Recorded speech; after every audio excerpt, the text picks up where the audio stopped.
galw'r aelodau I drefn. Ar eitem gyntaf yw'r cwestiynau i'r Prif Weinidog, a dwi wedi derbyn gwybodaeth o dan reol sefydlog 12.58 o bydd arweinydd y T. Julie James yn ateb cwestiynau ar ran y Prif Weinidog. Cwestiwn 1, Mark Isherwood. What is the Welsh Government's policy to increase economic prosperity in North Wales? Prosperity for All Economic Action Plan sets out how we intend to support the Welsh economy over the next decade and beyond, and how we can pool the resources, expertise and knowledge we have in Wales to strengthen our economic foundations and future-proof the Welsh economy. In March 2016, the UK Government announced it was opening the door to a growth deal for North Wales and called on the Welsh Government to devolve powers down and invest in the region as part of the deal. The bid was submitted to both governments last December, including calls for delegation of powers by Welsh Government to North Wales so that it could operate in an executive capacity in certain areas.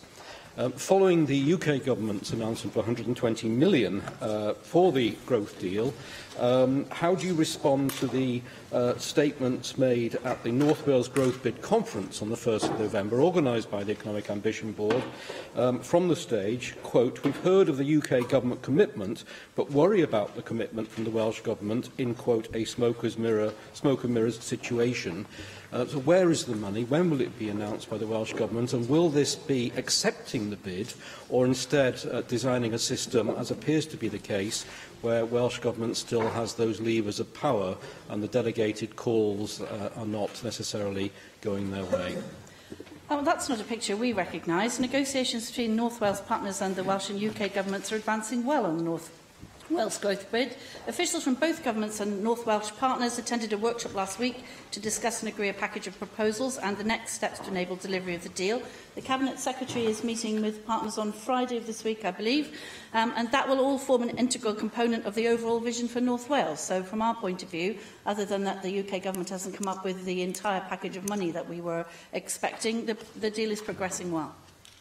Griffith. Diolch Llywydd, ac i gyd yn edrych ymlaen am gyhoeddiad cynnar ynglyn â unrhyw gefnogaeth bydde'r Llywodraeth yn ei roi i'r gwaith yna, wrth gwrs.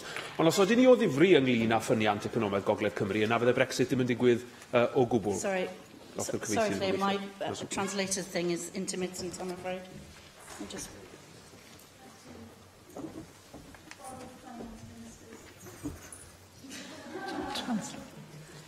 Sorry. We try again. Diolch yn fawr. O'n i jyst wneud y pwynt byddwn ni gyd yn edrych ymlaen i glywed cyhoeddiad buan gobeithio gan ysgrifennydd Cabinet ynglyn â unrhyw gefnogaeth y bydd y Llywodraeth yn ei roi i'r cynllun twf yn y Gogledd, ond y pwynt o'n i eisiau wneud oedd os oedden ni o ddifri ynglyn â ffyniant economaidd yn y Gogledd, yna fydde Brexit ddim yn digwydd o gwbl, ac i ni wedi gweld drwy adroddiad gan yr LSE yn ddiweddar iawn nawr, wrth gwrs, yr impact fydd sawl senario gwahanol yn ei gael. Ond o gofio, wrth gwrs, dibyniaeth economi Gogledd Cymru ar weithgynhyrchu ar y sector amaeth a bwyd, pwysigrwydd strategol Porthladd Caergybi, ond i dwi'n glir bod aros o fewn y farchnad sengl yn gwbl greiddiol yn hyn o beth. Ac allwch chi ddweithio ni beth i chi'n ei wneud i sicrhau nid unig bod Llywodraeth Pryden yn barod i gadarnhau hynny, ond bod eich plaid chi eich hunan yn San Steffan yn barod i ddadlau dros hynny. Yes, it's clear that the current negotiated deal that the Prime Minister is attempting to, well, by any means necessary, to garner up some very much needed support for, is ill-advised as a result of her red lines. She has learned a little from our proposals, but much too little and much too late. I entirely agree with the member that the recent forecasts from a number of sources simply underline the economic prospect of a no-deal and hard Brexit, and any Brexit that takes us out of the single market and the customs union is also problematic. Question 2, John Griffiths. What action will the Welsh Government take in response to the Equality and Human Rights Commission Wales 2018 report? Is Wales fairer? Yes, thank you for that question. I'm very grateful for the report, which provides valuable evidence to support the efforts of all our public bodies to reduce inequality in Wales. I recently met with the Wales Commissioner to discuss the challenges identified, and officials are now considering the recommendations in some detail. Leader of the House, the Tory UK Government's political choice of austerity is causing more and more misery and hardship for our communities. Rising poverty, homelessness and rough sleeping, queues at food banks, mental and physical ill health. All of this in the world's 5th largest economy. So Professor Philip Alston, the UN Rapporteur on Poverty and Human Rights, has just issued a report which is absolutely damning regarding the callous and uncaring nature of the UK government's policies, making the vulnerable pay the price for their failures. And the Equality and Human Rights Commission has published its report on fairness in Wales, showing discrimination and disadvantage hitting poorer communities, disabled people, women and ethnic minorities. We know that many of the levers to address this situation are in the control of the UK government, but of course Welsh Government also has key responsibilities. So, Leader of the House, will Welsh Government now further consider how it can achieve a laser-like focus on tackling poverty with specific targets, monitoring and evaluation in place, and further consider the issues in the case for devolving the administration of welfare benefits, given the impact of the rollout of universal credit in Wales? Yes, officials are looking very carefully at the report in a lot of detail, a laser-like focus, as John Griffiths says, with a view to having it be fed into the next iteration of our strategic equality plan, and indeed in the way that the previous strategic equality plan was based on the previous as well Sparrow report. And we're very pleased that we've been able to work in conjunction with the Equality and Human Rights Commission in that regard. I've also had a number of meetings with other officials of the Equality and Human Rights Commission, with my management board, for example, in my portfolio responsibilities, looking to see what we can do to pick up on some of the data that we need in order to be able to drive some of those issues. Professor Philip Alston's report echoes what we've been saying all along, the overwhelming evidence from a range of respected organisations, including parliamentary committees and the National Audit Office, as John Griffiths highlighted, that the UK is just hell-bent on delivering its damaging welfare and tax reform policies, which are entirely regressive and which we regret. We have a number of measures that we can put in place to try and ameliorate those, but unfortunately we do not have the levers at our disposal to completely take them away. I'd just like to draw attention to two things that we're very keen on doing. That is making sure that well-paid work through our Fair Work Commission is very much at the top of the agenda in Wales, because we know that's the best route out of poverty, and also to ensure that everything we do takes into account the needs of those people with all protected characteristics. So our recent consultation for disability action, for example, which is still open, and I would very much encourage all Assembly members Llywelyn to respond to it. Mohammed Ashgar. Madam Presiding Officer, the Welsh Government is committed to providing 100,000 apprenticeships in this term. However, Is Wales Fairer report found that in apprenticeships, strong gender segregation remains. Ethnic minorities are underrepresented, and the representation of disabled people is particularly low. What is the acting First Minister, your government is doing to tackle gender segregation and to boost the employment prospect of ethnic minorities and disabled people through the apprenticeship system in this country? Yes, we've appointed an equality champion to work with our apprenticeship providers in order to do that. And the Minister has been working very hard to ensure that we get very good representation from all groups of protected characteristics in particular. There is a wider society issue at play in the gender segregation. So you see very many more women in social settings, very many more men in hard engineering settings. And that's a wide social construct across UK society. We have been running a number of campaigns, and I'd just like to highlight the This Is Me campaign around gender stereotyping to try and get the message out there that people should try to be the person they want to be and not something that's predetermined by their sex in particular or any other characteristic. If the member hasn't seen that campaign, I recommend it to him. It's been one of the most successful we've had in terms of reach. We remain absolutely committed to working very hard on eliminating gender stereotyping and therefore gender inequality from our society. Cwestiwn yn nawr gan arweinwyr y pleidiau. Arweinydd yr wrthblaid, Paul Davies. Diolch Llywydd. Arweinydd y ti, ydych chi'n credu bod yn iawn fod corff gyhoeddus pwysig yn gallu gweithredu heb roi sylw dyledus I fframweithiau cyfreithiol neu arian tryfdalwyr? No, of course I don't, and I don't know what he's referring to, but no, in general, of course, the answer to that would be of course I don't. Wel, dwi'n falch bod hi'n cytuno gyda hynna, oherwydd mae gyda ni sefydliad yma yng Nghymru sydd yn gweithredu heb roi sylw dyledus i fframweithiau cyfreithiol neu arian trythdalwyr. Fel y gwyddwch, mae Cyfoeth Naturiol Cymru yn gyfrifol am gatalog o fethiannau sydd â chanlyniadau difrifol ar gyfer rheoli gynaliadwy o adnoddau Cymru. Nid yn unig mae cyfrifon y corff wedi cael ei cymhwyso yn 2 o'r 5 mlynedd mae hi wedi bod yn weithredol, ond mae hi hefyd wedi colli 1 miliwn o bunnoedd o arian cyhoeddus i drefthdalwyr.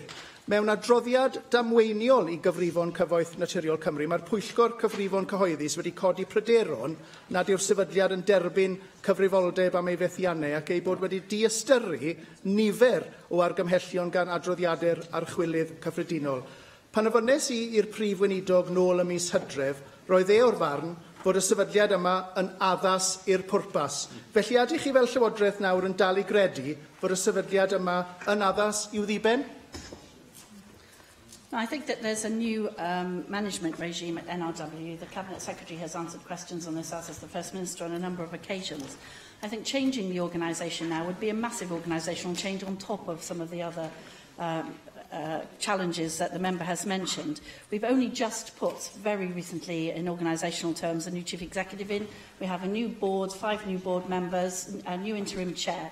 I think it's time to let them get on with the task and not to visit another set of organisational challenges on top of what they already have. Arweinydd Ti, dwi'n teimlo eich bod chi ddim yn derbyn raddfa'r mater yma. Mae hwn yn sefydliad sy'n methu. Mae'n methu wella ar ei berfformiad ac i ddysgu o'i gamgymeriadau difrifol. Mae'n methu ei ddilyn i ei ofynion statudol a chyfreithiol, a mae'n methu i chyflawni werth amarian i drefthdalwyr Cymru. Mae'n amlwg nad oes gan eich Llywodraeth chi unrhyw strategaeth ar waith i ddelio â'r sefydliad hwn. Mae hyd yn oed un aelod o'ch plaid chi wedi disgrifio Cyfoeth Naturiol Cymru fel allan o reolaeth. Mae llawer ohono ni yn dal pryderon difrifol am allu eich Llywodraeth chi i reoli gwasanaethau cyhoeddus, gyda'n bwrdd iechyd mwyaf mewn mesurau arbennig ynghyd â 19 o ysgolion. Mae Cyfoeth Naturiol Cymru yn sefydliad cyhoeddus arall o dan eich reolaeth chi sy'n methu a chyflawni. Felly arweinydd Ti, ar ran bawb sy'n gwerthfawrogi ac sy'n dibynnu ar adnoddau Naturiol Cymru, anwch chi nawr alw amser ar y sefydliad hwn sy'n amlwg yn methu a sicrhau fod y sefydliad yma yn cael ei ddiwygio yn gyfan gwbl. Well, as I said, I think that would be entirely the wrong approach to organisational challenge. The member is very keen on highlighting some of the negative aspects, and absolutely the organisation has a number of things that it needs to address, and its new management arrangements are designed to address them. But I think, there are 2 sides to every story. It is important to remember that during Storm Callum, for example, NRW delivered internationally acclaimed projects to help with emergency responder issues, with flood protection, with alleviation. It manages 7% of Wales's land area, employs 1,900 staff. It is important that the management of that organisation has the chance to bed in and sort out its problems. I think I'm right in quoting a Roman general in saying that the illusion of change can be done by simply moving the boards around. What you actually need is real management structural change, and we believe we've now got the management team in place to do that. Arweinydd Plaid Cymru, Adam Price. Diolch, Llywydd. Back in January, the First Minister stated in this chamber that your government was completely against privatisation in the NHS and contrasted that with the situation in England. Indeed, the policy of the government when Carwyn Jones first became First Minister was to phase out the use of the private sector completely by 2011.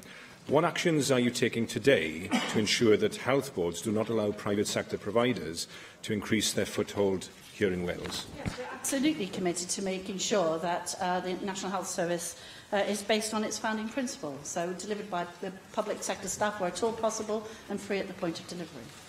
Now, it's well established that your government's record on NHS waiting times is far from satisfactory. For example, the Auditor General has recently reported a 55% growth since 2015 in the number of patients whose follow-up appointments is delayed twice as long as it should be. Now, one area where targets are currently being met is in radiology, but this is because health boards are increasingly outsourced to the private sector. The Auditor General's report notes that waiting time performance has been helped by securing additional capacity from the private sector in response to what he describes as difficulties with recruitment and retention of staff, outdated and insufficient scanning equipment, along with IT weaknesses within the NHS.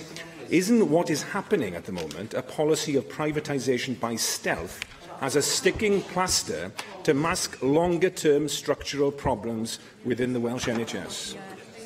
Well, I couldn't really disagree with the member more. I mean, clearly we have to arrange for services to be delivered in the best possible fashion, but there is a clear, determined, publicly stated, open and transparent principle at stake, which is, where possible, we deliver it by public sector staff free at the point of delivery. Clearly, there are some instances where we have to use private sector providers in short term in order to cover off, to make sure that the service is delivered, and the member would be the first to stand on his feet and criticise us if we didn't do that. But that is clearly not a route to privatisation on a whole-scale basis, as he suggests. Well, look, Leader of the House, there may be an argument, obviously, for using private sector capacity in an emergency, but it's not how you build a sustainable NHS. Long-term planning requires you to train the workforce by the equipment needed so you have the capacity to meet the demands in the future. Now, in fact, spending on the use of private sector providers has gone up substantially on your government's watch.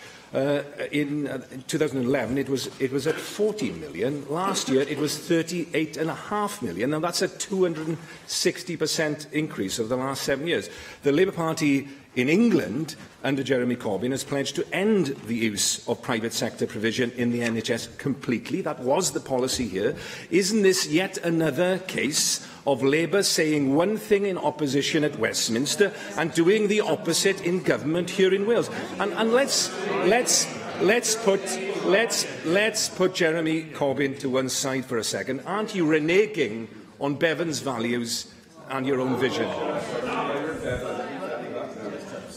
Well, Llywyd, I can do no better than to repeat what I said. Of course we are not doing that. The Welsh Government is utterly committed to delivering the NHS as a public service free at the point of use. Of course we sometimes have to use private contractors to fill off service difficulties, and of course we are doing exactly as he suggested we should do, which is training the largest number of staff we can into the biggest number of training places that we have ever had in order to fill that off. And actually, we're absolutely foursquare with the Labour Party at UK level on this. We absolutely abhor privatisation of the NHS, and it's certainly not the principle or policy of this government. Arweinydd Grŵp UKIP, Gareth Bennett. Diolch, Llywydd. On the weekend, I had the pleasure of using local train services across Northern England and Scotland. The trains ran on time, services connected with one another, and there were plenty of seats for people to sit on. I think it's fair to say that people using trains in Wales aren't receiving quite the same treatment. Leader of the House, are you and your government in full agreement with Transport for Wales Director of Customer Services, Bethan Jelfs, when she said recently that customers must share the pain of the recent rail disruption? No, of course, we are very sorry indeed, as many people have said in the Chamber over the last week or so, to find ourselves in the position where Transport for Wales has inherited a fleet of trains very substandard and substantially not what we'd expect, frankly, from years and years and years of underinvestment in the private sector. So we have a very firm recovery plan in place. The Cabinet Secretary of Economy and Transport met with the CEO of Transport for Wales last week to seek assurance that that recovery plan was there. It was confirmed at that meeting that Transport for Wales and Network Rail have operationalised a full recovery plan to manage the situation, and that we will be receiving regular updates from the CEO of Transport for Wales on progress against that plan. The engineers from Transport for Wales and from Network Rail are working around the clock to resume services as soon as possible. We've only had the franchise for just under a month. We cannot correct the underinvestment of 15 years in 4 weeks. Yes, I appreciate the problems that were inherited by Transport for Wales, of course, but I do wonder whether some of the things that Transport for Wales have recently been presiding over are difficulties of their own making. For instance, it's been well publicised that around 25 to 30% of the fleet covering Wales and borders has been removed for servicing and repair. Of course, I realise that train wheels are subject to wear and tear, which might be accelerated by leaves on the line during the autumn of any year. Given that this is a difficulty faced by all train franchises every single year, surely the way in which Transport for Wales' well-paid officers should be dealing with this is by expecting and anticipating this issue and then planning for it in advance. Most rail users simply don't understand why 25% of the fleet had to be withdrawn all at the same time this autumn. Why could the withdrawal not be staggered to, say, 5% at a time over 5 weeks, rather than 25% all at once in a week? Actually, Transport for Wales have done an absolutely fantastic job, and 10% of the fleet are now back in action again. So I think actually they're to be praised for the swiftness of their response. And clearly there are real issues with keeping trains that are substandard in operation that the member, I don't have to reiterate to the member. We are working very hard to make sure that the fleet is back in action. As I say, the operational recovery plan is in place. The Cabinet Secretary is receiving regular updates. We very much want to make sure that the service to the people of Wales is as good as it possibly can be as we go into the autumn. Well, I'm glad to hear that, Leader of the House, and I hope that the fleet is back in good condition, in good time for the passengers, and I hope the passengers do get the benefits of that. Passengers at the moment, though, are not just frustrated about train delays. In recent weeks, I've had complaints from constituents that during morning rush hour, there have been long queues of passengers in Cardiff stretching right across the station. The queues comprise passengers who'd completed their journeys but were unable to buy a ticket either at their starting train station or from a member of staff on the train, so they had to go to the unpaid fares counter at Cardiff Central Station. The time it took to get through this queue was sometimes averaging 20 to 30 minutes. Now, we had issues with the previous operator, Arriva, whereby they were threatening to fine lots of people hundreds of pounds for not having valid tickets. And then, of course, it transpired that many of the ticket machines on their unstaffed stations weren't actually working. So now we seem to be going through a whole new ticketing palaver with the new operator. Now, I know it's early days, Leader of the House, we all accept that, but what can you do to assure the rail users that the new service is not going to simply go on replicating all the problems of the old one? No, very much part of the new franchise is to move to the ticketless systems that you see if you go to Transport for London, for example. Almost all of the services are ticketless. So we'll be moving to that. The investment is very much there. That's very much part of the plan, to move to ticketless operations as fast as possible. Question 3, Russell George. Will the Leader of the House make a statement on the Welsh Government's policy on improving mobile phone coverage in mid-Wales? Yes, work continues on the delivery of our Mobile Action Plan. This includes the publication of our new Planning Policy Wales document very shortly, which recognises the economic importance of mobile coverage and appropriate permitted development rights for mobile phone infrastructure. Well, thank you for your answer, Leader of the House. Of course, the Mobile Action Plan that you talk about hasn't delivered any concrete actions to date. We've seen planning policy updated and guidance updated in Scotland and in England, and in Scotland and England as well. That's helped to prepare the way for 5G deployment and has helped to speed up the process for new mobile phone masts. A report that you commissioned on permitted development rights with respect to mobile telecommunications recommends an increase in the height of mobile masts to 20 to 25 metres, despite the fact that you previously said that there's no evidence to support this. Can you update us on the status of implementing these recommendations and commit to a public date when these reforms will be delivered? Yes, what I actually said, if you remember, was that it was very important that we make sure that what we recommend in Wales is fit for purpose in Wales, particularly in our very beautiful national parks. And we wanted very much to ensure that the people of Wales are very happy with what we were proposing by way of infrastructure. And Russell George, you and I have had these conversations very frequently over the last several years. We will be shortly publishing the new Planning Policy Wales that will set out some different permitted development rights, as you said. There are a number of other things that we're still talking about inside the Mobile Action Plan around the way that that infrastructure is deployed, and I won't rehearse them here because the Llywydd will start tapping her fingers on the desk, but there are a large number of things in contemplation there, a suite of which we hope will help. But in the end, this is not devolved to Wales. In the end, what we need is action from the UK government. This is a planning question. To impose, yes, planning policy is devolved to Wales, but that will not. That's not a silver bullet. What would be a silver bullet was putting 100% geographic coverage coverage for the mobile phone operators across Wales, or if that's not going to be done in the spectrum sales, then allowing roaming in rural areas. And this is a matter of some discussion between us. If we don't do that, we will never get the coverage that he, I know, very much wants, and certainly on this side of the House, we very much want. Helen Mary-Jones. Diolch Llywydd. Leader of the House, yesterday at the Winter Fair, I published a consultation document about economic futures for Powys, and they're at the show and also in emails that I've received since. I've had numerous communications highlighting the difficulties faced with the poor access to 4G in the Newtown and Llanidnoes areas. Now, I appreciate in response to Russell George that there are some elements of this agenda that are not devolved, but what further can you do? Because those businesses are telling us that the poor mobile access is really having an impact on their capacity to expand.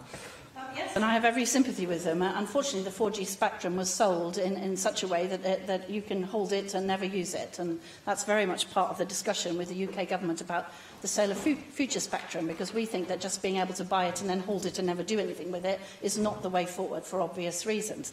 We are looking, however, to make sure that we can maximise our use of public buildings, public space, and the new technologies that cross across mobile and broadband, so that we can, for example, we can broadcast a Wi-Fi signal off public buildings. So we're actively looking to see what other things we can do to enable, for example, Wi-Fi calling. Unfortunately, we cannot change the 4G situation, but we are constantly lobbying both Ofcom and the UK government to change the way that the spectrum is held and to change the geographical obligation coverages in that, because at the moment it's absolutely hopeless. Dynwyd cwestiwn 4 yn ôl, cwestiwn 5 felly, Leanne Wood. Diolch Llywydd. Will the First Minister or will the Leader of the House make a statement on the Welsh Government's policy on cannabis use for medicinal purposes? Yes, the law regarding medicinal cannabis in England, Wales and Scotland changed on the 1st of November 2018. Specialist doctors may now decide whether to prescribe cannabis-based products for medicinal use where clinically appropriate. As you've said, from November the 1st, 2018, changes to the Misuse of Drugs Act legislation has enabled unlicensed cannabis-based products to be prescribed by some doctors for medicinal use where there is a special clinical need. At the time, our Chief Pharmaceutical Officer, Andrew Evans, said that the number of people in Wales who would be prescribed medicinal cannabis is likely to be very small. The interim guidance published is restrictive, and charities such as the MS Society say that nothing will change in the short term for the 10,000 people in the UK living with MS who could get relief from pain and muscle spasms by using medicinal cannabis. Now, Sativex is only licensed for the treatment of spasticity, and then it's only available to a small group of people living with MS who meet the criteria. Now that the legislation has been changed, can the NHS in Wales make medicinal cannabis available to everyone who would benefit from it, or do we need to continue to hang on the coattails of the NHS in England?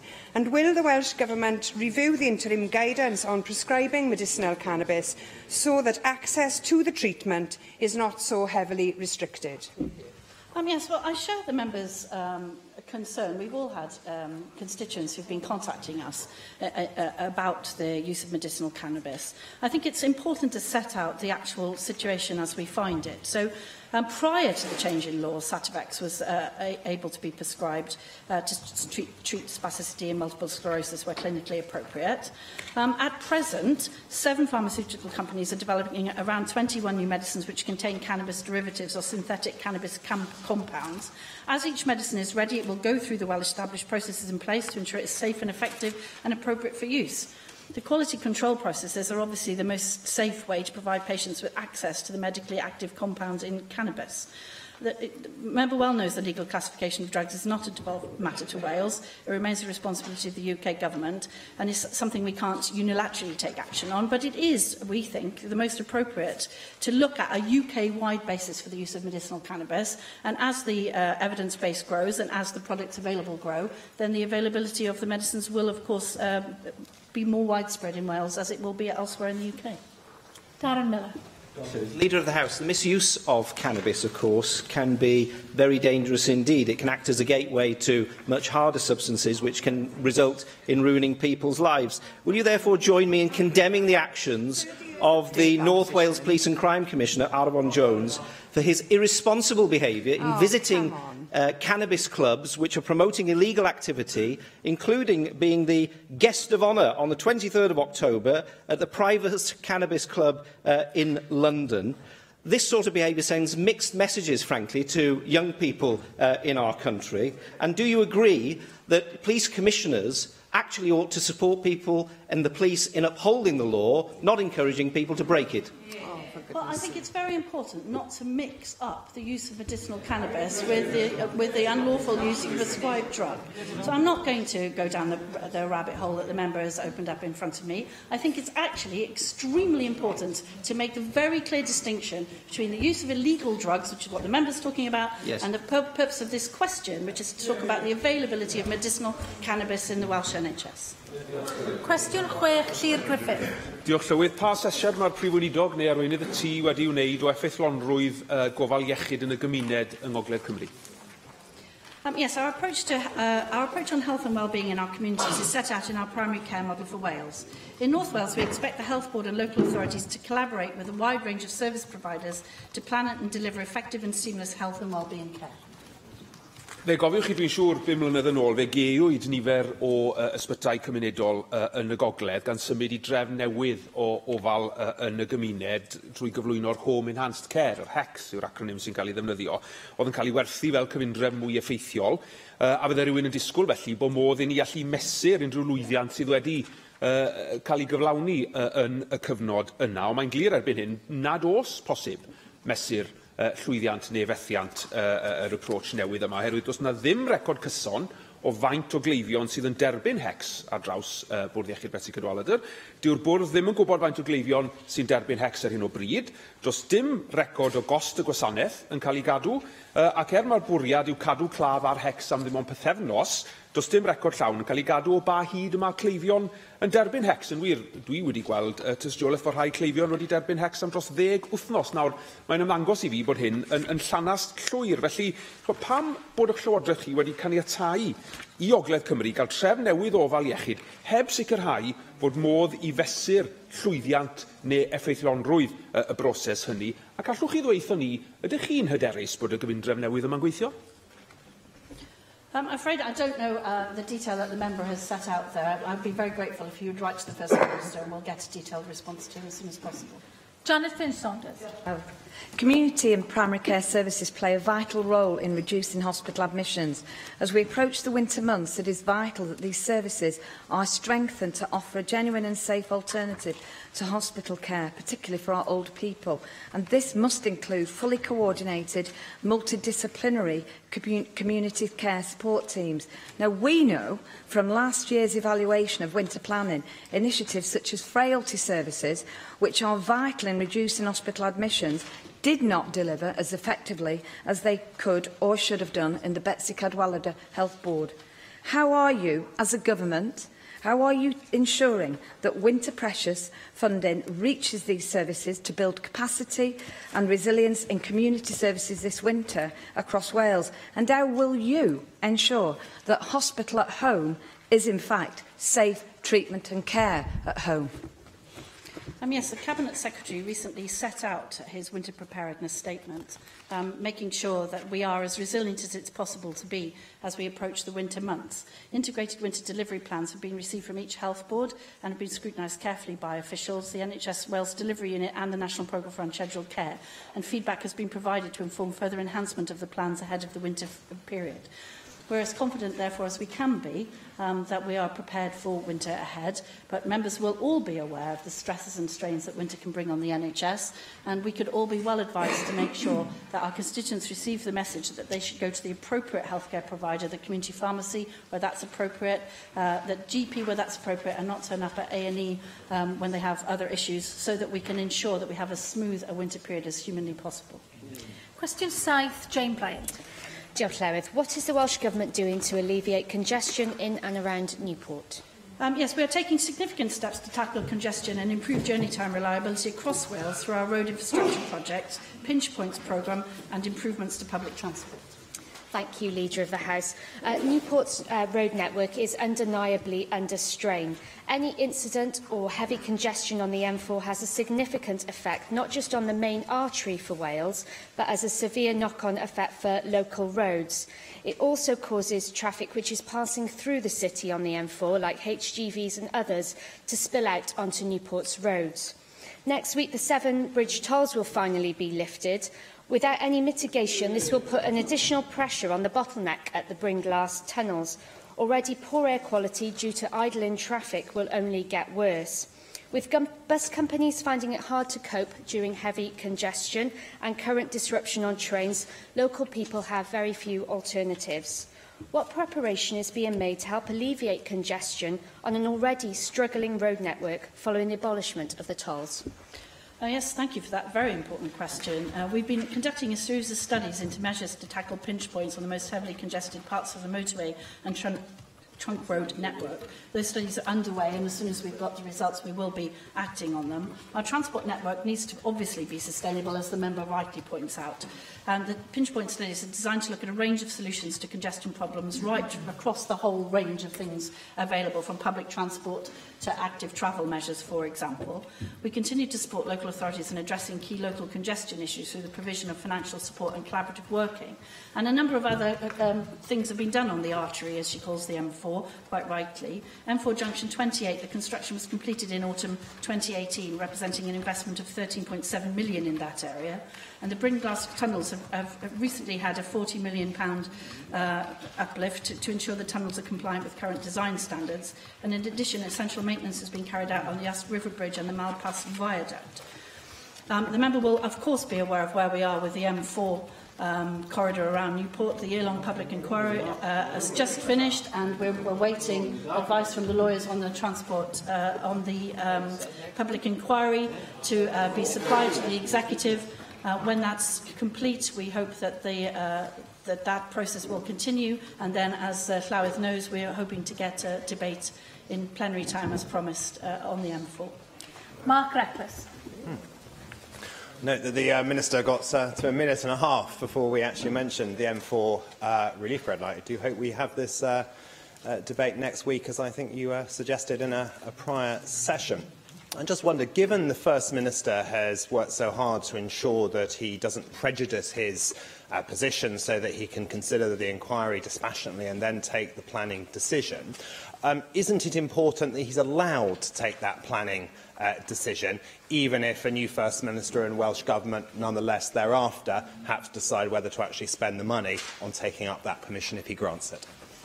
Well, no, that's not how the legals work. It's an executive decision for the government. So if it's not the government, then obviously he can't take it. Really? However, we're currently working very hard, as I've said repeatedly, we're currently working very hard to make sure that all of the legal advice and all of the other advice is necessary to ensure that the decision can be properly considered and taken in the light of all relevant information will be available. As soon as it's available, then the First Minister will be able to apply his mind to that. There's no certainty of the outcome of that. The First Minister needs to apply his judgment to that when he's got all of that information in front of him. Once that has been done, then we can proceed to the next stages of that very, very complex legal set of issues that surround it. Steffan Lewis. Diolch, Llywyd. I'd like to take this opportunity to thank organisations such as Gwent Wildlife Trust and Friends of the Earth Cymru for their vocal opposition to the government's proposed Black Route M4 around Newport, which, as we all know, will do nothing to alleviate congestion around the city or the wider area. I note that it took the Leader of the House a little while to get round to mentioning the Black Route in her answer, but I wonder if she'll take this opportunity now to agree with me that we'd be far better off financially and environmentally by investing money earmarked for the Black Route instead on the final phases of the metro system and improving public transport links between the communities of the South East. As I said, the government is in a legal process. It's not for me to upset the legal process. The legal process is a set process, which I've explained on a lot of occasions. I'm happy to explain it again. The reason I took a little while to get to the M4 is because I do think that members need to understand that this is a range of measures. There are a suite of things happening across the road network in that area, as well as across Wales. And to get fixated on the single project is not necessarily where we want to be. It's a very important project, of course it is. There is a legal process which we are in. The legal process is inexorable. We must follow it to its conclusion, whatever that is, and I'm sure the member will be taking part in the debate when it's put forward. Mick Antonin.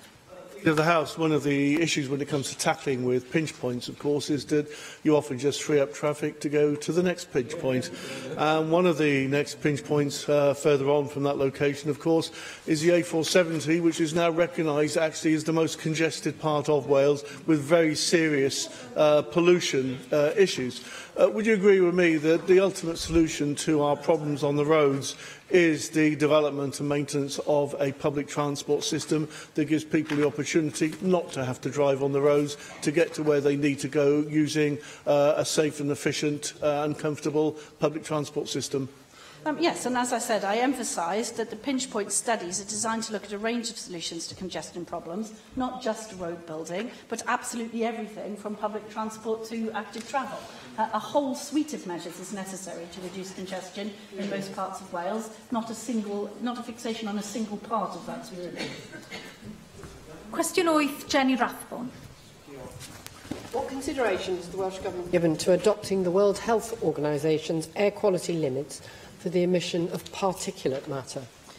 We are considering all options to improve air quality in Wales. As part of the Clean Air Programme, the Minister for Environment has established an air quality evidence, innovation and improvements project, which will consider the practical application of the World Health Organisation guidelines for air pollution in Wales. Leader of the House, I'm sure you'll be aware that this is a very important matter which relates to the concerns of my colleague for Newport West, which is that pollution and congestion are very, very serious matters when it comes to public health.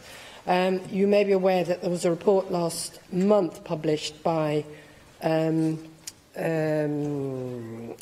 English Public Health Organisation about the effects of long-term exposure to cardiovascular morbidity, i.e. it's killing more of us than it needs to.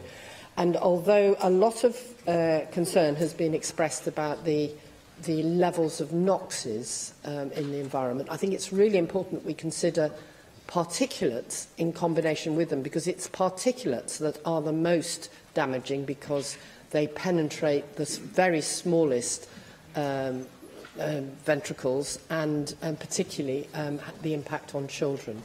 So I'd be very grateful if you could tell me what consideration, if any, the government has so far given to adopting the WHO limits, which is obviously considerably better than the European Union's limits. Yes, absolutely. As part of the Clean Air Programme established this summer, as I just said, an Air Quality Evidence, Innovation and Improvements project has been set up. That will look at the World Health Organisation guidelines for air pollution and all of their potential impacts and for potential adoption in Wales. The guidelines are based solely on scientific conclusions about public health aspects of air pollution and don't consider the technical feasibility or the economic, political and social aspects of the achievement of those levels. Therefore, we have officials currently assessing such practical aspects so that we can underpin future targets with evidence to ensure they deliver the most effective change, supporting the delivery of our wellbeing goals. We already have access to a wide range of levers to take forward action to improve air quality, including planning infrastructure legislation, regulation and communication measures. But I think the Minister has indicated that we would consider legislating as well if we find that suite of measures isn't sufficient to implement for the practical implementation of the standards. Andrew Hartley-Davies. Thank you, Presiding Officer. Back in March, Leader of the House, I did ask the First Minister what leadership role the Welsh Government was taking to reduce the premature deaths through poor air quality. We know that 2,000 people a year die prematurely through poor air quality here in Wales. That's 6% of all deaths in Wales, or 5 every day. Those are really, really major figures that we've desperately got to be tackling. And when you talk to certain organisations, they say there's good work going on in isolation, but not in a coordinated fashion. Would the government be open-minded to actually having a summit of all relevant partners to try and drive forward this agenda so that by 2021, when this Assembly breaks for the elections, we can see genuine improvement in those figures and a substantial reduction in the premature deaths through poor air quality here in Wales? Yes, as I said, we've got the studies going on at the moment, and I'm sure once we've bottomed out some of the practical aspects, then we will be consulting on a way forward on that. And I can't speak for this particular area, but normally we would look to consult and engage with as wide a range of stakeholders as possible, particularly those with expert knowledge on how to implement practical standards in clean air, which, after all, as the member points out, is what we all want. Llyr Griffith. Well, dirty air is killing our citizens and it's ruining the lives of our children. Now, Plaid Cymru has outlined some of our proposals in relation to tackling vehicle emissions, pollution monitoring, pollution and congestion charging, creating clean air zones, but also giving them that legal underpinning that they need. Now, you mentioned that you might consider it. Well, I would urge you, please, as a government, to support Plaid Cymru's proposals for a clean air bill for Wales. Yes, as I said, we have a range of measures in place, and we need to look to see what we can do with current levers, including that we have, for example, we consulted earlier this year on the tackling roadside nitrogen dioxide concentrations. The document set out how we'll reduce concentrations of nitrogen dioxide around roads in Wales with levels above the limit. That plan will be published by the end of this month. We've also got the Clean Air Zone framework for Wales. The final framework will be published by the end of the year. We have a number of other, as I said, studies and so on going on.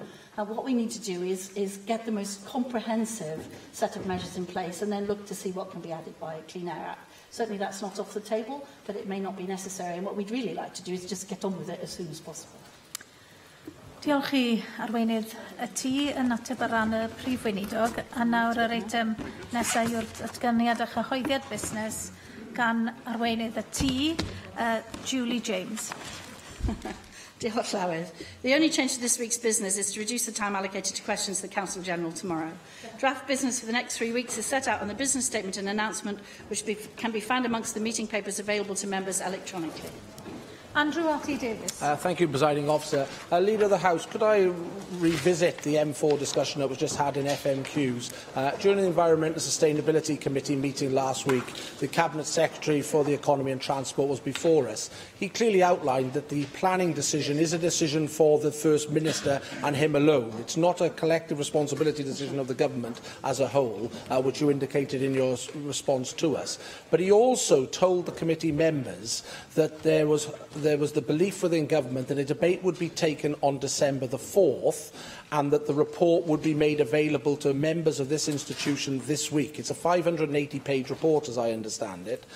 You are Leader of the House, responsible for government business. If that debate is to be taken next Tuesday, you would have to be tabling that debate today. Can you confirm whether that debate will be tabled today and the report will be released for members to look over in the coming weeks, coming days, should I say? Or is it really the case that this debate will not see the light of day now under this current First Minister, and we are looking at going into the spring term before that debate is held here? As I said, there are so many conflicting notes, responses to questions out there that we do need clarity. This is the largest infrastructure project that the Welsh Government has undertaken or potentially will undertake since 1999. From the Cabinet Secretary to your good self to the First Minister himself, there are so many different scenarios working out there that we as members do require the courtesy that we do have clarity from the government over the course of action. And I'd also ask that, in light of the continuing poor experience that people are having on the railways, that the Cabinet Secretary himself brings forward a statement that outlines entirely what happened in the handover process from Arriva Trains to the new franchisee operator, because there is evidence given by the Cabinet Secretary himself and Transport for Wales that it wasn't the most ideal handover that could have been undertaken. Yet this date was well known to many people, well known to everyone in fact, and from the statement we received from Transport for Wales last week, it even alludes to the fact that the stores for spare parts certainly were not what they should be, and there was an inadequacy there. And we do need to understand, because we are all getting emails, telephone correspondence, face-to-face experiences with the travelling public over the horrendous situation that many have been left in. And it is not fair on the travelling public, leave alone members in this institution, that we cannot furnish them with the answers they do deserve. I am grateful for the statement that came from Transport for Wales last week, but if this was a positive news story, I'm sure the Cabinet Secretary would be making a statement about the initial handover and the 6 weeks that has been the intervening period. So please, can we have a government statement outlining exactly the responsibilities the government is taking on itself to fix this problem? Yes, on the M4, I'll try to be as crystal clear as I possibly can be. We're in a legal process. We had a local inquiry. That report has been received by the government. It is subject to official advice and legal advice. When the official and legal advice and clearances are through, it will be submitted to the First Minister for his executive decision. It is not a collective decision of the Cabinet. It is an executive decision of the First Minister. Once that has been done, to be clear, I have made it very clear that because of the scale of the project and the interest across Wales, unlike any other highway project, that we will bring forward a debate in government time.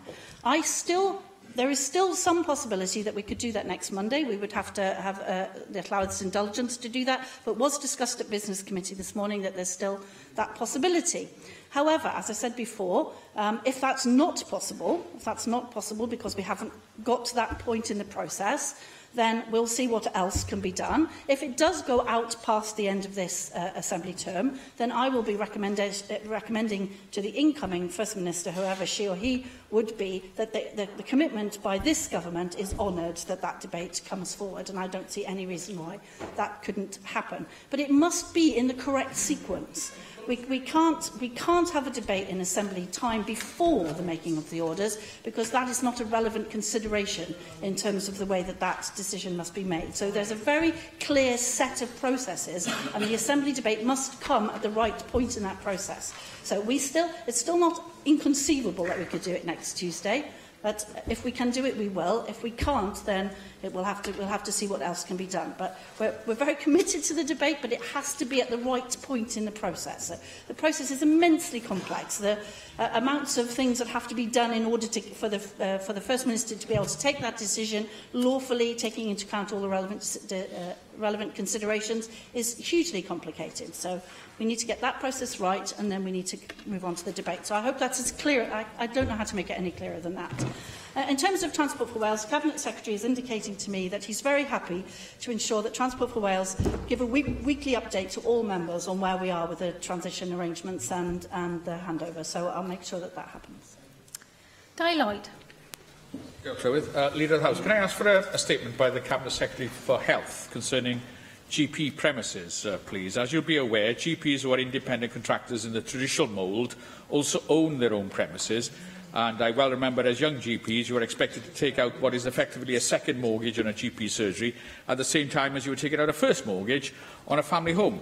Now, recently I've received representations to the effect that when you fast forward 20 to 30 years and GPs retire early or move on, leaving the remaining GPs with a building that is often difficult to sell with negative equity and early redemption penalties. Huge financial losses can be incurred at this difficult time. And people wonder why GPs do not want to become independent contractors owning their own surgeries anymore. Now, the NHS in England has a compensation system for GPs in similar circumstances. GPs who have provided a lifetime of service to their communities face huge financial losses if they are the last ones standing in GP premises after the other partners have left. Now, we don't expect hospital consultants to have an obligatory financial stake in your average district general hospital or tertiary specialist care centre, and I would value a statement from the Cabinet Secretary to clarify matters. Thank you very much. Yes, the member highlights a particular issue with the current system in which GPs are independent contractors. We are seeing a shift towards fewer larger-sized GP practices with a wider skill mix of health professionals providing a greater range of healthcare locally, and that's partly because of what the member is pointing out there about the financial commitments and so on. We do take over practices in some circumstances, a managed practice approach, particularly as a tendency to use locums, attracting higher costs and so on, plays out. So he's right to highlight that. We're working closely with the BMA and NHS Wales colleagues on a programme of contract reform to address how the contract operates, making it more sustainable for GPs whilst delivering against the actions. The number of GP practices is gradually reducing and is a trend. As part of those negotiations, we are looking to see what can be done to alleviate the circumstances that the member highlights. Julie Markham. Thank you very much, Presiding Officer. I wanted to raise the issue about folic acid. The UK Government as the Leader of the House will know, recently announced its plans to fortify flour with folic acid to reduce spina bifida and other preventable birth defects linked to low folic acid. And I think we know that at the moment 2 children a week in the UK are born with preventable birth defects. And it's very good news that the UK government has announced this, and I know this is something that Scottish and Welsh ministers have lobbied for, and I assume it will apply to all UK flour producers.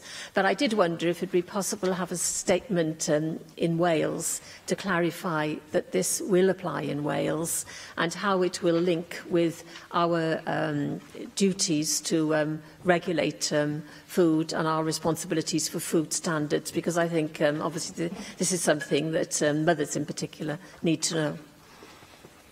Yes, the member highlights an incredibly important area. We very much welcome the positive announcement from the UK government to fortify flour with folic acid. We have for a very long time called for this to be taken forward, and the Cabinet Secretary for Health and Social Services has written a joint letter with the Scottish Government yesterday to endorse our support and to drive forward rapid action in this regard. We note that the expected timing is early 2019 for the consultation, and officials have begun a positive dialogue to drive forward the consultation on a UK-wide level. We also know that the Committee on Toxicology are yet to make an official report on the maximum level of folic acid, but we're of the view that that shouldn't delay the consultation process, with a view to agreeing a uniform approach to the introduction of legislation across the UK as soon as possible. Mohammed Ashkar. Thank you, Madam Presiding Officer. Leader of the House, may I ask for a statement from the Minister for Culture, Tourism and Sports on the results of the latest school sport survey? According to the survey, the gap between children from the most and the least deprived areas taking part in the sport has widened in the last 3 years. The number of children taking part in sport outside school 3 or more times a week has remained unchanged since 2015, and the gender disparity between the boys and girls remains the same. Enjoyment of sports, both in and out of school, has fallen. And as the Chief Executive of Sportsville said in his word, without it, there is no hope of them having a positive long life relationship with sports. Quote close. Please, can we have a statement from the Minister on what can be done to encourage more people to take part in sports in Wales, please? Yes, I mean, the member highlights a very important part of the curriculum, and the member will be aware that as part of the Donaldson reforms to the curriculum, we're rolling out the new curriculum. Part of that is very much to be a healthy, active citizen of Wales. We hope very much that that will mean that sport is far more integrated into the curriculum. The member will be aware that we've been experimenting with the mile a day programme for primary schools and so on. So he highlights a very important part of the rollout of the new curriculum. It's very much part of our planning for the future for schools, with a view to getting our children, as they come out of our schools, to be the healthy, active participants in Welsh society that we want them to be. Vicky Howells. Diolch, Newydd. Leader of the House, I'd like to ask for 2 statements today. I continue to deal with a large volume of casework relating to problems caused by unadopted housing estates. In fact, I would say it's the largest single element in my postbag, and I know that other Assembly members see similar issues. Some time ago, during a debate on unadopted roads, the Economy and Transport Secretary announced he would be setting up a task force to look into this issue. Please, can we have a statement updating members on this work? Secondly, I recently met with a representative of the Wave 7030 campaign, and that campaign focuses on eliminating child maltreatment through primary prevention. Their solution, offering support to parents and expectant parents before damage occurs, accords well with Welsh Government priorities. So could we have an update from ministers on work to promote positive parenting? Yes, indeed. Taking them in reverse order, officials have met with George Hoskin, the founder and CEO of the Wave Trust, on a number of occasions to discuss the work, including their 7030 campaign that the member highlights, and the Adverse Childhood Experiences work. The meetings have provided opportunities for officials to share with the Wave Trust information on the Welsh Government's policies and key family support programmes. We anticipate that will have a mutual interest with the Wave Trust, and the discussions will continue. The approach of the campaign is completely compatible with the aims and objectives of our Flying Start and Families First programmes, as well as the Welsh Government's Positive Parenting campaign, Parenting Give It Time. We're very supportive of the campaign and believe the services provided have the potential to complement the work already undertaken by the Government. We're very happy to work alongside the project. In terms of unadopted roads, the Cabinet Secretary has been looking for some time at some of the issues in conjunction with the Minister for Housing, Minister for Planning and a number of other people across the Government. I'll check with them where that work is and how it's progressing and write to the member accordingly. Mark Isherwood. Thank you, could I call for a single statement on rail services in North Wales? On Saturday, I attended the Wrexham Bidston Rail Users Association AGM, where the chair referred us to Transport for Wales live travel updates on Saturday, which showed that with exception to minor delays at Cardiff, Shrewsbury, Cardiff, Swansea, all the other South Wales services had good service, whereas Llandudno, Blaenau, Pristiniog and Chester Crew had severe delays, and Wrexham Bidston amended timetable, i.e. cancelled. Yesterday, the Executive Member for Transport at Wrexham wrote to the Cabinet Secretary here. You'll be aware that following the decision by Transport for Wales that no train services operated on Wrexham Bidston last weekend, due to rail services in South Wales being supplemented due to a sporting fixture, no stakeholders here were consulted in advance or informed directly of that, or then the decision to rescind and reduce a reduced timetable over the weekend with no discussion with stakeholders. We know that the chair of Neston Transport Working Group, the other end of this line, on Friday emailed it's been their position in Neston for 3 years that the whole of the line should be operated by Mersey Travel, because at least the section from Bidston to Shotton, they say, could then experience high-quality services provided by them. And finally, on Friday, my office received a phone call from a rail insider, a whistleblower who wished to remain anonymous, told me that the majority of trains had been cancelled because no spares were available when the Welsh Government took over, and that the tooling and spares had been taken by Arriva. So we need to know why these missing spares were not picked up and provided for by the operator, and while the wheel lathes access was not put into place. Again, we heard on Saturday that there was now access belatedly to Crewe, Bristol and Taunton, but we also know that the excuse for so many trains being off the line is because of shortage of wheel lathes. Is there a sustainable solution in place, or is this a one-off, and will this address the problem? I don't want a short response statement from now on calling for a ministerial statement to this Assembly, so we can get to the bottom of these many questions being raised by very worried stakeholders. Yes, as I said, the situation with the stock being off the rails, as I said in answer to an FMQ, we've got 10% of that stock back in action. And in response to Andrew Arter-Davis, we did say that we'll arrange for Transport of Wales to have a weekly update for members on the situation across Wales, and I'll make sure the member is included in that, obviously. Mick Anthony. Leader of the House, can I have a statement on two matters. First one is you'll be aware of the Musicians' Union report, which raises the issue of the lack of access to music now for whole sections of communities and individuals, particularly from more deprived backgrounds. And it would be very helpful to have a statement which actually analysed that report and identified whether those conclusions actually apply to Wales as well. And the second point I'd like to ask for is a statement on the discussions that Welsh Government has had with the UK Government in respect of the provision of information to Members of Parliament and to Assembly members from differing parliaments. The reason being this is that we are all parliamentary representatives. We raise matters on behalf of our constituents. I have matters I've had to raise with the Home Office. The Home Office refused to reply to members of the National Assembly for Wales. If we were to adopt the tit-for-tat approach in respect of the responsibilities between the respective parliaments, then business would break down, constituents would have a bad deal in terms of representation. And it seems to me that this is a major issue, that the Home Office has adopted a position of basically completely refusing to engage with members of the Assembly for Wales. If we adopted that in other areas, it would have very significant consequences. We obviously don't want to have that. It seems to me it's a matter that needs to be resolved at government-to-government level.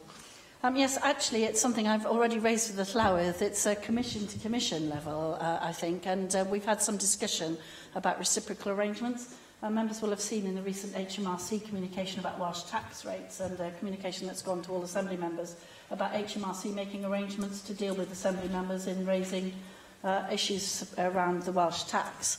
We've had a similar conversation about the Home Office and other reciprocal arrangements about access to buildings and facilities and so on. And I think it's a matter that Llywelyn will want to take up in the future. We've had some discussion about it. In terms of the music arrangements, so the member highlights a very serious part of Welsh culture and society. I know he himself is a keen ukulele and banjo player. I thought I'd mention that in this company. We absolutely recognise the current pressures facing music services and the need to take action as soon as possible. That's why the Cabinet Secretary has made additional funding of £3 million over the next 2 years available for music provision across Wales. Proposals are currently being considered on how to spend the funding, and an announcement on that is expected extremely shortly. Rathbone. I wondered if we could have a statement, a whole system approach from the government on gambling. Last week, the Gambling Commission published its annual report on the issue of young people and gambling, and worryingly, it is now the biggest harmful activity that young people up to 16 are engaging in. So it's now a bigger problem than alcohol consumption by under 16-year-olds.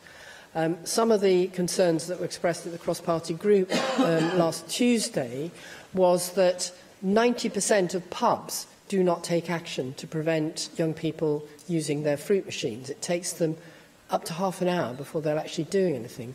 And meanwhile, of course, all the money's gone down the tube. So I appreciate that the Chief Medical Officer takes this matter very seriously, but it seems to me it's also a regulatory matter for local authorities to ensure that pubs, if they have these dreadful fruit machines, are actually supervising who's using them. And plus, I think there's a general issue around the way in which the gambling companies are penetrating across social media through sporting activities, penetrating young people's brains that gambling is something that it's cool to do. And we've seen from research produced in Australia that this is a pretty terrifying way in which children's brains are being cooked. So I wondered if we can have a statement so that we can see that the government is taking this as seriously as we should have taken smoking some 30 years ago.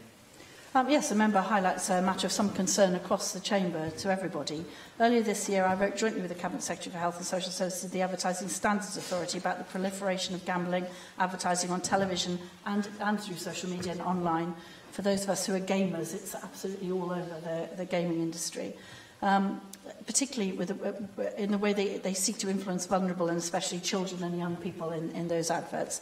Their response was placed in the Members' Library, and I've subsequently met with the Advertising Standards Authority to discuss the issue of shared mobile devices and how they know who's being targeted by them. They're taking it very seriously indeed, I'm pleased to say.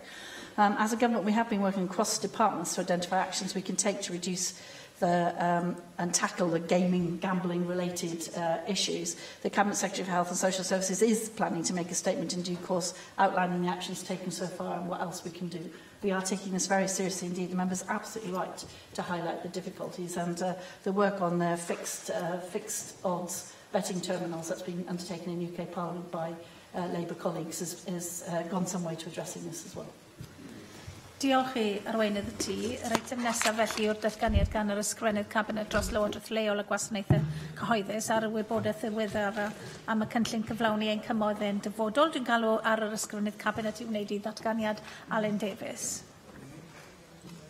Thank you very much, Presiding Officer, and I'm grateful to you for providing this opportunity to inform members about the latest updates that we have made to our ambitions and plans for the South Wales Valleys. This is set out in the Our Valleys, Our Future delivery plan. Just a few months ago in July, I had the pleasure of updating members about the first 12 months of progress since we published Our Valleys, Our Future. Since then, the Ministerial Task Force for the South Wales Valleys has been reviewing its work and more than 60 actions that we identified in the delivery plan to ensure that they are still fit for purpose and will continue to contribute to our three overarching priorities. Members will remember the three priorities at the heart of the Task Force's work were based on the feedback we received from people living and working in the valleys. They told us that they wanted good jobs and the skills to do them, better public services and improvements and a focus on their local community. This year's update of the delivery plan has focused attention on those areas which add real value to Valley's communities. We have identified new actions and programmes which will make a positive difference over the next 12 months, such as a focus on maximising the benefits of the investment on the A465 corridor for local communities alongside this important development. We know the improved transport links for the heads of the valleys have the potential to unlock new housing developments and tourism, new job opportunities and economic development for the region. The investment in the dualling of this road has to be measured and understood in the increased economic activity and the creation of new opportunities which will flow from the dualling of the A465. The task force has been working with stakeholders and partners to identify and build on these opportunities for investment associated with the dualling project. Over the next 12 months, we will continue this work to develop priority areas for the heads of valleys. Deputy Presiding Officer, I recently announced a £25 million capital fund to support the 7 strategic hubs over the next 2 years. Local authorities in the hub areas have led the development of the blueprints for long-term improvements in each strategic hub. Working with the Valleys authorities and the Cardiff Capital Region City deal, we will confirm further details of the plans for the 7 hubs in the new year. I am pleased to say that we have made available development funding for some of the local authorities in the strategic hub areas. This will commission the feasibility and design of new integrated transport hubs, replacing where necessary existing rail and bus interchange, and improving infrastructure and connectivity, which will incorporate the key metro development sites. The designs will also take into account the wider regeneration ambitions for these areas. Business support remains a key area for us. We want to encourage the facilitation of entrepreneurship and enterprise amongst individuals, businesses and communities in the valleys. I have provided funding for a focused business support campaign that identifies and brings together success amongst Valleys communities. I have also allocated funding for a pilot project to support peer-to-peer network for high-growth Valleys-based businesses, founders or leaders. Harnessing digital technologies plays an important role in this updated plan. We have included 3 pilot schemes for the Valleys, which the Task Force's digital workstream will oversee. The Task Force will work with Transport for Wales to ensure its new integrated responsive transport programme gets people from all parts of the valleys to and from their health appointments more effectively, and we will be developing an app to support this. We will also pilot the Wi-Fi EV programme, an exciting way opening up public sector broadband to create community Wi-Fi hotspots to be used by everyone in a local area. Again, an app will be created which shows where these hotspots are in the valleys. We're also investing in the Wales-wide mapping tool, Share. We will develop its functionality and content to enable easy access to a host of useful data to inform and encourage investment in the valleys. Deputy Presiding Officer, last month I updated members about the creation of a Valleys Regional Park and our ambition to use this park to strengthen the national and international profile of the region. Last month I published a prospectus inviting others to help shape the thinking behind this regional park. The prospectus has been well received here and across the valleys. There was also a striking consensus that to succeed we need to work collaboratively with a focus on the valleys as a whole.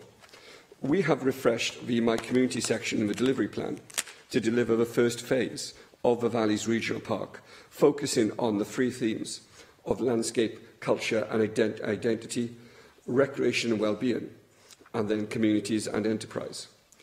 At the heart of our plans for the regional park are the gateway locations across the valleys, which will help tell the stories of these valleys. These gateway sites will encourage people to be more active and to explore the beautiful landscapes of the valleys. I have said that I intend to announce the first location of these gateways by the end of year and to deliver Phase 1 by spring 2019. Deputy Presiding Officer, working closely with local authorities and other partners in the valleys, I am pleased to be able to announce today that the Dare Valley Country Park, Caerphilly Castle, Cwmcarn Forest, Blaenavon World Heritage Visitor Centre, Cyfarthfa Park and Bringaru Country Park will be amongst those gateway sites. I will announce further sites in the coming weeks. The £7 million of capital funding for the development of the Valleys Regional Park, which the Cabinet Secretary for Finance announced in the draft budget for 1920, will be invested in these gateways and the iconic trails that connect the valleys. The detailed plans for utilising the whole of that allocation will be announced in due course. One of the defining features of the Valleys Task Force has been its ongoing engagement with people living and working in the valleys. It's been really important for all of us to talk and to listen to people and local communities. That's how this plan was and has been developed and shaped. That engagement will continue to be at the heart of our approach. The Task Force will also continue to work across the whole of Welsh Government and with both city deals. We want to be a catalyst not just for change in the valleys, but for a more joined-up government working together to deliver for the people we represent. This delivery plan cuts across all of the Welsh Government departments and all of my Cabinet colleagues' portfolios. I'd like to thank all of my colleagues and their departments for their commitment to this agenda. Deputy Presiding Officer, we want this plan to meet the needs and ambitions of people living and working in the valleys and their expectations. The Task Force has already begun to make a real and lasting difference to the South Wales valleys, and it will continue to do so. Thank you. Mark Isherwood.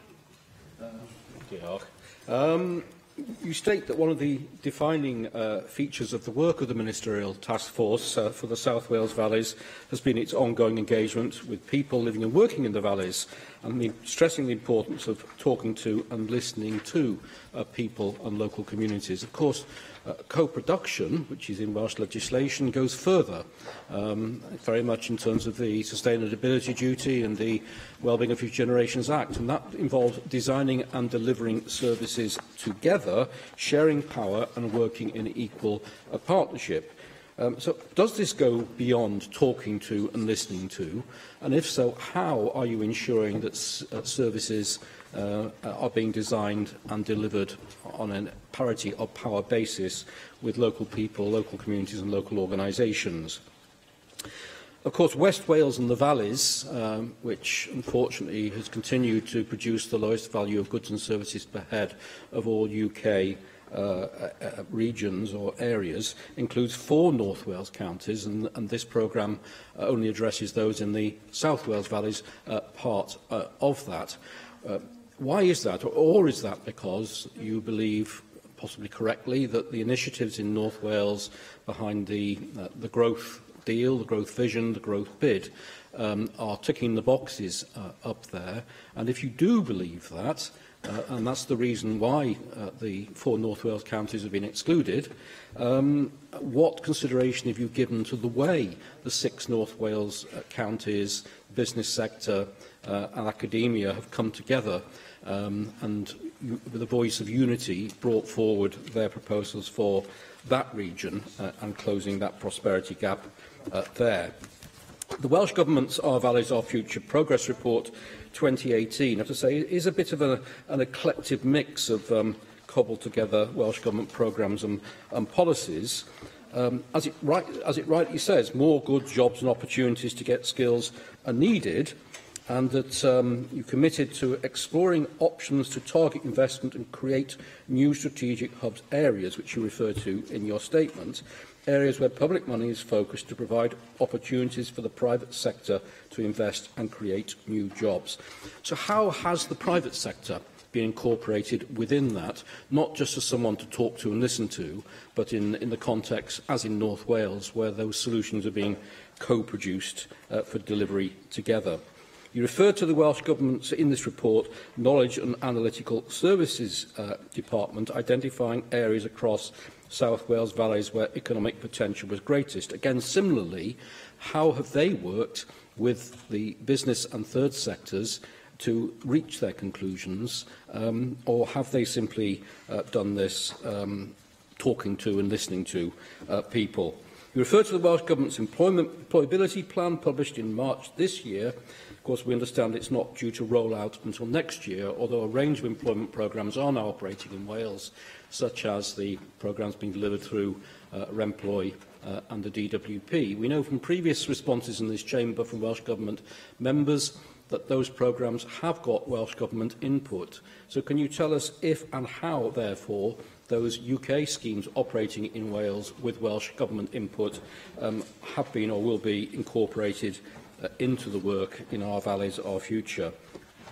You refer to, in the report, Ferndale developing a hub with a range of community-based services, and I love the sound of that. That sounds brilliant. But will you give consideration to the work of Dr Karen Sankey in Wrexham, whose work has been identified, I know, by the Welsh Government's Health Department, who's developed a community hub model to bring together and address the physical, psychological and social needs of people in that community, including those on the streets, as a best practice model. You refer to account executives for secondary schools and working with Careers Wales. Again, how will that address the concern that was raised when Careers Wales was no longer able to facilitate pupils in schools going into the workplaces for practical work experience? Are we purely talking about within school? And if so, how will that integrate with the businesses themselves? Two very, very short questions remaining, and then I'm finished. South Wales Metro, you mentioned, but you refer to a long-term programme. How long-term, really, are you thinking about with this in dialogue with your colleagues? Because we keep hearing these things bandied around, and they do sound very positive. And although I don't live in South Wales, I wish the people there every good wish. But when do you anticipate this being transport on the ground? And finally, you refer to the in the report 20,000 affordable housing target. Of course, that includes home purchase, it includes intermediate rent and provision by a range of providers. So what collective housing needs assessment is at the core of this, not just to identify the numbers of units needed by people in the population, but the type and range of properties, whether that's social rent, intermediate rent, low cost of purchase, or full market purchase, or otherwise. Thank you. Thank you very much. The Conservative spokesperson seems to have conspired to ask the same question half a dozen times. I'll try to answer it only once.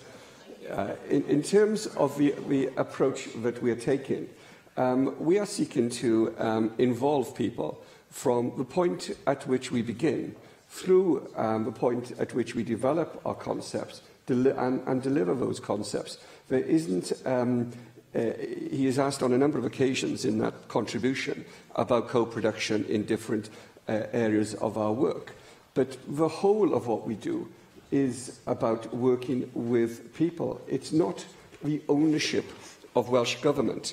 It is Welsh Government acting as a catalyst, bringing people together to enable us to use not only the power of government, but the creativity of people and the ambition and a vision of people living in and throughout the valleys. He asked a specific question on UK schemes and UK employability schemes. I'm disappointed that he doesn't understand that the regional manager for the DWP is actually a member of the task force. So all of these matters are actually hardwired into our discussions and our debates. This is a fundamental part of what we're doing. And he says there's an eclectic mix of schemes. Yeah, people are creative, and creativity isn't always clean and tidy, I'm afraid. But let me say this to him. We have a number of entrepreneurs represented on the task force as well, and the work streams that we are developing on the task force themselves bring people together and enable people to play to make a contribution and to play different roles. So this isn't a matter of compartmentalising our work in the way that the Conservative spokesperson has sought to do. This is fundamental about what the task force actually is at its roots, at its heart. And, you know, in terms of the way that we're taking things forward, we are seeking to be more inventive or creative in the way we talk and the way we communicate with people. You know, I've invested a great deal of time, whether it's in public meetings, talking to smaller groups of people. Last week I was in Blaenavon doing a Facebook Live event, talking to people and answering their questions on social media. We do this in a number of different ways over a period of time. And I do notice that the Conservative spokesperson for these matters tries on a number of occasions in his contributions to this place to pit parts of Wales against each other, region against region, community against community. I wish that he would desist in doing so. It diminishes him and his contributions. This is not a matter of the valleys of South Wales having any sort of preferential treatment over another part of the country. This is about addressing poverty. It is about addressing the poverty that exists in these places. And, you know, he's a member of a party that has actively contributed to the creation of that poverty. And for those of us who were brought up in the valleys of South Wales, we saw what Conservative governments, successive UK Conservative governments did to us. They did nothing to support our communities, but everything to undermine our communities. They did everything to take away the economic base of what we were seeking to do. And this is about redressing that balance. This is about redressing that balance and tackling that poverty. Now, I hear him, Deputy Presiding Officer, calling from his seat. This isn't about setting north against south or east against west. When he does that, he diminishes himself. And I will not allow him to do that to this scheme or to diminish what we are seeking to do. This is not about pitting community against community. It's about tackling poverty. And I know that the Conservatives have difficulty with that concept, but it's what this government was elected to do. Thank you. Leanne Wood. I'm not convinced that this statement brings anything new to the table today, and I think the evidence for that is the attack that the Cabinet Secretary just made. Cabinet Secretary, you always seem to attack when you don't have any answers. Anyway, you finished your statement today by saying that the delivery plan in front of us today cuts across all Welsh Government departments and all of your Cabinet colleagues' portfolios. So I'll use this opportunity to ask some questions today about how the Welsh Government's wider policy agenda affects the ambitions that you set out in your plan. A major element of supporting priority one of the delivery plan, which is to create good quality jobs and the skills to do them, is, as you mentioned, the Welsh Government's childcare offer. Now, this offer will provide 30 hours of free early education and childcare to working parents of 3- and 4-year-olds for 48 weeks of the year. As my Plaid Cymru colleague Claire Griffith has consistently argued, by limiting the offer of free childcare provision to working parents only, you are actively creating another barrier for economically inactive parents from returning to work. This has also been supported by the Children's Commissioner, who stated that children whose parents are not employed will fall even further behind their peers if they miss out on this provision. Your target of helping 7,000 economically inactive and unemployed people in the valleys into work was so that you could bring the valleys parts of the local authorities in question up to the same levels as the rest of Wales. Cabinet Secretary, your government's childcare offer will not support this aim. In fact, it will make the situation in the valleys even worse, leading to even more families being left behind. Therefore, as a member of the government, what representations have you made to your colleagues to urge them to expand the childcare offer to all parents in Wales? The problem in many of the Valleys communities is not the number of jobs, it's the quality of those jobs. It's the low skill and the low paid nature of many of those jobs and the fact that way too many of them are insecure jobs. The target of supporting 7,000 people into employment by 2021 is, of course, to be welcomed. However, without bringing new industries and developing existing ones to grow further, You may well support 7,000 people into employment on one hand, but the insecure nature of the labour market in the valleys might well result in those job losses elsewhere in the same area. Therefore, can the Cabinet Secretary provide a target figure of how many jobs will be secured in the period up until 2021 as well? Last week, the Welsh Government lost a vote in the Assembly calling for no more cuts to further education and lifelong learning, a sector that has been a persistent target for the cuts now over many, many years. If we are serious about reversing the long-term decline in the Welsh economy and to raise skills, incomes and productivity, then the further education sector is absolutely crucial. A major element of the Task Force's delivery plan's skills agenda will depend heavily on the Welsh Government's employability plan, for example, which will place demands and expectations on colleges and the wider skills and learning sector as crucial delivery partners. However, in reality, nobody can take these plans and sentiments forward when the funding isn't there to support these priorities. Therefore, how confident are you that the funding is there to deliver the training required to upskill the Valley's labour force? Now, I'm sure I don't need to explain to anyone how difficult it is to travel on the Valley's lines at the moment. It simply cannot carry on as things stand. That's why I welcome the development funding secured to commission the feasibility and design of new integrated transport hubs to ease travel opportunities into the new strategic hubs. Specifically, I welcome the commitment to looking at improvements in infrastructure as part of the metro development. Much of the focus with the metro development with regards to the valleys is how best to connect valleys communities with Cardiff, instead of considering how we connect the valleys to each other. The idea for the Valleys Circle Line was not included in the next phase of the metro development. Therefore, can the Cabinet Secretary commit to ensure that that part of the development funding will go towards the feasibility of pursuing the creation of a circle line for the valleys? Cabinet Secretary. I'm grateful to you, Deputy Presiding Officer, and grateful to the Plaid Cymru spokesperson for her questions.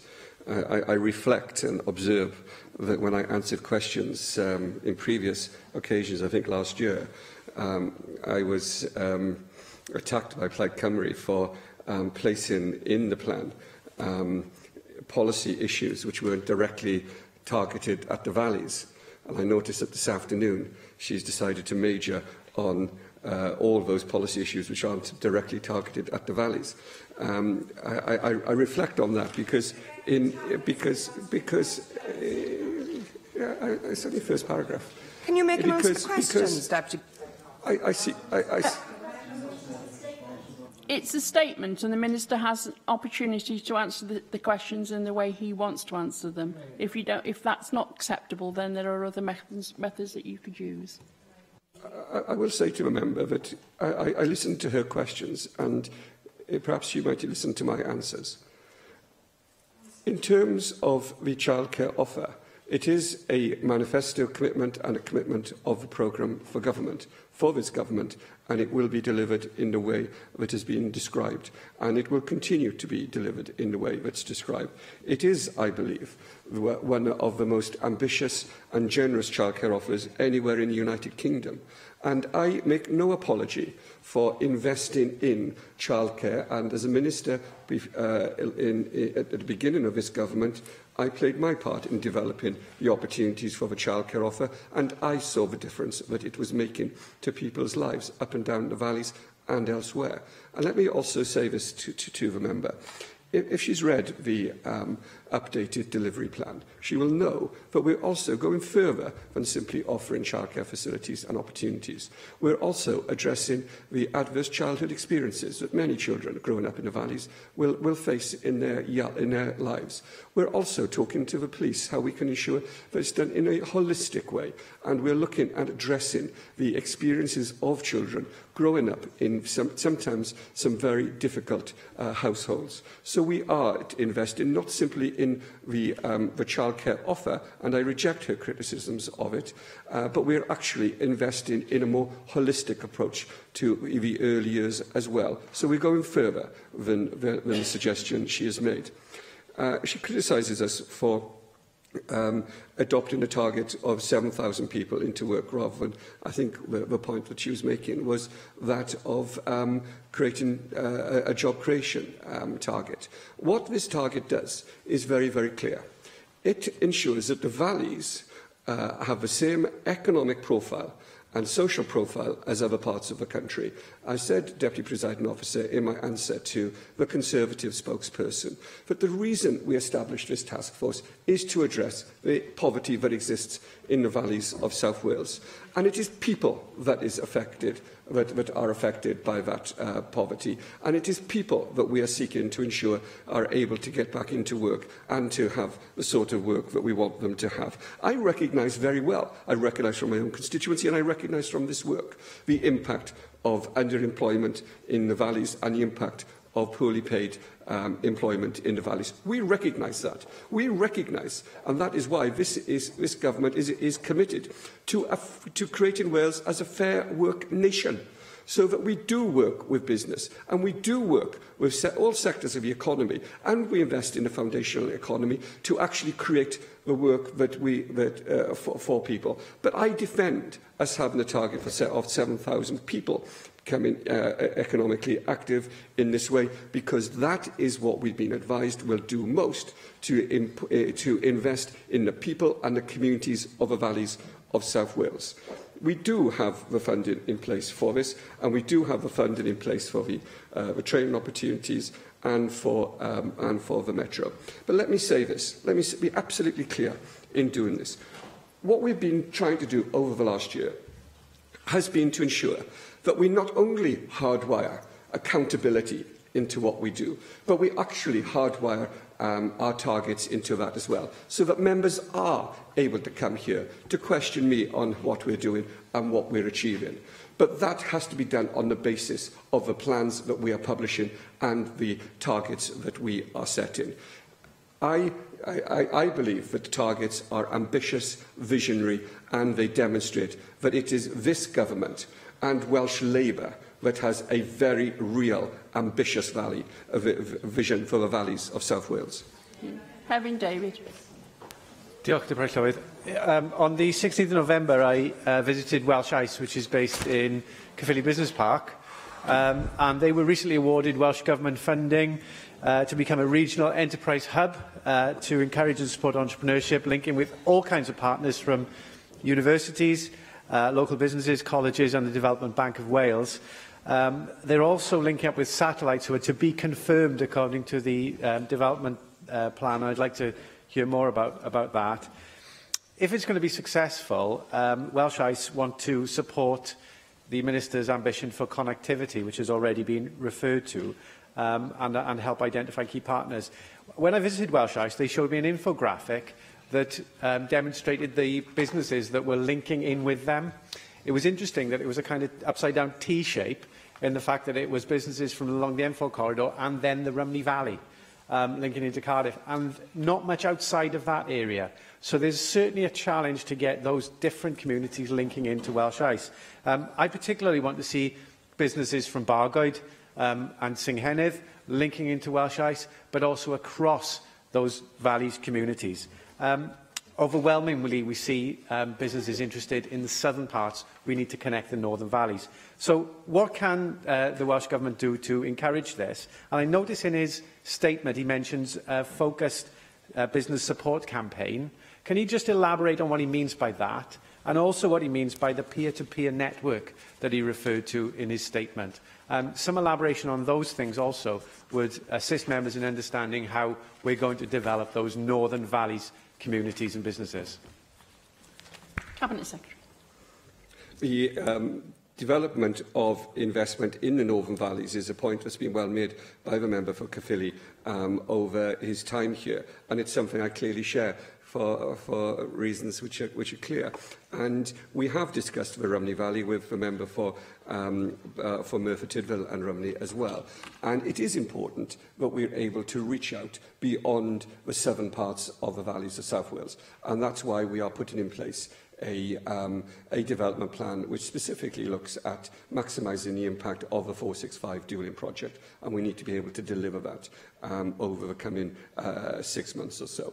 But in terms of Valleys Ice, I've clearly met with Valleys Ice, and we do have a representative on the task force who's taken forward the plans on entrepreneurship.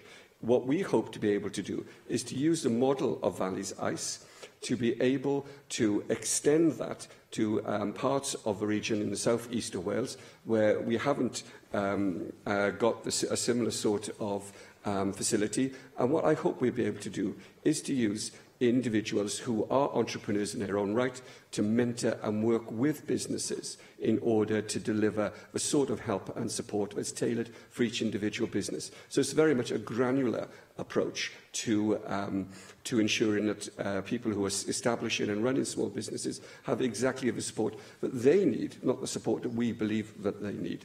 And that's absolutely essential. What I hope we'll be able to do is to use the model of the Valleys Ice in Caerphilly to be able to develop exactly that approach in other parts of the south-east of Wales. I have two more speakers who have been, I think, their areas have been named in the Minister's statement. Therefore, I will take them, but if they can be brief, that would be helpful. Vicky Howells. Diolch, Deputy Llewydd, and thank you, Cabinet Secretary. I welcome your comments about using the Heads of the Valley corridor as a tool for economic development. The former Tower Colliery site in Hirwaun is ideally situated for these purposes and is, as you will know, currently undergoing restoration. What discussions have you had with the team at Tower Regeneration about how the Valleys Task Force can help to exploit the untapped potential of this site? And secondly, it was good to hear about the discovery gateways and the mention of Deer Valley Country Park in particular. I agree with you. I think it would be an excellent location for that.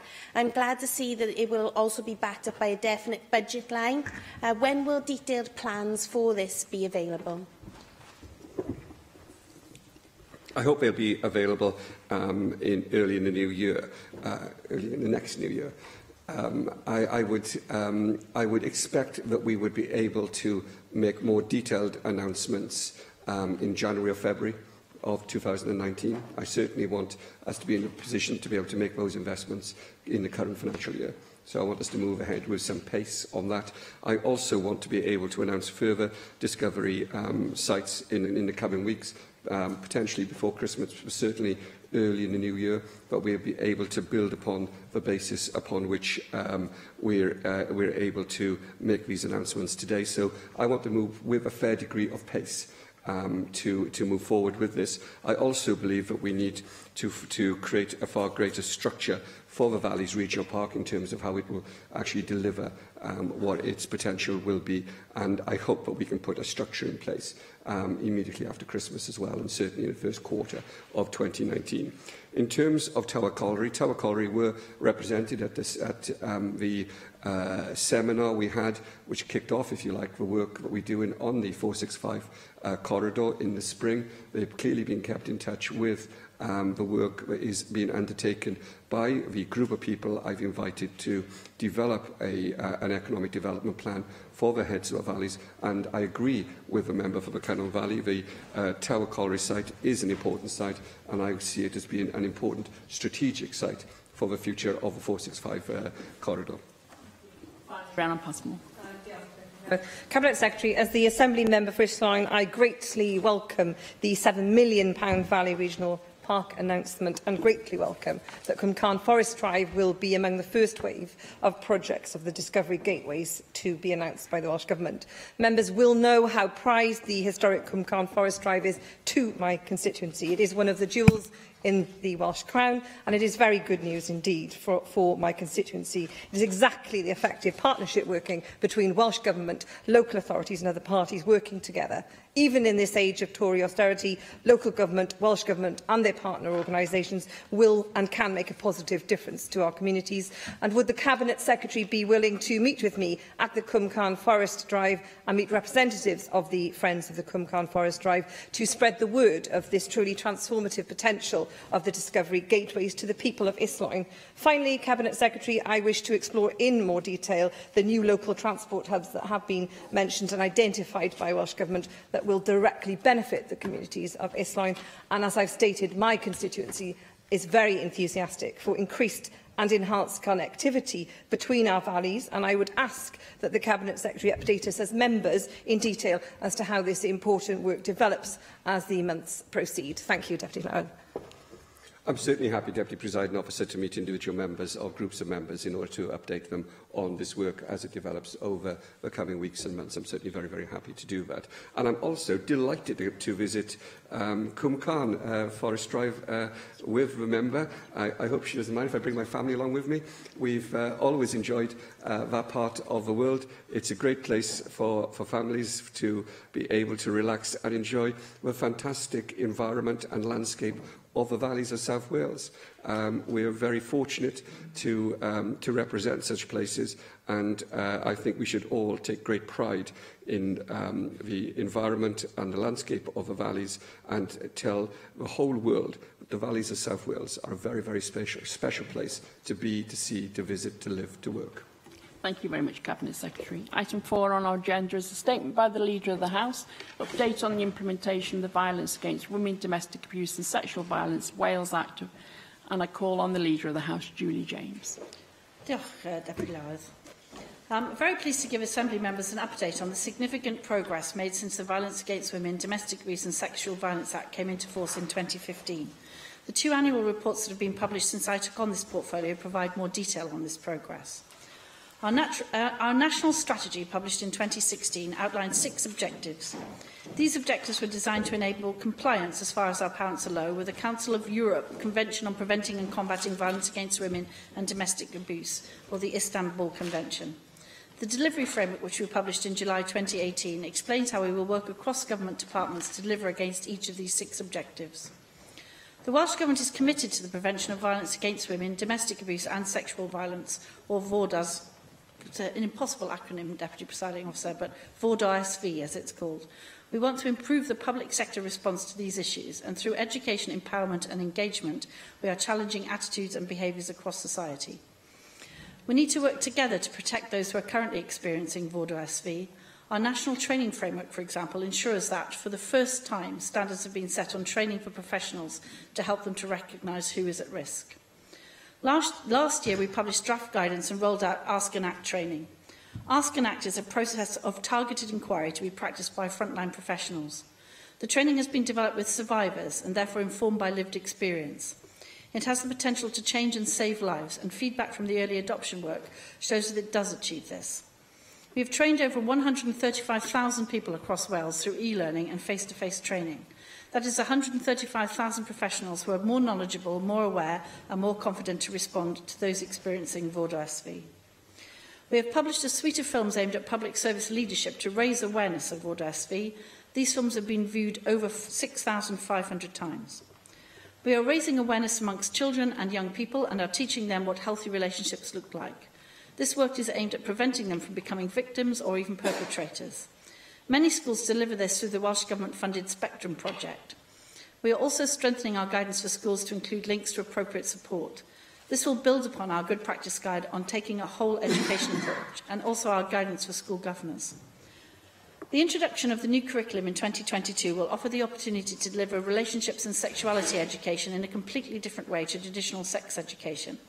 Schools do not have to wait until formal rollout if they feel sufficiently equipped to do so before then.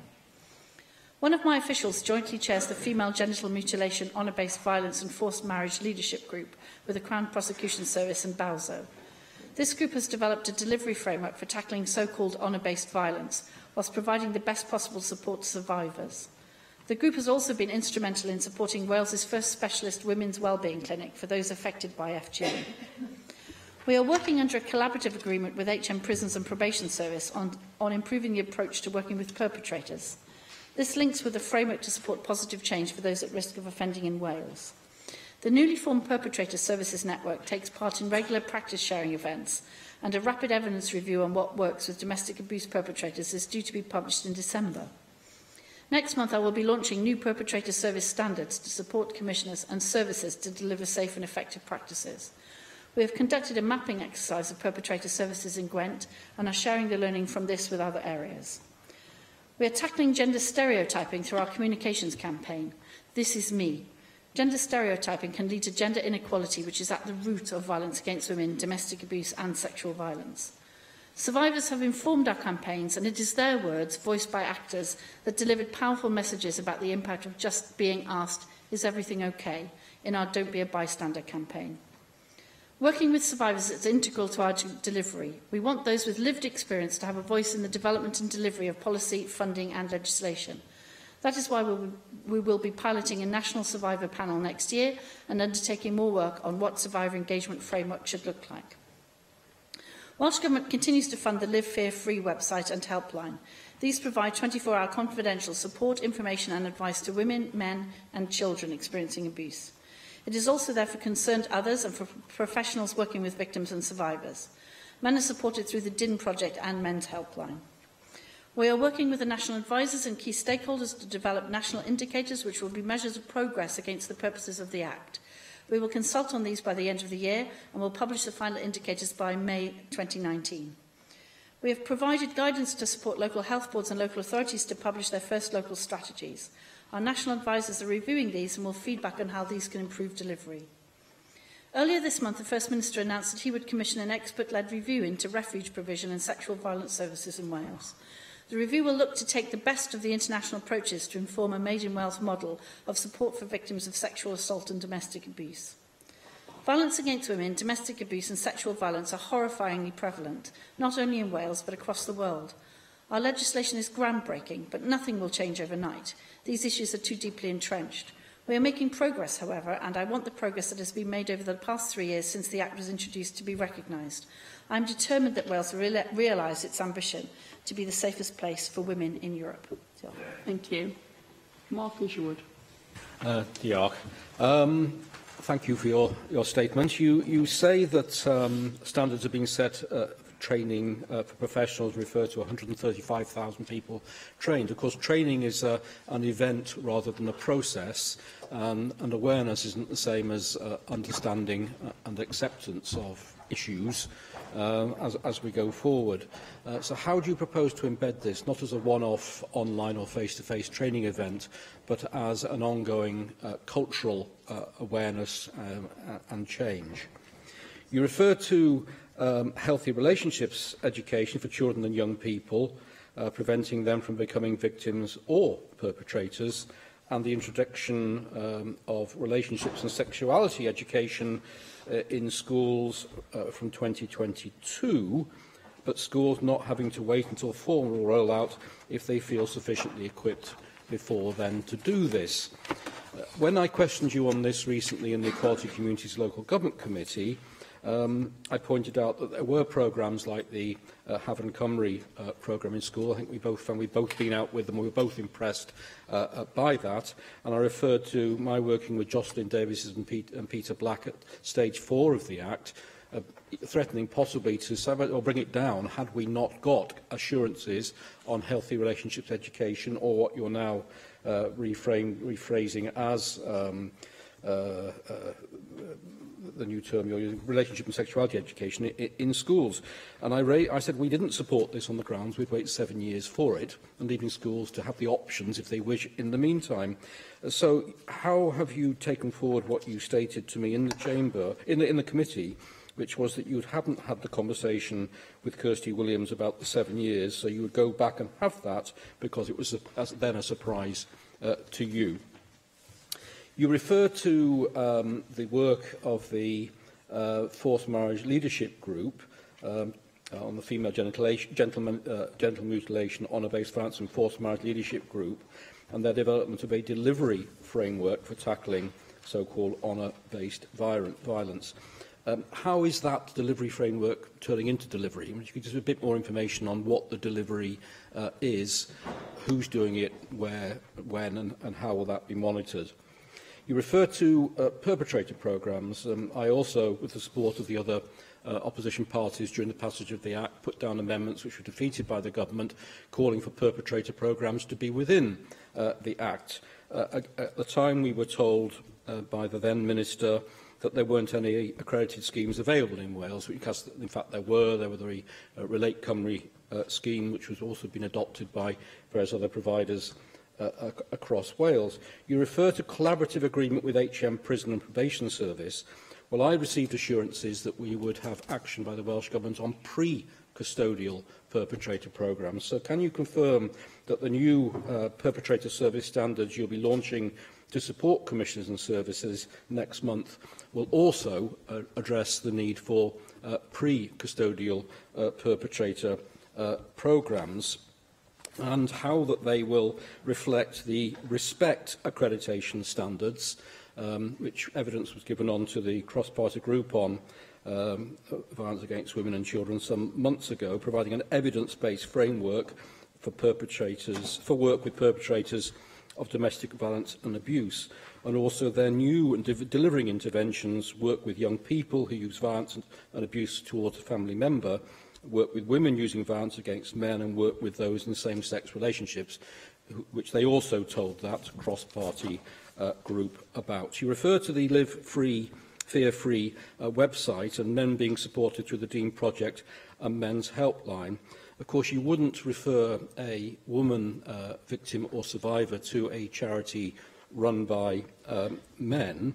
And during the passage of the Act, another amendment I put down was calling for what Welsh Women's Aid had called for in the past, which was gender-specific strategy for men and women. Again, the Minister stated this wouldn't be in the Act, but the need would be addressed as we move forward. So given that North Wales Police has now announced that a quarter of their domestic abuse reports involve men, and the Crime Survey for England states that 42% of the cases they now have are picking up are affecting men, and that 3/4 of suicides are men, how will you also work with some wonderful charities like Kim Inspire in Holywell, which you might have heard of and who would love you to visit, who started out supporting women needing mental health support in the community, have now also established and recruited men to deliver the Kim for Him project, which is groundbreaking, established by a brilliant women's group, but incorporating men to deliver it. And, of course, the work of DASU, the Domestic Abuse Support Unit on D-side, who were also innovative in many years ago, broadening their services to incorporate men as well as women who work together in mutual support. Thank you. Okay, well, I'll do my best with that very long list of issues that you've raised. In terms of the training being an event, not a process, I think you said, it's a training framework. So we're rolling out specific parts of the training framework. So, for example, Ask and Act is part of the framework. So it's the national training framework exists within which the training programmes sit, and the whole point of them is that they are a process and that people continue to progress with their knowledge and so that it's an effective set of professional qualifications, but also actually that it's a set of abilities and skills that all frontline workers should have. And I was particularly impressed by going to, for example, the South Fire Service, who've put all of their firefighters through it, because firefighters are respected and allowed into people's houses, and they've been trained to look for the signs of domestic violence, sexual violence, and that's been very successful. I was very impressed with that. So I think I can reassure the member that we're very much aware that it's a framework and not an event. In terms of the schools issue that he raised with me in committee with my conversation with the Cabinet Secretary for Education, we have that in the diary, but we've not yet actually met. But as I said to him, we are making sure that the programmes we currently fund, as I said in the committee, are still there, and that schools who've got expertise as a result of those programmes and so on can roll out the new curriculum as soon as possible. And as soon as I've had the meeting with Kirsty Williams, I will come back to him. I've not yet been able to have that due to diary pressures. In terms of perpetrator programmes, we're working with Cardiff Metropolitan University to undertake a rapid evidence assessment of what works with domestic abuse perpetrators, which will be published imminently. We'll be consulting on draft guidance for public services working with perpetrators, and we're working with the regional Vordo SV boards to ensure that safe and effective work with perpetrators is reflected in their strategies. So we will expect to see the consultation on that very, very shortly. In terms of his issues that he made about the quarter of domestic abuse reports being men, and Deputy Presiding Officer, without taking anything away from the men who suffer from domestic violence, because all domestic violence is an abhorrent process in our society. It's the scale of the abuse. 2 women a week are killed by their partners. That simply isn't the case for men reporting domestic abuse. And that's without not being disrespectful to those people who are, because that's not my intention. But clearly the scale of the problem is nothing like what the figures that the member quoted would lead you to believe. Men report abuse is a generalisation, I know, at a much lower level than women. Women tolerate it for much longer, and abuse is much worse and much more violent. So we do have to have a proportionate response to the various sorts of abuse. We do have the various helplines and projects that are being sponsored, but it would be a mistake to think that some sort of equality across the provision was what was required as a result of some of the statistics the member quoted.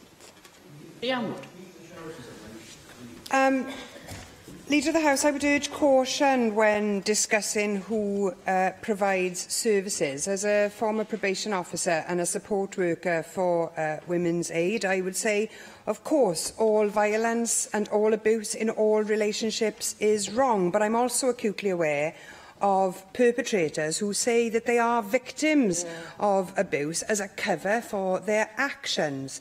So when considering the funding of services, I'd want to be satisfied that proper checks are taking place to avoid this sort of cover from perpetrators being publicly funded and further harming victims. So how can we ensure that those getting money for the provision of these services are bona fide?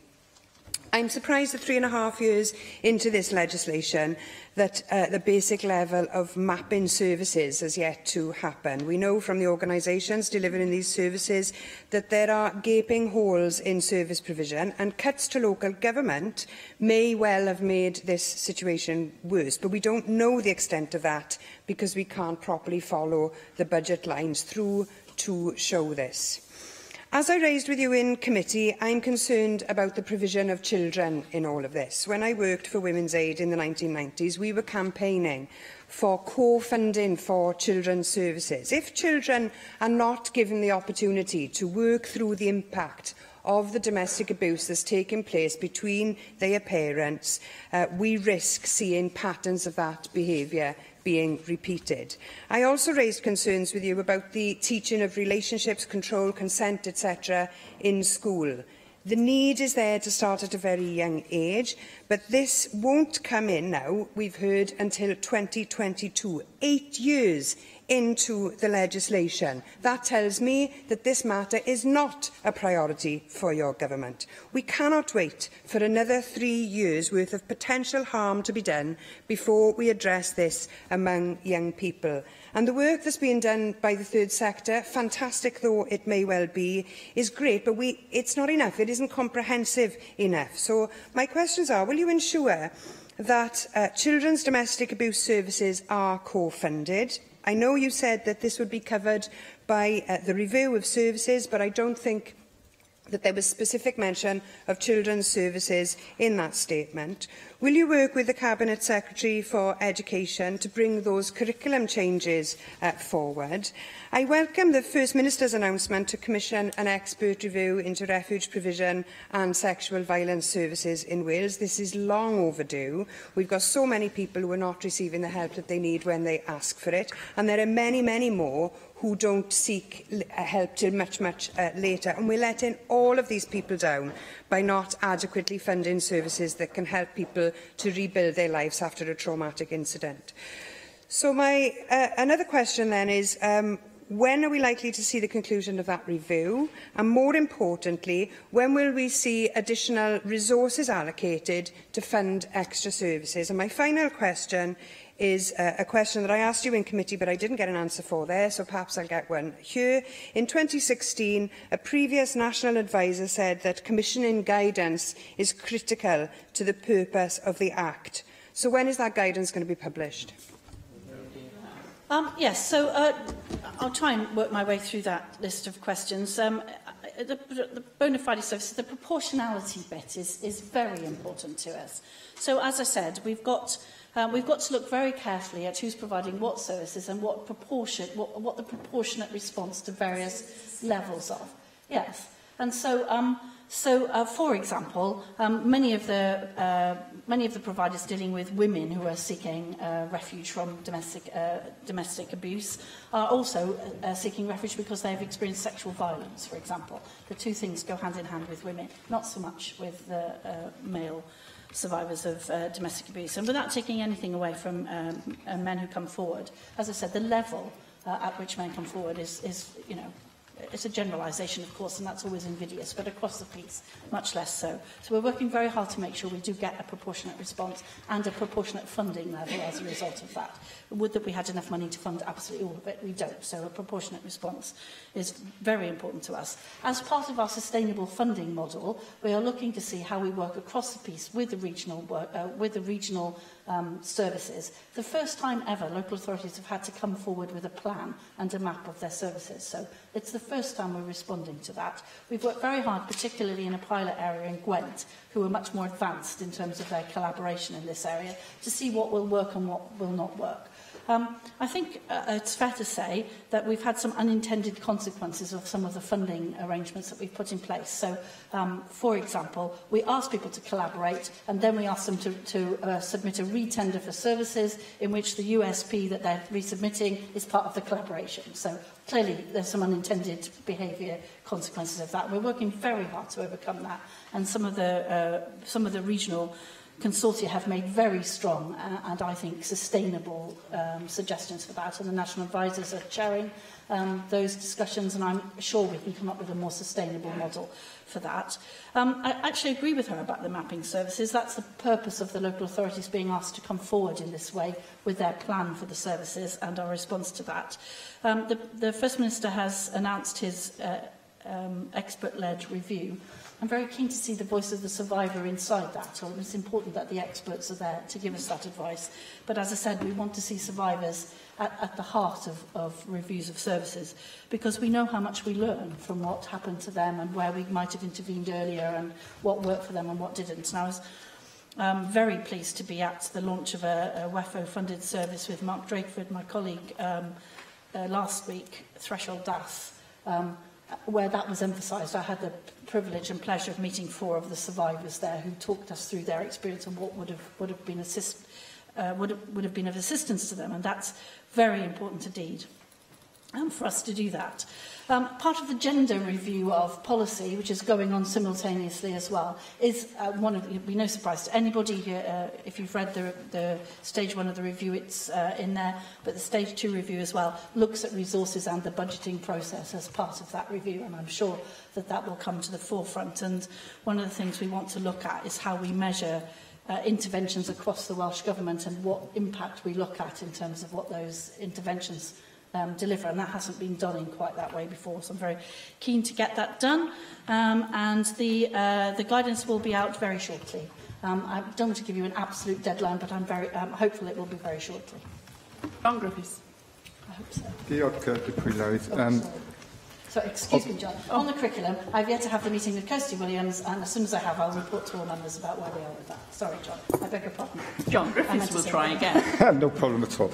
Leader of the House, as you will know, the committee that I chair, the Equality, Local Government and Communities Committee, is taking a general approach of returning to reports and indeed legislation that we've scrutinised to make sure that implementation is what it needs to be, and that includes this particular piece of legislation. So one aspect that we've been concerned with, as Leanne Wood mentioned, is the statutory commissioning guidance and the timeliness of taking that forward. And as Leanne Wood also said, the previous National Advisor said I think, some 2 years ago, that the publication of statutory guidance is critical to the purpose of the Act, and that she was very concerned at the time that there was no confirmed timeline for publication of that guidance. And indeed, in the absence of that, Lloyds Bank Foundation and Welsh Women's Aid produced non-statutory guidance. So I'd just be interested in anything further you can say in terms of making sure that those issues are satisfactorily addressed.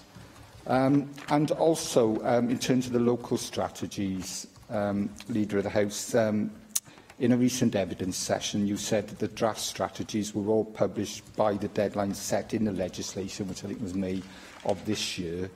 But I'm just wondering if there are any legal consequences in terms of those local strategies being published in their not being published in their final form by that May deadline, given that that deadline was actually set out in the legislation.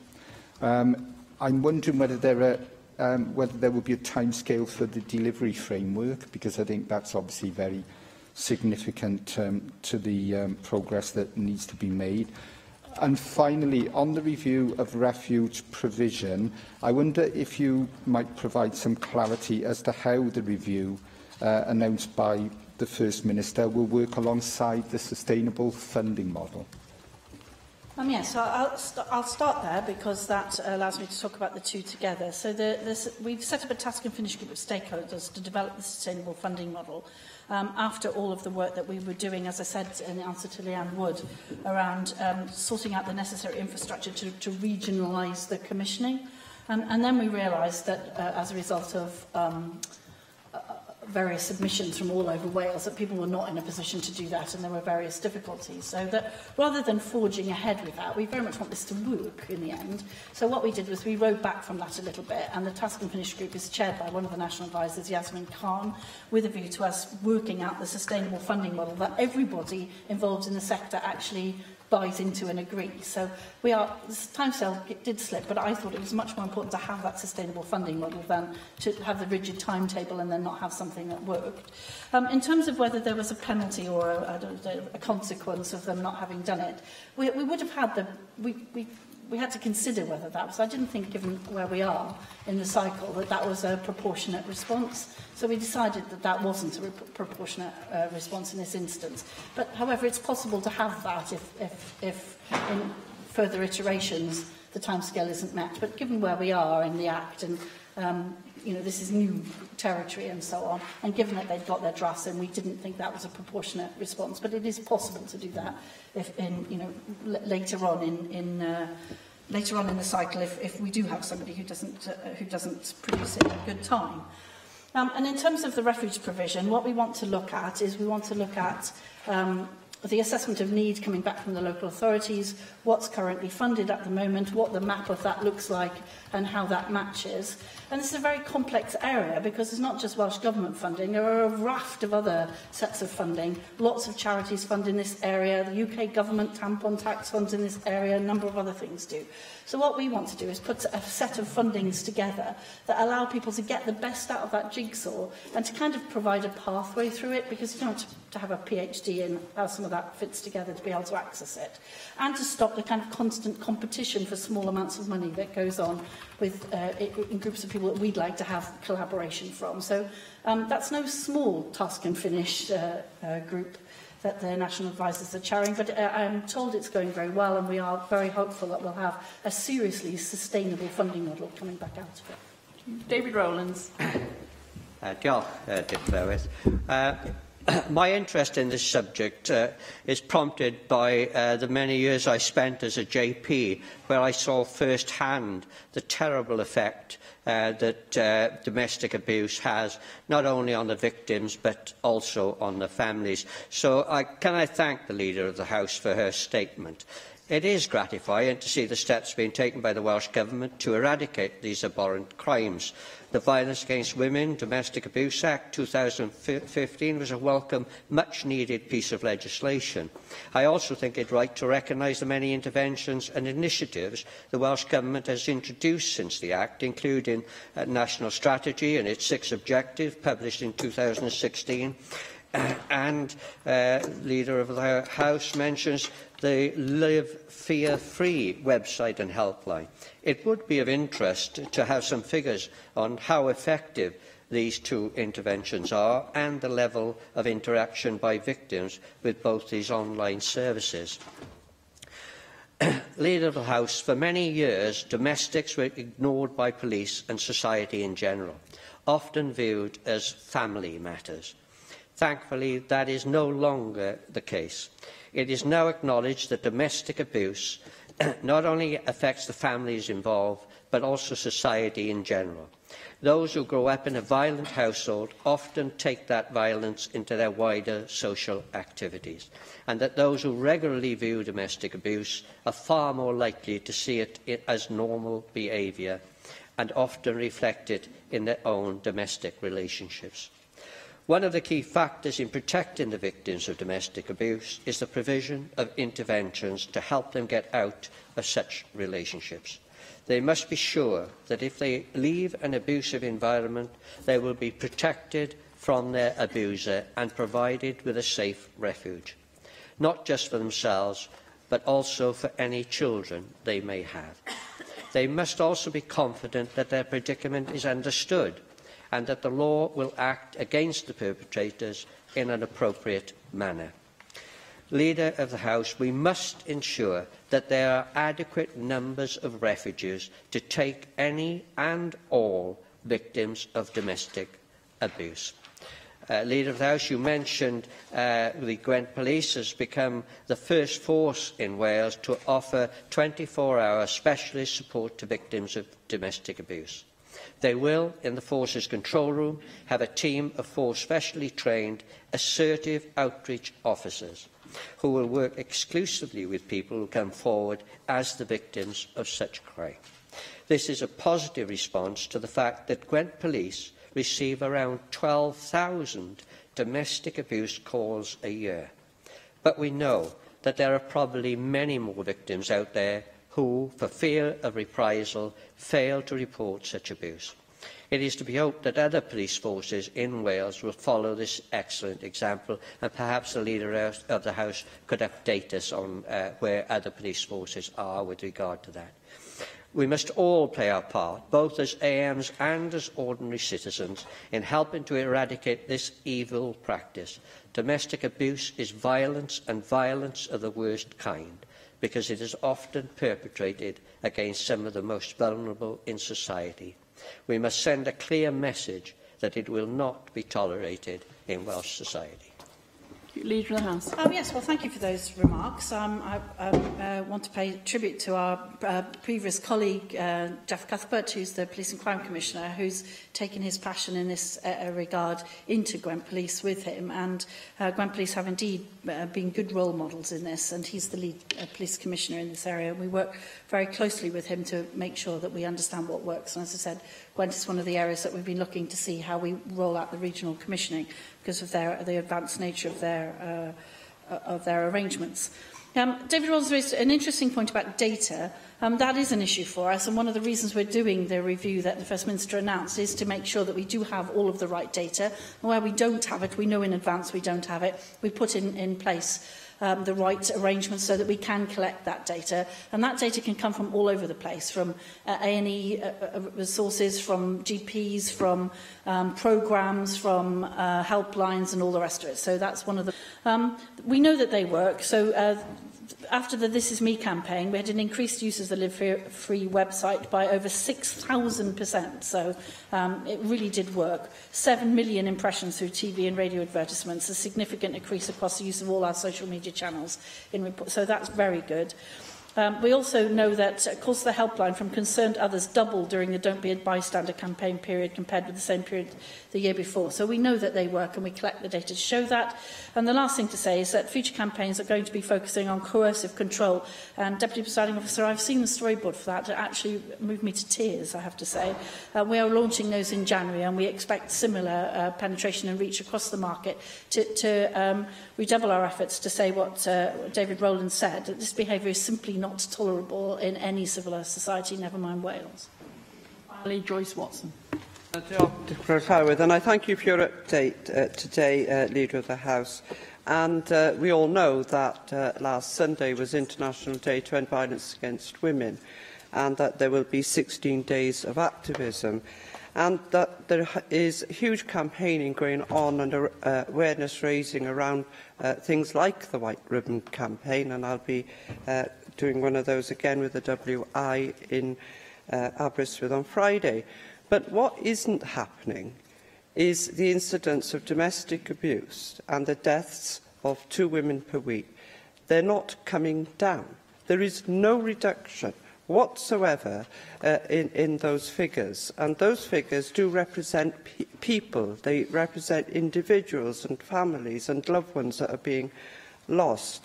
So it leads me to ask the question, whilst I recognise all the good work that we are now putting into schools, and teaching children about the respect agenda at the earliest stages that they're able to comprehend that, what work are we doing beyond that in terms of other clubs, social clubs, sports clubs, youth clubs that aren't attached to school, where we can get that message into communities in a different way? Because it is obvious that we have to change the pattern of behaviour, and the pattern of behaviour clearly starts with young people. And the other figure that doesn't seem to be coming up very often is the one that the South Wales Fire Brigade and Rescue Service told me last week, that they receive 60 calls every single month about threatened arson. And if you look at the UK figures, when it comes to domestic abuse, 40% of them are as a consequence of arson attacks. So those are my 2 questions. One about other fire and rescue services taking up the very good work that's been driven by Hugh Jakeway in South Wales. And the other question is about widening far and wide as possible the impact and the influence that we can have on young people under the Respect agenda. As usual, Joyce Watson has championed this for years beyond measure. I mean, all of your political career, you've been a champion for this, quite rightly so. And it is worrying that the figures don't move.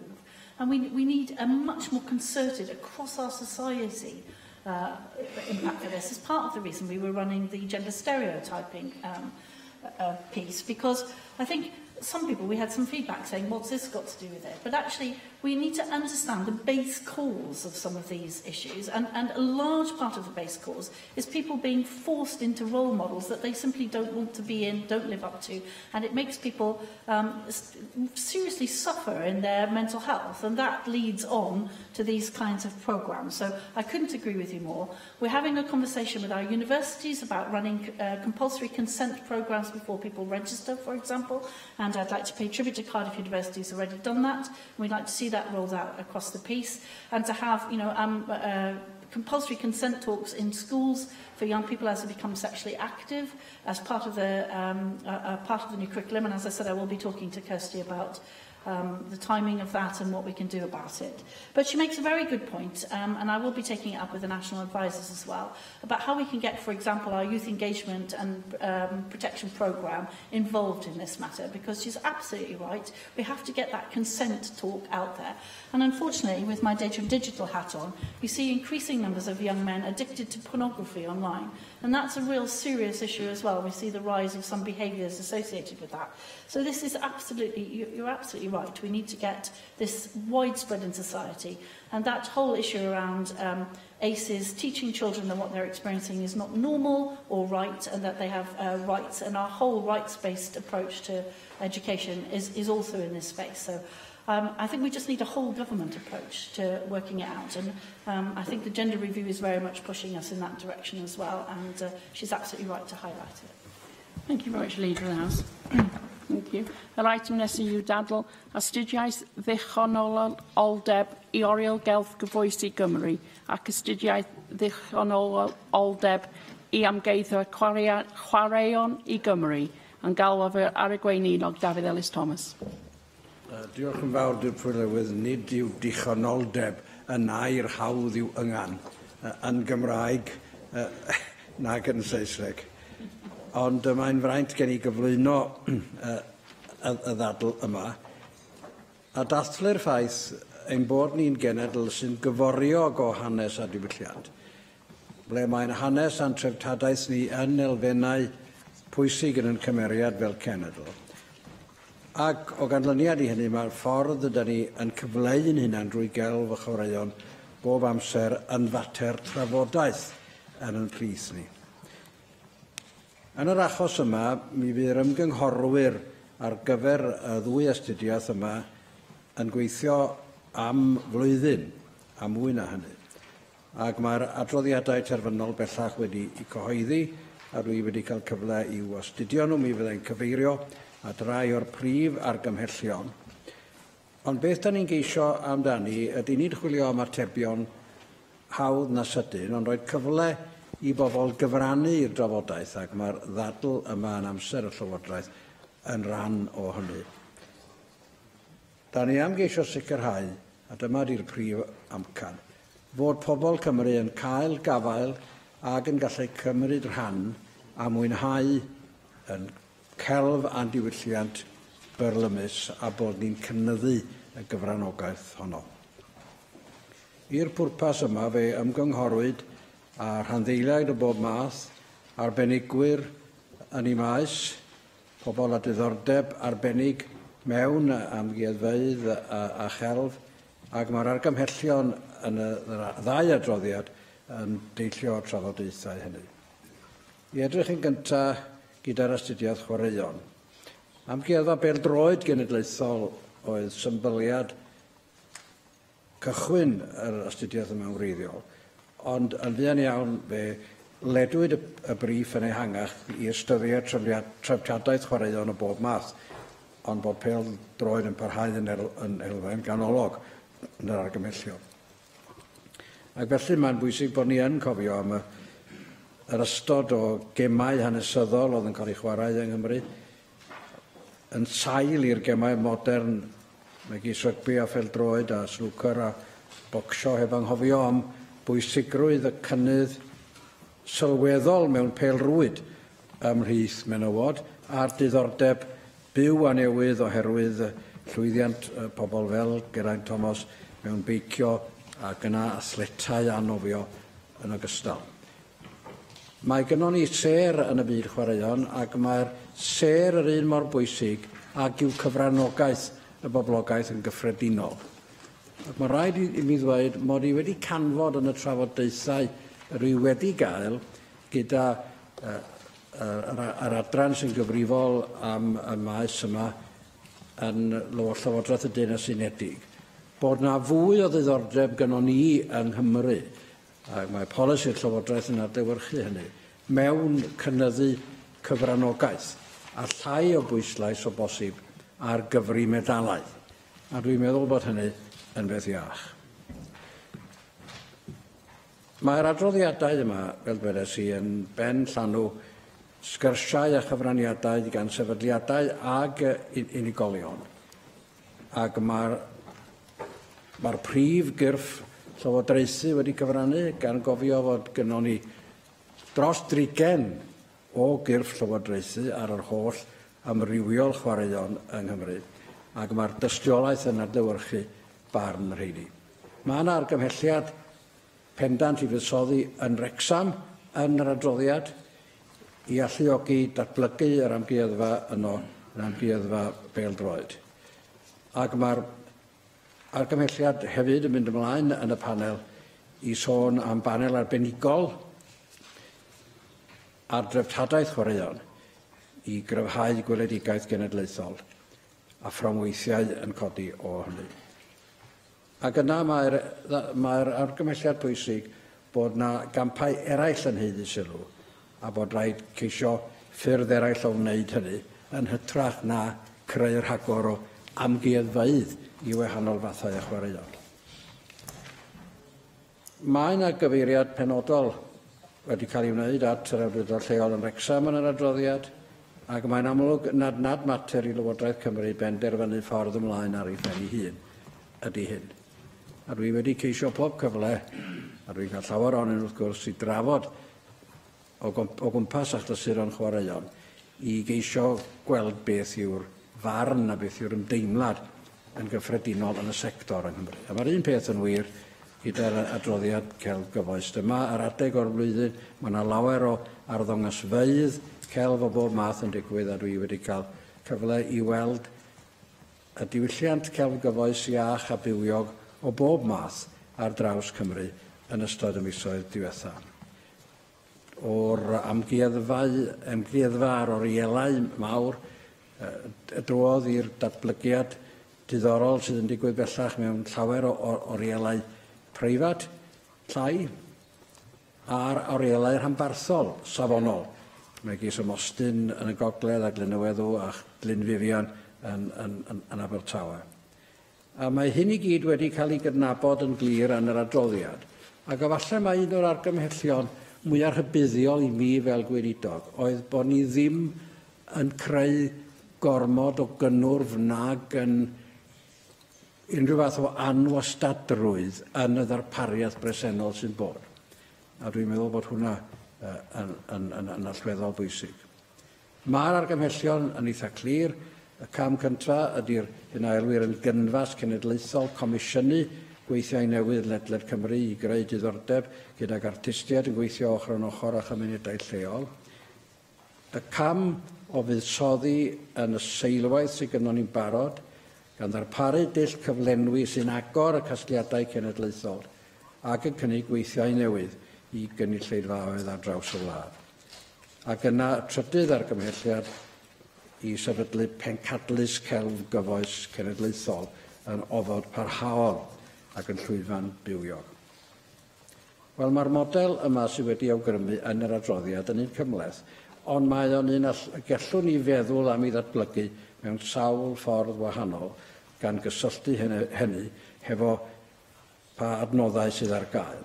Fel gyda'r astudiaeth chwaraeon, mae'r cyfan yn dibynnu ar weithredu mewn partneriaeth yn fy marn, ac mi fyddai yn ceisio gwneud hynny os cael cyfle i barhau yn y swydd yma ac i weithredu ar yr argymhellion. Mae'r astudiaeth yn codi allan o ymgynghoriad o wybodaeth a dealltwriaeth arbenigol, a dwi'n ddiolchgar iawn i'r rhai a wnaeth y gwaith, ac hefyd i'r holl garedigion chwaraeon a charedigion celf mas fanna sydd wedi cymryd diddordeb yn y broses yma. A dwi'n edrych ymlaen at glywed beth oedd wedi'r ymhellach yn y ddadl yma heddiw. Rwyf wedi dethol y 5 gwelliant i'r cynnig a galwodd David Melding i gynnig gwelliant 1 a gyflwynwyd yn enw Darren Miller. David Melding.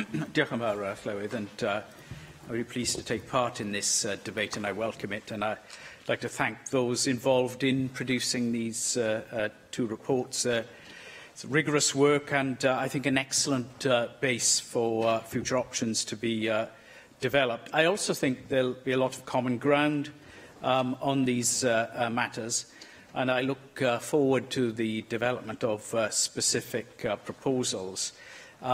We won't actually be supporting the government motion just because I don't think the recommendations are focused enough to be endorsed in that fashion. I don't think they're meant to be, really. They are pointing us in a certain direction. And I'm very keen that we now engage in some extensive public engagement, because these areas really do demand it. Contemporary art, builds on a great tradition in the 20th century, something I think the work of Peter Lord has demonstrated that we have an outstanding record in the visual arts, which is often overlooked.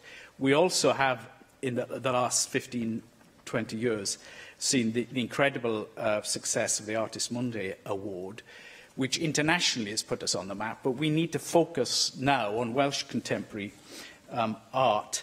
And similarly with sport. These are issues, I think, which do cry out for very extensive public engagement. So can I just talk about the Contemporary Art Gallery first? I think the central issue to resolve here is whether a prestigious and high-profile new building is required. And I have to say I think it is. And if so, should it be the first objective of any strategy or a possible conclusion of a spoke and then hub strategy, which is sort of what is, I think, the main thrust of that report that we're discussing this afternoon. So I think Adam Price brought incredible energy to this debate when he challenged us to think in sort of Guggenheim terms in Bilbao or in New York. You know, these incredible structures. Now, we may or may not be able to match it, but our ambition perhaps should be, you know, in the first place to do so. And then, you know, to mention someone like Port Talbot. I mean, this is great contemporary thinking and builds on some recent traditions in terms of artistic achievement. There may not be the answer, but I do think that's kind of where the thinking has to be. As the report says, these matters carry high risks. We don't have a very happy recent record in terms of contemporary art provision facilities, and I don't particularly want to pick over the failures of past projects, but this is a challenging area, but it's also the lifeblood of creative artistic work in our current generation, so it should receive a very, very high priority.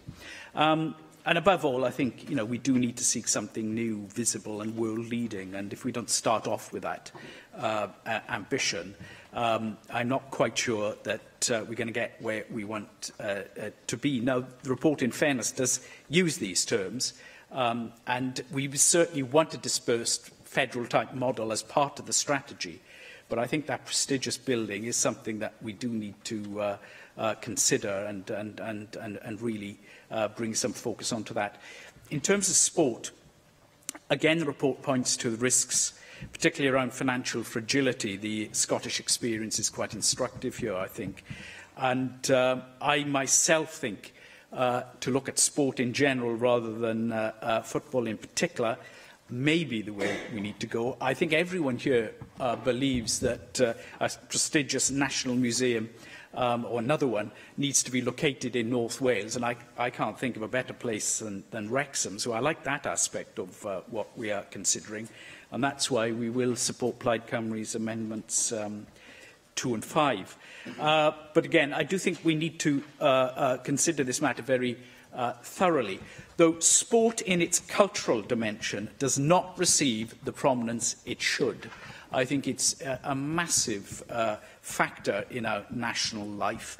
And whilst we all enjoy it in terms of you know, what's going on at any particular moment, the effect it has on society, I think, is really profound and needs to be examined and celebrated and reflected on in that manner as well. So I think we do need to look at these things in a very ambitious way.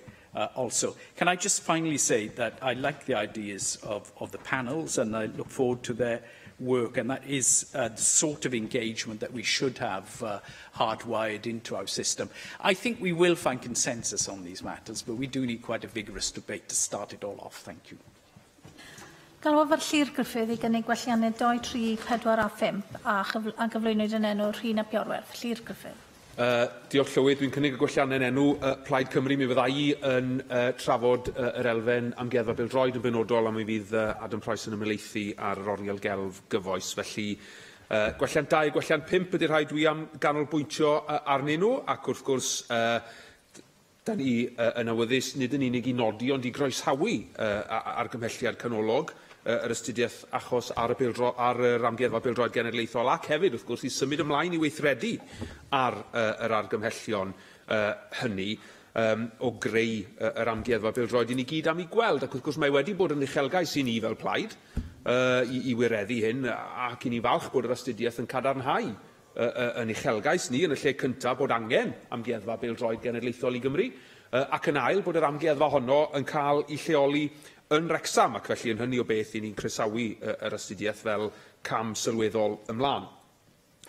The report's findings are a vindication of the campaign launched 3 years ago when I and Plaid Cymru colleagues first went public on this, alongside Wrexham Supporters Trust directors, when we launched our campaign at the Racecourse Ground. Back then, of course, we argued that a National Football Museum should be based in Wrexham, the spiritual home of the game. It's where football started in Wales, effectively. It's still home to the oldest existing international stadium in the world, as well as the third oldest football club in the world. It's where, of course, the founding fathers of the Football Association of Wales met many, many years ago. But also, not only history, but future football as well, because the FA, of course, have invested in that future with a National Football Development Centre being located at Colliers Park in Wrexham. And Plaid Cymru made the case for a National Football Museum in our 2016 election manifesto. And, of course, we ensured that this feasibility study happened as part of our budget agreement with the Welsh Government. But, of course, this isn't the end of the story. Far from it. There's much more work to do. And I would like to see the Government now bring forward a timetable to make sure that we do realise this ambition as soon as we can. There are a few areas where I diverge from the findings of the report, or the recommendations. First of all, of course, in relation to the governance model. In order to be a proper national museum, I think it's appropriate for this proposed National Football Museum to be part of the National Museum Wales family, rather than a glorified local museum might be unfair, but certainly having a lesser status. Secondly, it still remains my ambition that the museum is incorporated into a future redevelopment of the racecourse. It's a great pity that that prospect was dismissed in a single paragraph in the feasibility study, but certainly as a party we are keen to see this development happen, and we'll continue to press for the museum to be a catalyst for that redevelopment at the Racecourse Ground, albeit maybe that ambition is now something that we have to consider in a slightly longer term.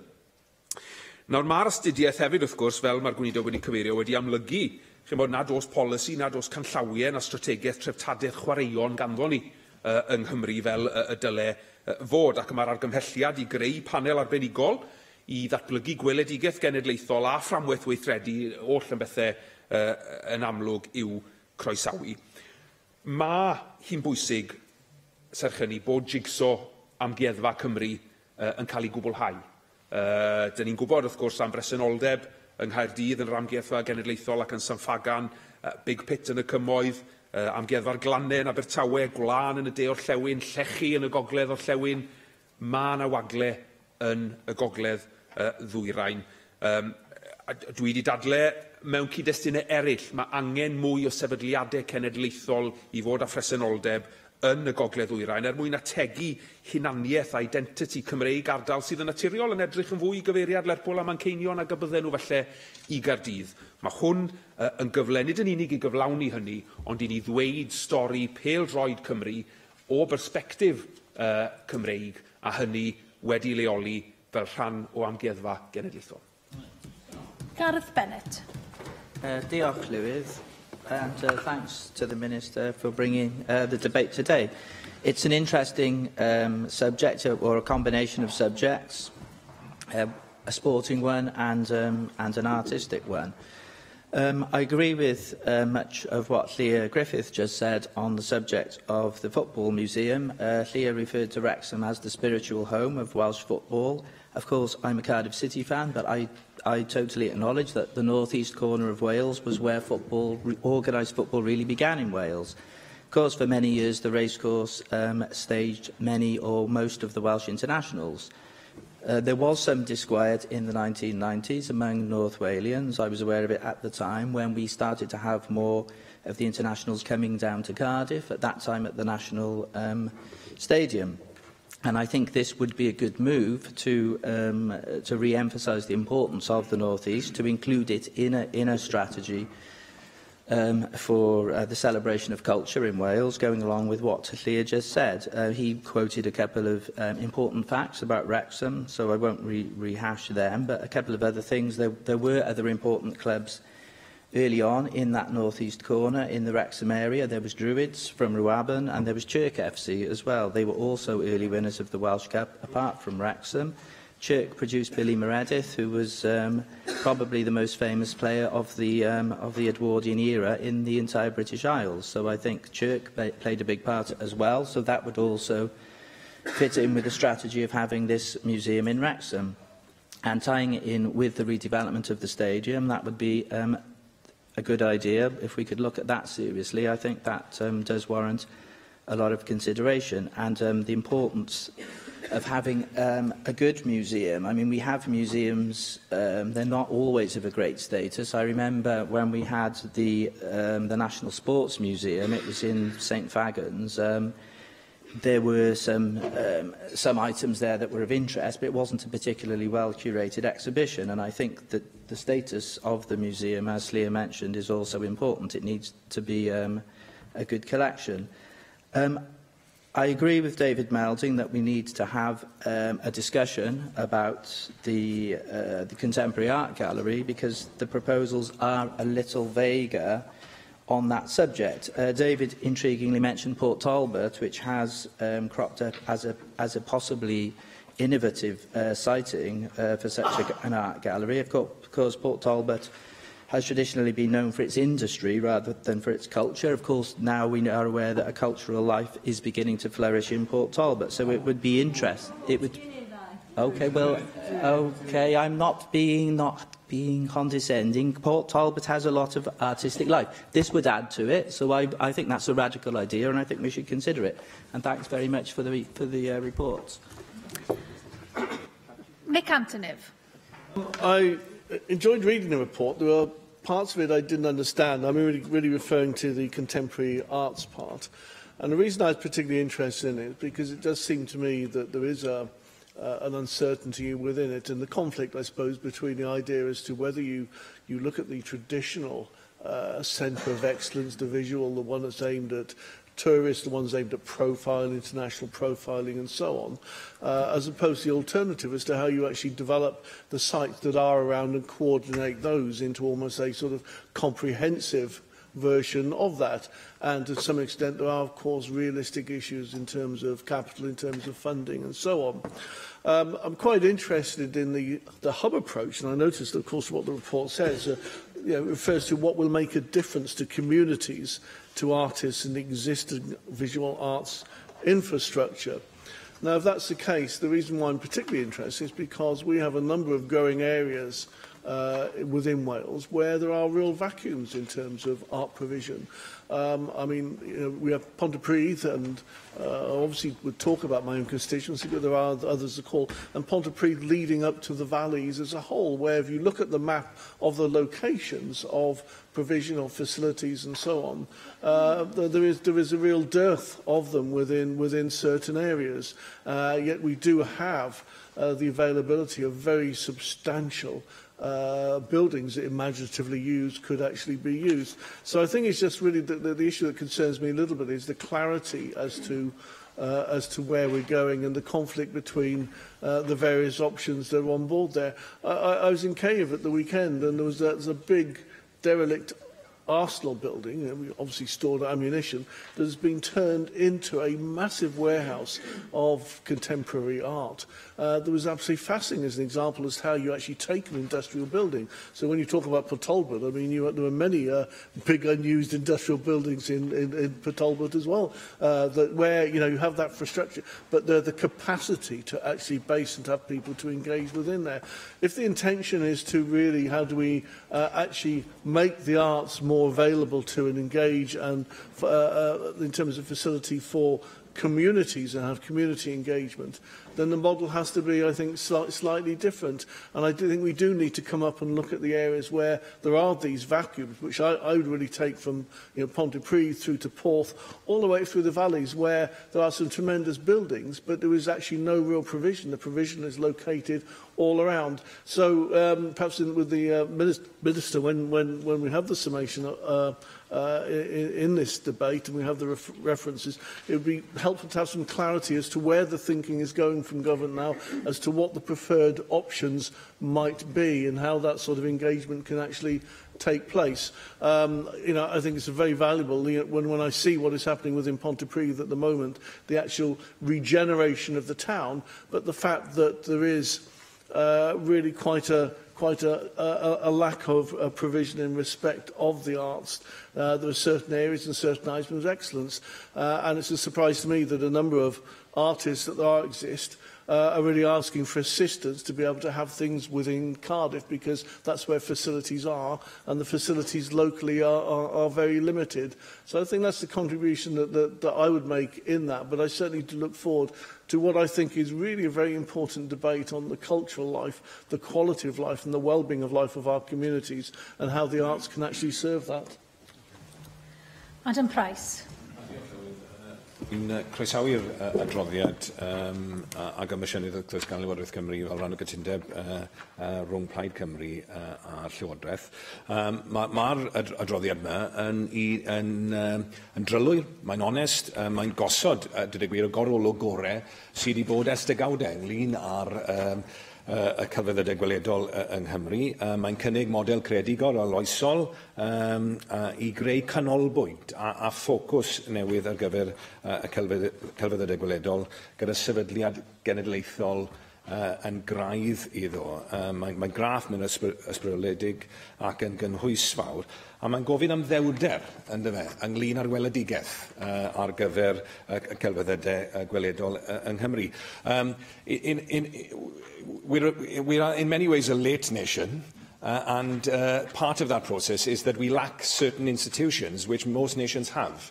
The building next door was an example of that. Of course, it was an opera house that then developed into a hybrid national performance centre, the Wales Millennium Centre. The visual arts is an area where the lack of those national cultural institutions is most clear. We still lack fully a national gallery. We lack a national portrait gallery, and we do not have, of course, a national gallery of contemporary art of sufficient scale for us to be able to create a crystallisation point for the visual arts in Wales. And there's an opportunity here, actually, for us to tap into a little bit of that spirit of the heroic age of nation building 100 years ago, the likes of a namesake of the Minister, Tom Ellis, etc., and the vision of creating a national library and a national museum and other national institutions. And there is unfinished business here, isn't there? The visual arts has always been a poor relation, unfortunately, in our culture, which has been dominated by text and live performance. So now is the opportunity for us to make up for that absence, because, of course, the visual arts has been part of our story. It just hasn't had the same stage. And it's building that stage that's that we're talking about. I think the report offers a sensible, measured and three-phased approach. The only thing I would say is let's do the phases together in parallel. So as we build capacity, let's also facilitate the raising of the capital to create the hub. I think there's a lot to be said in a nation such as ours for a federated approach, a distributed approach.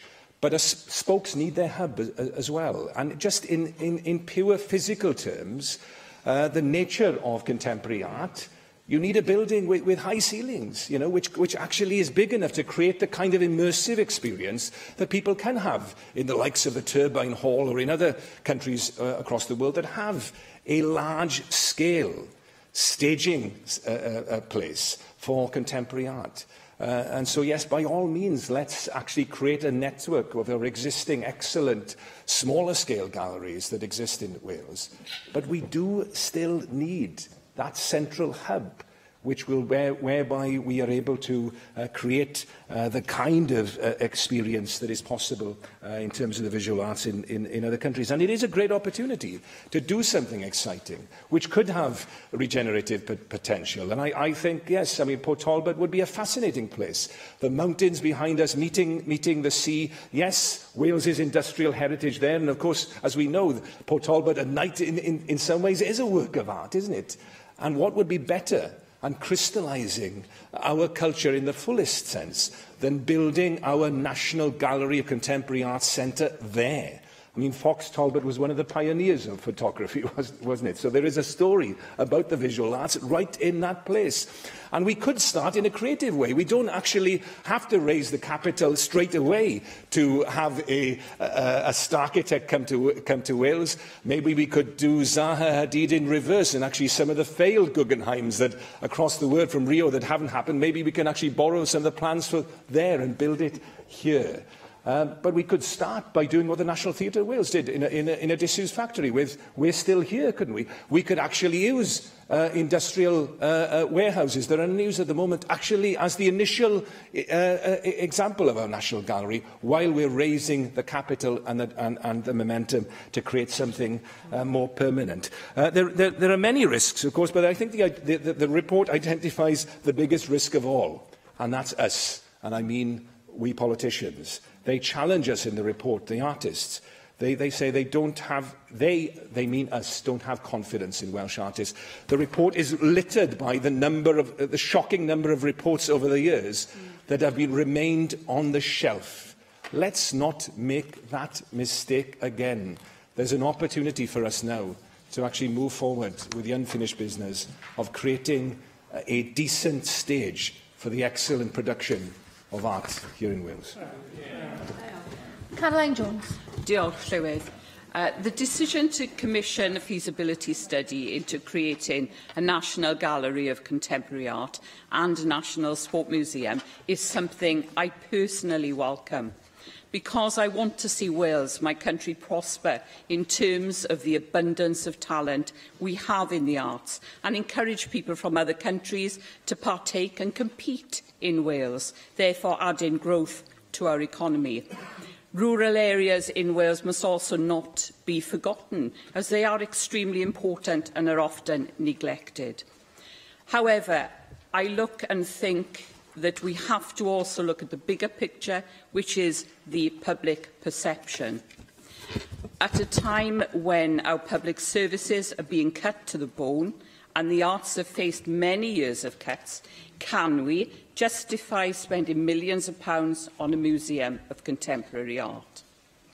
Tomorrow we are debating the Culture, Welsh Language and Communications Committee's report on its inquiry into non-public funding of the arts, which came about because the Welsh Government requested that the sector reduce its reliance on public funding.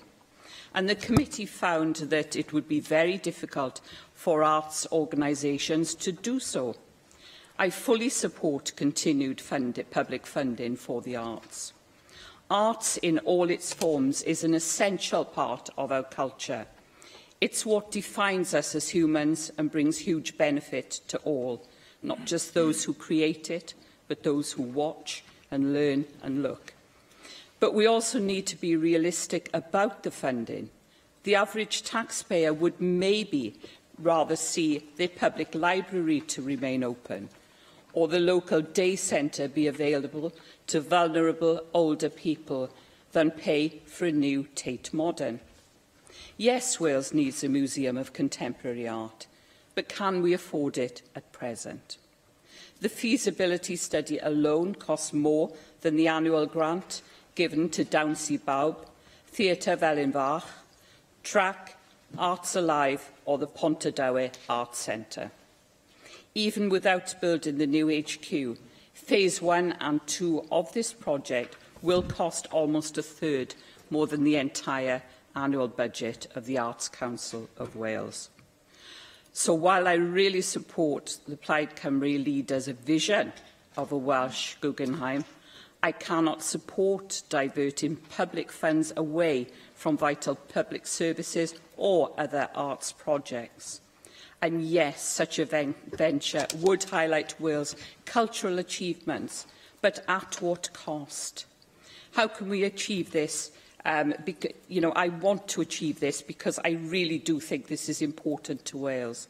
But we simply have far too many other priorities at this moment in time. Would the member be aware? Should we be looking? Yes, certainly. Adam. Yes, she may not be aware. There's some work already ongoing through the Morgan Academy at the Swansea University, trying to look at alternative funding mechanisms which need not be entirely reliant on the public purse. So if that were possible and we were able to at least state the ambition, would she be supportive of finding alternative means of achieving the same goal? This is what I was coming to, and this is what I'm trying to raise in my point. I'm passionate about the arts, being a former drama teacher and PE teacher, so arts are my thing. So, but, I'm looking at the other ways of raising, as you've just enlightened me about, so thank you very much for that. And I want to keep our vital services open, like the libraries and so on, because people depend on them, and it takes them out of loneliness and isolation and so on. So I'm casting this, Adam, in terms of relativity, and my personal view is I want this to go ahead. So thank you. Diolch. Dalfa ar y gweinidog diwylliant twristiaeth a chwaraeon i ymateb i'r ddadl. Dafydd Ellis Thomas. Diolch yn fawr y llywydd, ond dwi ddim yn ymddiheuro am ddweud na fydd hwn yn ymateb confensiynol sydd yn ateb bwynt wrth bwynt bob peth sydd wedi cael ei ddweud. Oherwydd dechrau'r broses ydy'r drafodaeth yma heddiw i fi yna hefyd. Ond dwi am nodi un o ddau o bethau, sef mae David Melding wedi cyfeirio at ymgais i gael consensws. Ond a sawl peth yn rhywbedol lle yn enwedig y berthynas ar amgueddfa ar orielau cenedlaethol presennol yr o'n i'n cynnesu tuag ato fo. Pwyslais Gareth Bennett ar ansawdd casgliadau araith ysbrydoledig Adam. Dwi ddim yn fan o'r Guggenheim fel mae'n digwydd, yr un o'n nhw. Oherwydd dwi'n meddwl bod nhw'n tynnu mwy o sylw at yr adeilad a dim digon o sylw at y gelf yn y ffordd maen nhw wedi dylunio. Dy hynny ddim yn wir am y gwaith o gelf sydd gennym ni lle da ni'n siarad yma heddiw. Diolch yn fawr i Mick am ei sylwadau am yr hyn sy'n digwydd yn y cymoedd neu y diffyg presenoldeb yn y cymoedd. A dwi'n derbyn bod ni mewn peryg o golli cyfle lle nad ydyn ni yn cyfuno celf o bob math a pherfformiad a gweithgareddau cymdeithasol hefo adfywio cymuned. Oherwydd, os dim oedd adfywio cymuned, os nad yw'r gymuned yn cael ei adfywio, nid mater o adeiladwaith yn unig. Diolch yn fawr Caroline am y dadansoddiad. Dwi'n meddwl bod ni wedi cael pob safbwynt bron yn y drafodaeth yma heddiw gallu rwy'n i ddisgwyl i gael o blaid ac yn erbyn y ffordd ydym ni'n gallu gwario ar gelfyddyd. Ond mi nai a chwaraeon. Ond mi nai ddau bwynt wrth grynhoi y sylwadau a chau'r ddadl yma, sef cyfeirio at gwelliannau. Mae gwelliad 2 yn croesawu'r argymhelliad i sefyllfa'r amgueddfa fel droed yn Wrecsam, a dyna pam yn bod ni yn hapus â hwnnw. Mae yna oblygiadau, wrth gwrs, i drafod gyda Chyngor Bwrdeistref Sir o Wrecsam. Dwi'n gwybod ddillir wedi bod yn siarad efo nhw, ond dydw i ddim yn sicr. Mae yna gyfle i ni wneud ar ôl y drafodaeth yma heddiw. Mae gwellian 4 yn croesawu'r argymhelliad o weithio tuag at adeiladu pencadlys cenedlaethol, ond mae'n well gen i'r gair hwb na'r gair pencadlys wrth tôn am gelf. Ac felly y mae hwnna yn rhan o uchelgais y Llywodraeth yn bendant. Felly yr hyn fyddai'n gymryd o'r drafodaeth yma ydy sylwadau sydd wedi cael ei gwneud fe wnawn ni ymateb i'r drafodaeth yn y ffordd ymarferol, oherwydd y mwriad i ar ôl heddiw ydy dechrau gweithredu, parhau ymgynghori gyda'r sector, ond fyddai ddim yn gwneud penderfyniadau terfynol nes byddai wedi cael sgwrs hir hefo rhai sydd wedi siarad heddiw yn arbennig llefaryddion y pleidiau, fel yn bod ni yn chwilio am y consensws neu am y cynnig o gytuniad ac sydd yn bosib mewn maes sydd o reidrwydd yn ddadleuol fel hyn. Diolch yn fawr iawn i chi. Cwestiwn yw, a ddylid derbyn gwelliant 1, a oes unrhyw aelod yn gwrthwynebu? Gohiriaf y bleidlais ar yr eitem yma felly tan y cyfnod pleidleisio. Sy'n dod â ni at yr eitem nesaf, sef dadl y Ceidwadwyr Cymreig ar awdurdodau lleol. A dwi'n galw'r Darren Miller i wneud y cynnig. Diolch, Llywydd. While we in this chamber debate policies and lawmaking, it's our Welsh local authorities, our councils across the country, rather than the Welsh Government, which is actually at the coalface delivering many of the public services that our constituents rely on each and every day. Many of these public-facing services have a key role in reducing inequality, protecting the vulnerable, and building a fairer and more prosperous society. Our councils are huge players in the local economy, employing 10% of the Welsh workforce, including 26,000 teachers. And our motion today recognises not only the challenges facing local authorities, but it also urges the Welsh Government to consider further improvements to next year's damaging settlement and to commission an independent review into the outdated funding formula which it uses to distribute cash to local government. Since 2009, local authorities in Wales have had their funding cut by £1 billion in real terms, equivalent to 22%. And if you exclude money for schools, the core funding to councils has actually been reduced by some 35%. Now, this is at a time when councils are facing many funding pressures, including pension funding shortfalls, public sector pay awards, and increasing demand for services like adult social care due to an ageing population. On top of the cuts which have been inflicted upon our councils, the Welsh Government has also cut funding to other funding streams via grants which are provided. For example, post-16 funding, which has been cut by a fifth in the past 6 years, in spite of promises to protect education spending. And the Education Improvement Grant, which was cut by £13 million in the current financial year. Now, these pressures have had huge implications for local authority services, including libraries, refuse sites, leisure centres, bus routes, and even the frequency of bin collections. And of course, budget reductions have forced our councils to pass on a greater burden in terms of the taxation which is paid by hard-pressed families across the country. The average Band D council tax in Wales has trebled since Welsh Labour came to power here in Wales back in 1999. Many fees and charges which are levied by councils have also had to go up. New ones have also emerged. Many of our local authorities now charge for the childcare element of the Welsh Government's supposedly free breakfast clubs, while collection of garden waste incurs a fee also in many areas. Just a few days ago, we dug out some of the figures regarding local authority parking charges, £10 million worth of them in the last year alone. And who can doubt that that is not making a contribution to meeting the funding gap which has been exposed as a result of the very poor settlements that many of our local authorities have had. And of course, charges like that are deterring people from shopping on our high streets. Now, I recognise that councils have to make some difficult choices, but they're having to make these difficult choices because of the pressure which you, as a government, are putting them under. And of course, it's not just Welsh Conservatives who have been warning the Welsh Government of the potential damage of its funding decisions.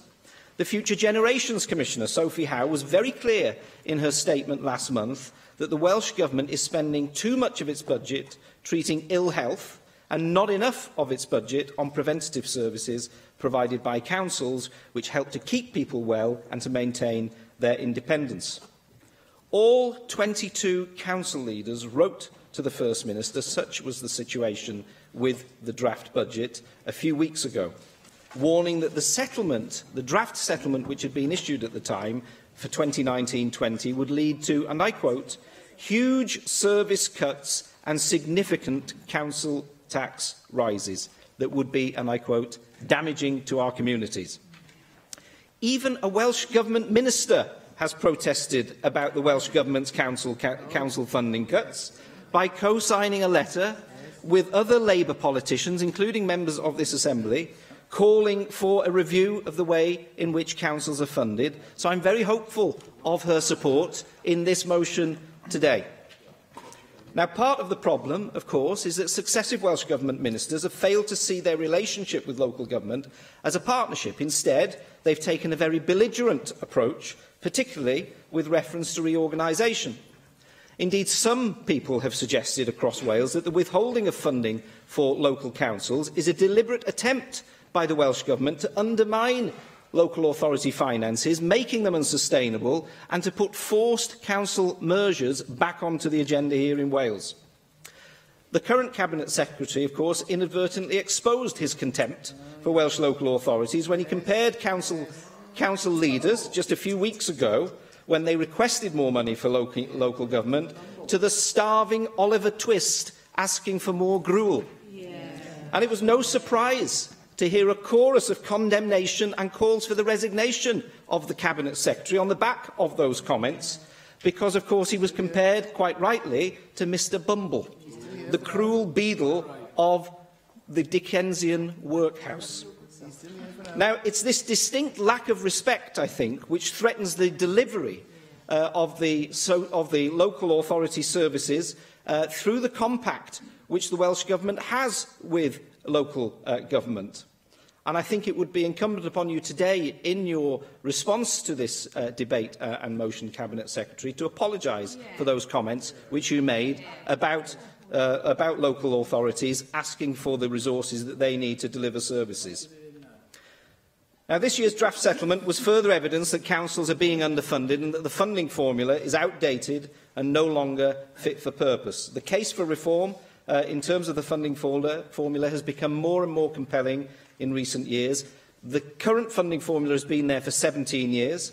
It's based on many different elements and indicators, including how much council tax the Welsh Government considers each local authority should be able to charge, and population data, which is based on the 1991 census.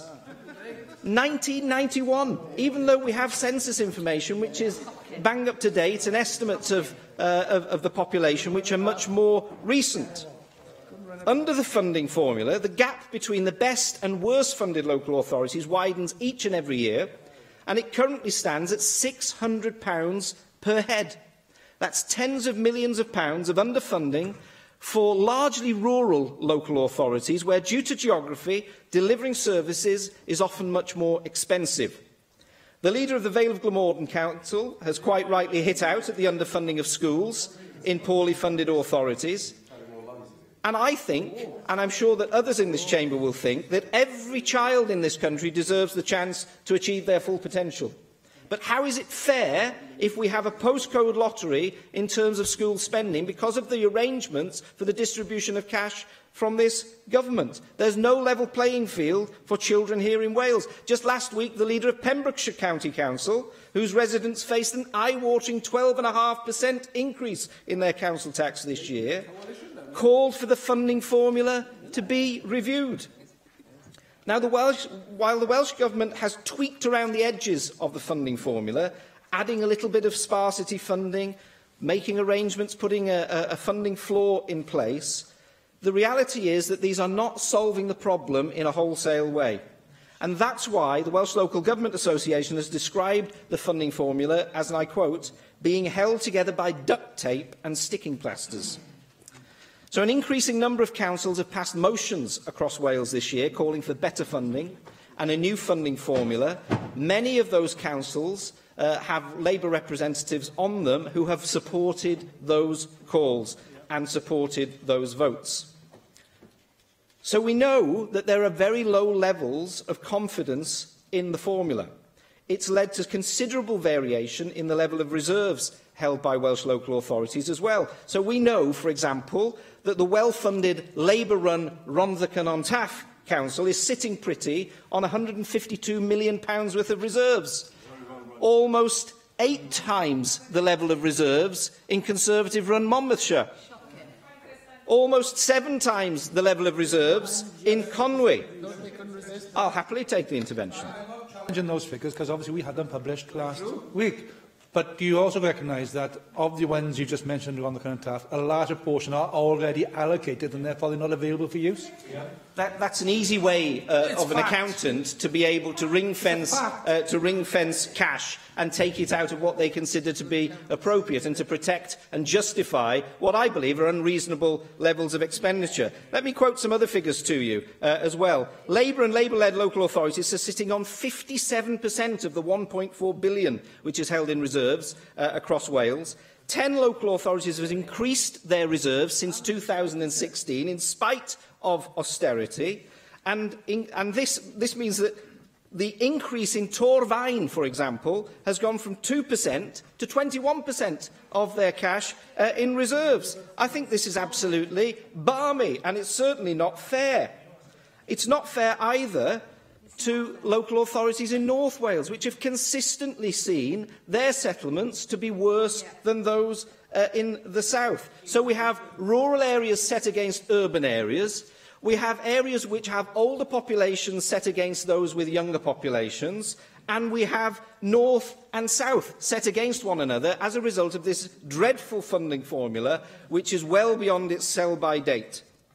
So we have these pressures, and we have to address them, and that's why we're calling for an independent review, not a government stooge that's appointed to do a review, not an internal review within the Welsh Government of this funding formula, but an independent review by somebody who's suitably qualified to take a look at all of these different elements in the funding formula and to come up with something which is fairer to the citizens of Wales, no matter where they might live. Rwyf wedi dethol y 3 gwelliant i'r cynnig. Os derbynir gwelliant 1, gaiff gwelliant 3 i ddadethol. Galwaf ar ysgrifennydd y Cabinet dros Lywodraeth leol a gwasanaethau cyhoeddus, os yw'n gwrando, i gynnig yn ffurfiol gwelliant 1 a gyflwynwyd yn enw Julie James. Yn gynnig yn ffurfiol. Galwaf ar 2 Lloyd i gynnig gwelliannau 2 a 3 a gyflwynwyd yn enw Rhina Biorwerth. Diolch yn fawr, Llywydd, and I'm pleased to move the amendments in this debate reflecting the funding pressures on the local authorities, well, not just in my region, but all over Wales. But obviously, I've been receiving letters from people in the local authorities that I cover, so I'm happy to respond and to make the case for local government funding. Now, obviously, I'm not also going to rehearse the argument again about Oliver Twist and various Dickensian wordplay. The Cabinet Secretary would be pleased to note, but concentrate my contribution on the wider point of local authority spend and its contribution to the whole government's agenda here in Wales across portfolio. Because back in the day, I spent many years as a county councillor in Swansea. I do understand the pressures at councillor level. Obviously, I'm not the only previous county councillor in Swansea here, but also back in the day, I was a full-time GP. I remain a GP these days, although obviously having sacrificed my medical career on the altar of politics, I no longer have a financial interest in anything GP-wise, and in fact do not any longer take a salary for my continued GP work. But in terms of even back in the day, when I was a full-time GP, I used to be concerned about the welfare of my patients and why they were falling ill all the time. And we're always exhorted by our Royal College of GPs to really go after why people are getting ill in the first place. So I was exhorted to write to the local director of housing and explain, wouldn't it be a great idea if we tackled bad housing in Swansea to stop my patients getting ill? And what I discovered as a GP was that I would write letters, and you know what? Absolutely nothing would happen. There was no acknowledgement of having received the letters, and certainly no replies. So eventually I stood for the council. That's what you do, isn't it? I stood for the council, and eventually I won a seat on Cockett Ward, and now I would write letters to the Director of Housing, as a councillor now, still as a GP, but as a councillor, with an expectation of a reply and a programme of action which would follow. Now being a councillor, nothing to do with being a GP. But I was proud to be a county councillor because it became obvious, even to us in the health service, that actually the factors that influence good health lie outside the health service and what we could do as doctors and nurses. They lie in local government. That's why I was proud to be a local county councillor, because environmental health is within local government.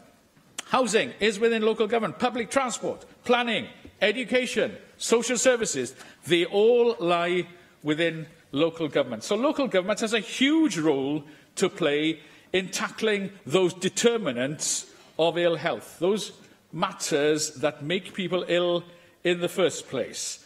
And we're doing, as a health committee now, a review into physical activity, roles of leisure centres, school playing fields, schools, teaching, paramount in that.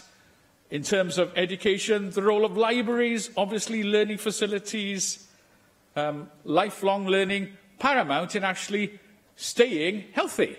You know, there is a cross-portfolio work here. And yes, people want to see more of a spend on health, but I think more widely, people would want to see more spending on prevention of ill health. As a health professional, I'm not steeped in the ability of health promotion, and the dedicated spend within the health service for illness prevention is pitifully small.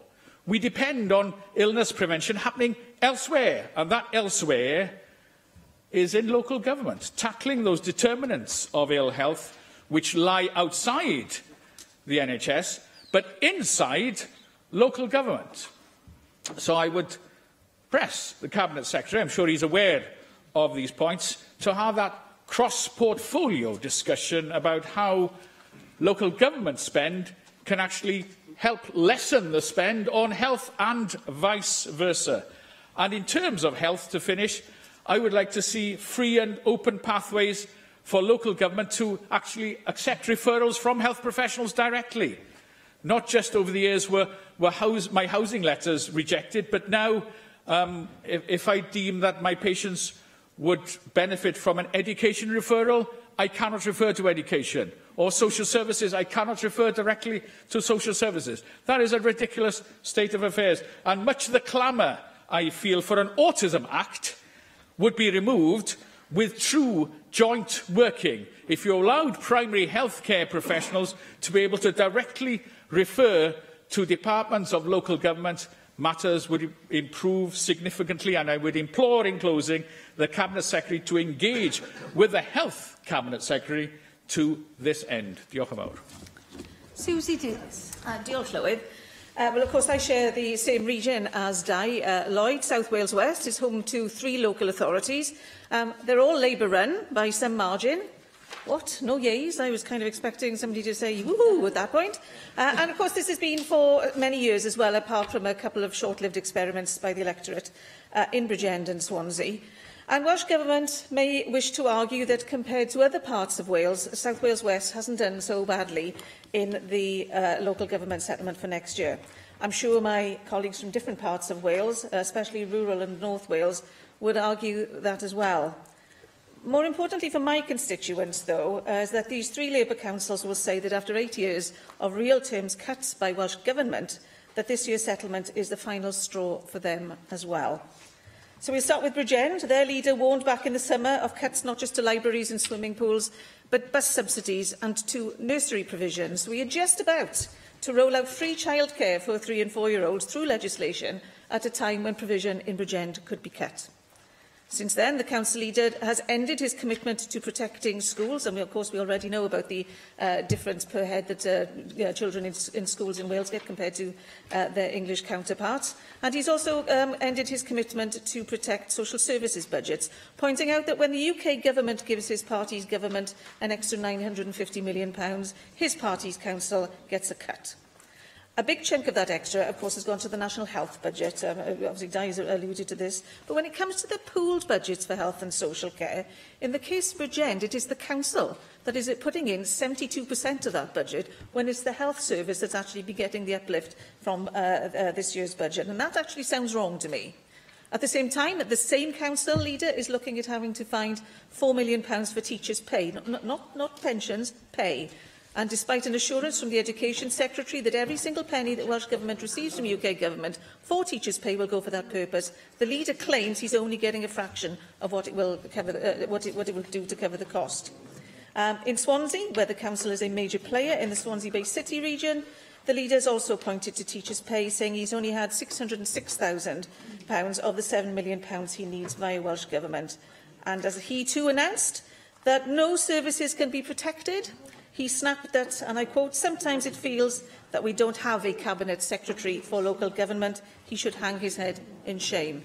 And in response to the infamous Oliver Twist jibe, this Labour Council leader was prepared to meet Mr Bumble with, quote, "the biggest begging bowl," because that's what they've been reduced to, begging. Neath Talbot has announced that they are, quote again, getting very close to not being able to run services safely. And they're not just talking about the RSG. 1,000 vulnerable Gypsy and Traveller children in the County Borough area will lose their support as the grant is slashed from £250,000 to £85,000. And that is just £85 per child. And that's despite the Finance Minister saying that there would be millions for Gypsy Traveller children in his statement announcing the draft budget.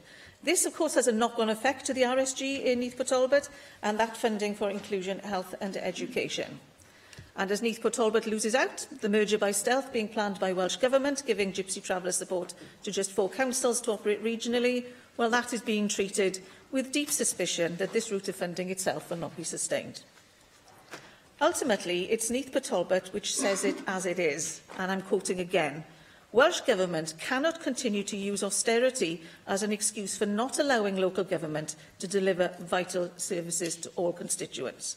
And even Labour councils are getting fed up of the budgie hitting the same old bell, particularly when we are getting 20% more per head in Wales than England in terms of funding.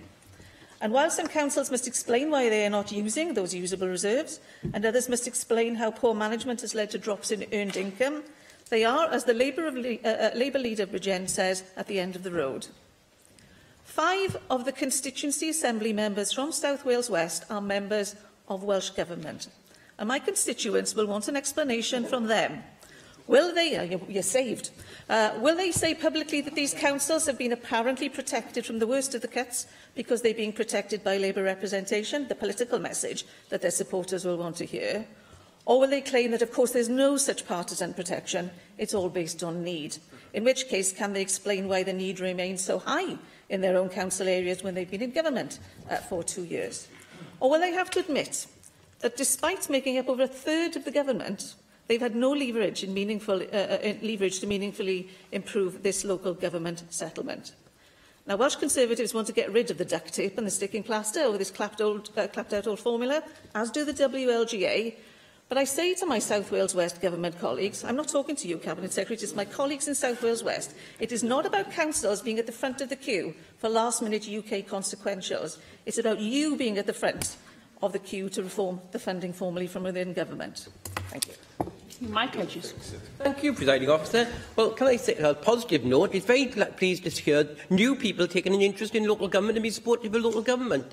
From the opposition benches, I've only been used to Sean Gwentlian and David Lloyd supporting local government over recent years. So glad to see other people joining. Can I just remind people that it wasn't that many years ago when the Conservatives wanted to cut local government funding, and they still haven't decided where they're going to take the money from. I mean, if you look at the formula, and is the formula perfect? No. But why did it come in? It came in to ensure that authorities were adequately funded because, through a rate support grant, that was before the position of business rates was taken and they were then removed from local government. I mean, what the Council needs to spend is calculate the standard spending assessment. And it's amazing, really, when you look at the league table of standard spending assessment for education and the expenditure of education, how very close they are to each other. And what causes the amount to go up and down is mainly population change. That is the main drive. Yes, certainly. But it's nearly 30 years, surely now, since the census was taken. Between a third and a half of the people who were measured have now probably died. Is that an appropriate basis on which to measure population, or is it just because the Labour councils disproportionately have the falling populations? Well, one that's untrue, and I was talking about year-on-year changes. The business rate was centralised and collected locally, and then just redistributed with the rate support grant as part of aggregate external finance. Now, how does the money go out? Blind Brent get £1,587, and Monmouth 995. Is that fair? Well, Blaenau Gwent had 8.8% of its properties in Band D. Monmouthshire has 65.8% of its properties in Band D. So a 1% increase in council tax in Blaenau Gwent and a 1% increase in council tax in Monmouthshire makes a huge difference. The average is £1,344 per capita. For half the councils, that would be more. For half, it would be less. I'm going to read out the councils in order to get this on the record. First is Newport at Blaenau Gwent, second is Merthyr, third is RCT, fourth is Eastport Talbot, fifth is Denbighshire, sixth is Caerphilly, seventh Torfaen, eighth Newport, ninth Gwynedd, 10th Carmarthenshire, 11th Ynysmôn, 12th Bridgend, 13th Ceredigion, 14th Powys, 15th Connaught, 16th Pembrokeshire, 17th Swansea, 18th Wrexham, 19th Flintshire, 20th Cardiff, 21st Vale of Glamorgan and 22nd Monmouth. We regularly hear call for the formula allocating money to be changed. Representing Swansea in 17th place, I could say how it would benefit us. But give everyone a standard amount, the top 12 would, in terms of how much they get, would end up getting less, and the bottom 11 will get more, unless there's an increased amount of money there. I was a member of the distribution subgroup many years ago when it made a minor change to the highways formula. It was 52% population, 48% road length. It went to 50% for each. What happened was there were winners and losers. Powys and Gwynedd won, Cardiff and Newport lost. For everyone who said we should have greater regard for sparsity and rurality, there is someone else saying we need to take greater account of poverty and deprivation. Councils such as Pembrokeshire would say, with some justification, their population increases massively during the summer months and thus their costs. Councils such as Cardiff will say they have major events, a daily influx of people, and that increases their costs. All say that they need additional funding. And I think it really, you could change the formula, everything's the formula, change the formula and everybody's going to win. That's financially impossible and numerically illiterate. If you've got the same amount of money we distribute around 22 councils, every time you get a winner, you get a loser. Local government has had an increase since the initial funding was announced.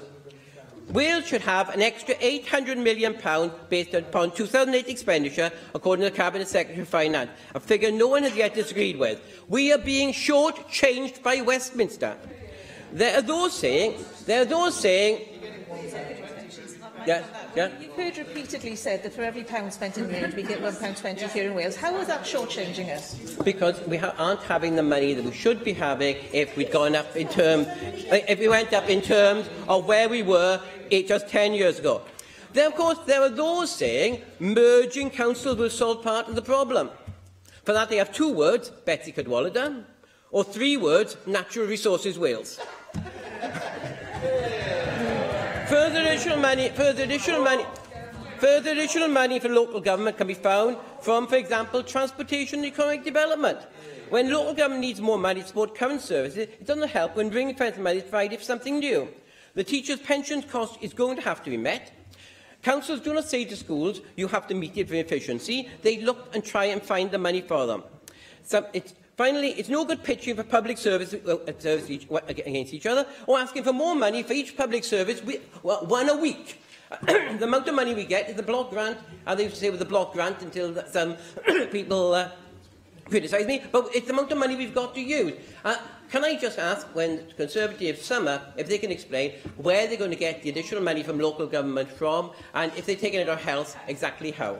Thank you. Rhyn ap Iorwerth. Diolch Dir Pwyl, Lywydd am y cyfle i ymateb ag i wneud sylw neu ddau ynglyn â gwelliannau Plaid Cymru. Dwi'n cytuno fo cynnwys yr cynnig hebos a cryfhau ydy ein bwriad ni efo'n gwelliannau ni heddiw yma.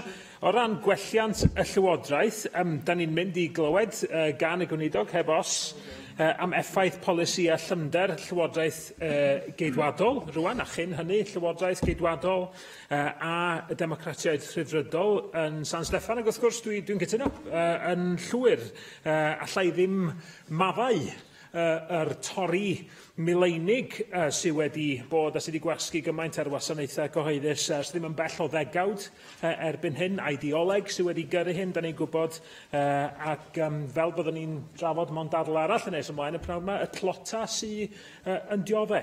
Ond trafod yn fan hyn yda ni Mae'r hyn mae Llywodraeth Cymru wedi dewis i wneud efo'r gyllideb sydd ganddi hi.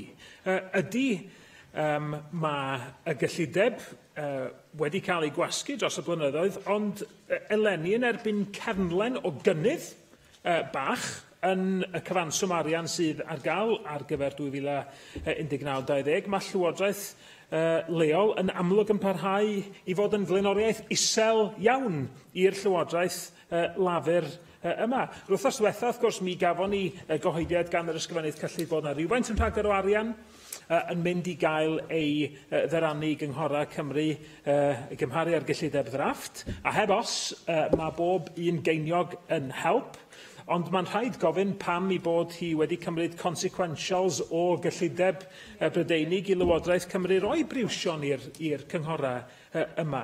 Mae'r ffigurau ganddo ni, wrth gwrs, mi wnaeth cyllideb ddrafft Llywodraeth Cymru ddangos cynnydd o 2.4% yn y gyllideb gwariant revenue ar gyfer 2019-20, ond wrth i'r arian yna gynyddu, nid o llawer, ond mae o'n gynnydd, be welson ni o'n toriad o 1.9% yn gyllideb Llywodraeth leol. Dewis gwleidyddol felly oedd y penderfyniad i dorri, nid rhywbeth lle nad oedd dewis ond gwneud hynny. Llynder llafur ydy hyn. Welsh local government can only see this as Labour's austerity here in Welsh government, compounding a decade almost of deep and, to me, unforgivable Tory austerity cuts.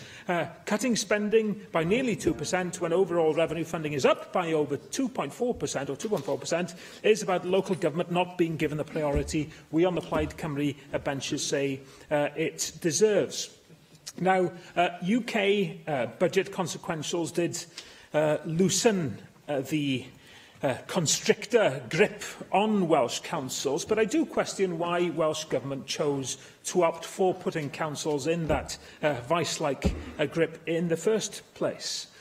What do we see elsewhere in this budget? We see a significant uplift again in health spending. Now, I'm not going to argue against giving money to health and social care, but we really have to see the delivery of public services in the round.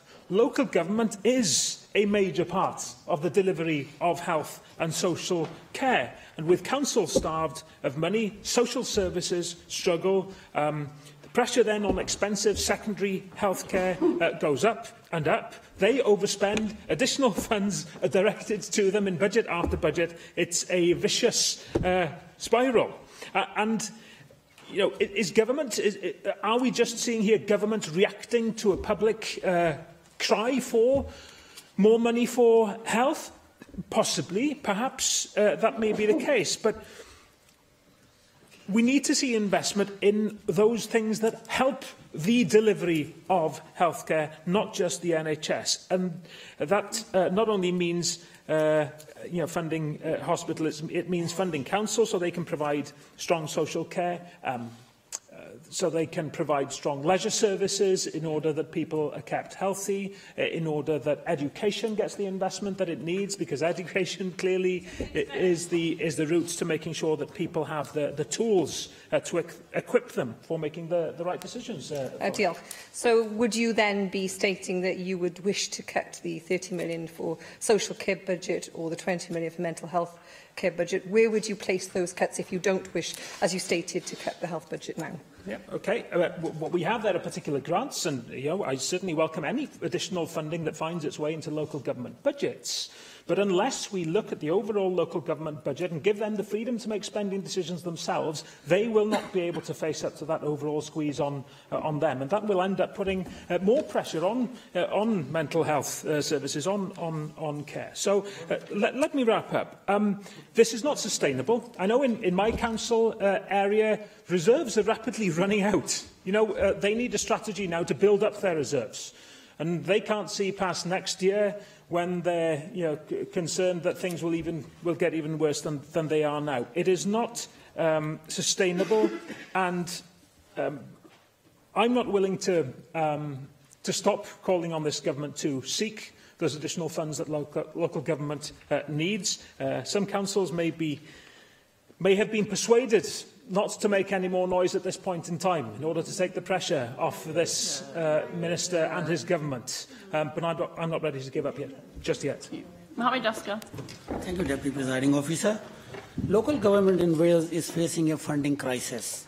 Since 2009, local authorities in Wales have received a real-term cut to their budgets of 22%.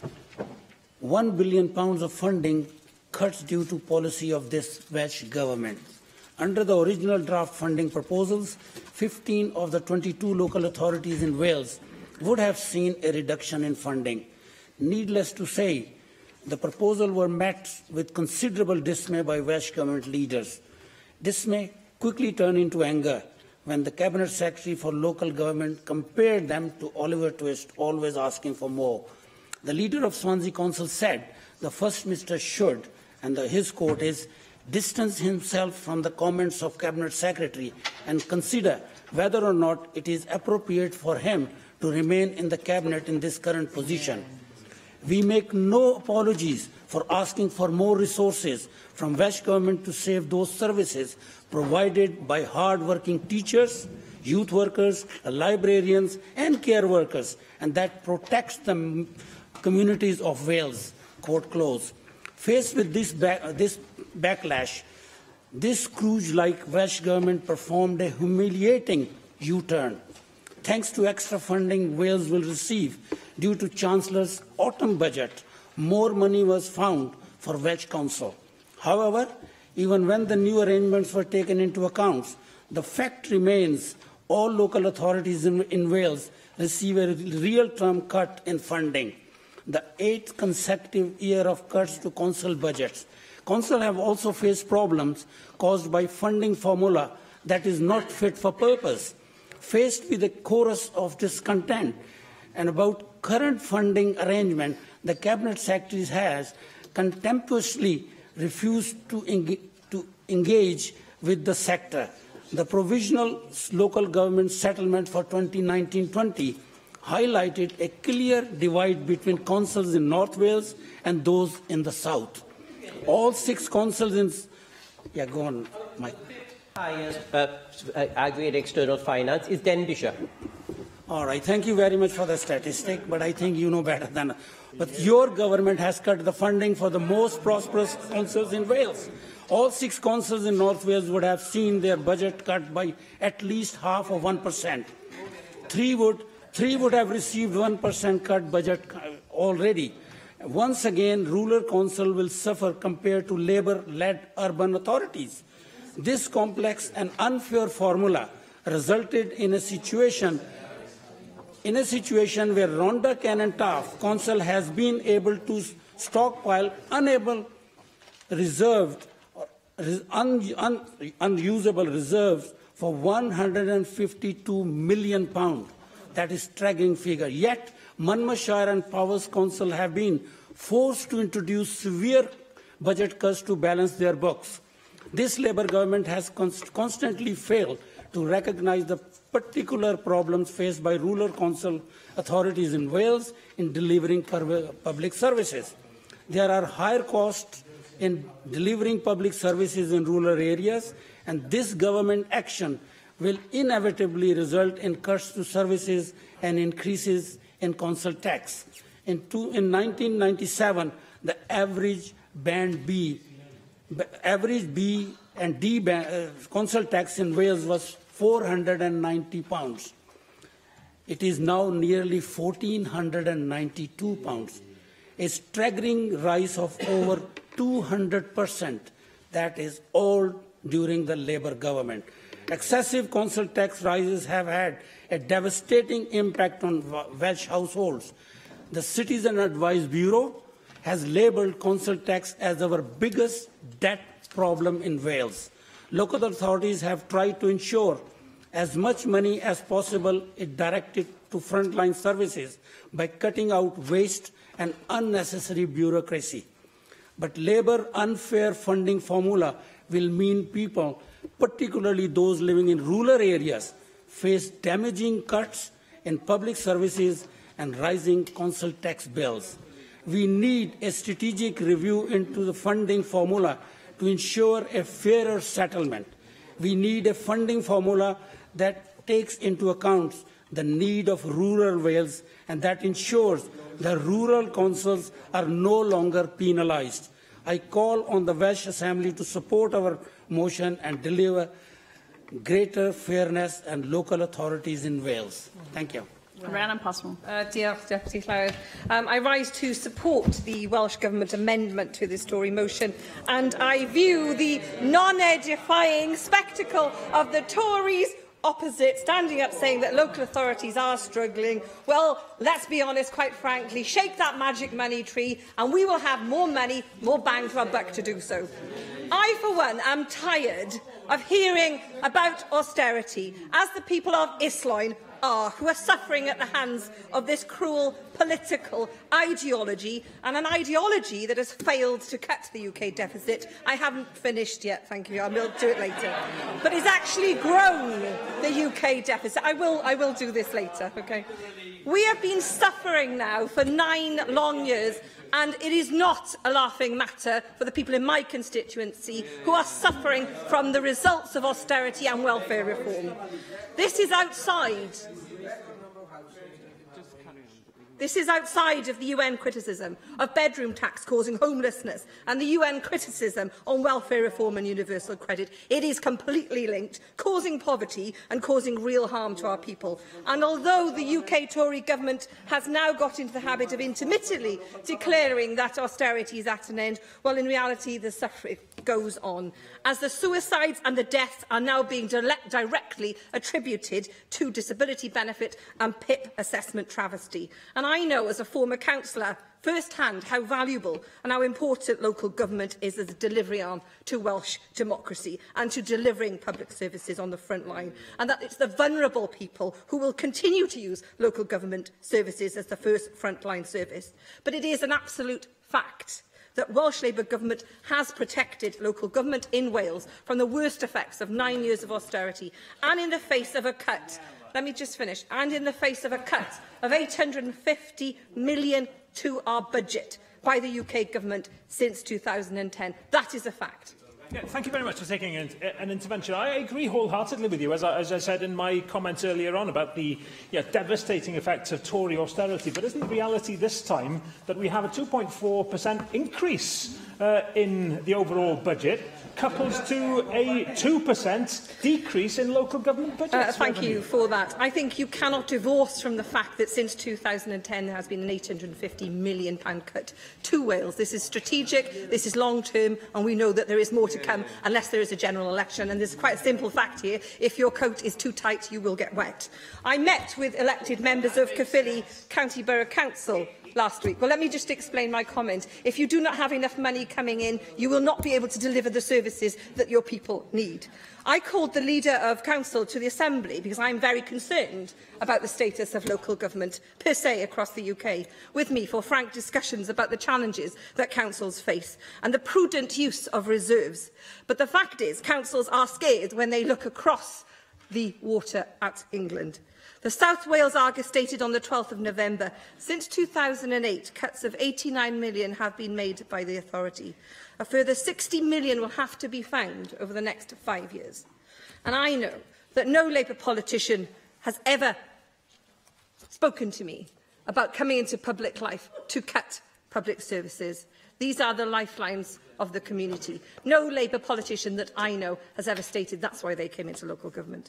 It is a fact that local government provides services that directly benefit and impact on the very poorest in our society. It is local government who pays for respite, care, music, sport and non-statutory support services for our people. And I applaud the determination of Welsh Labour councillors and our citizens who continue to speak up loudly for the need to fight back against Conservative austerity.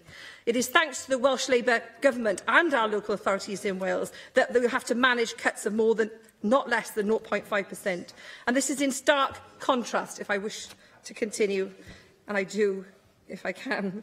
This is in stark contrast to the situation in England, where council budgets have been decimated, and I will take more truck from the party opposite if, where they are in government, they have not got the travesty of cuts to local government that England has.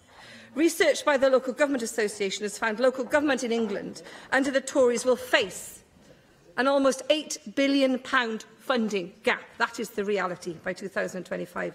It cannot be right that the Conservatives opposite call for more money whilst cutting over time strategically the Welsh budget. It is disingenuous at most and farcical. The Tories' cuts to local government in England are deeply unfair. They hit some of the councils with the greatest need, the hardest.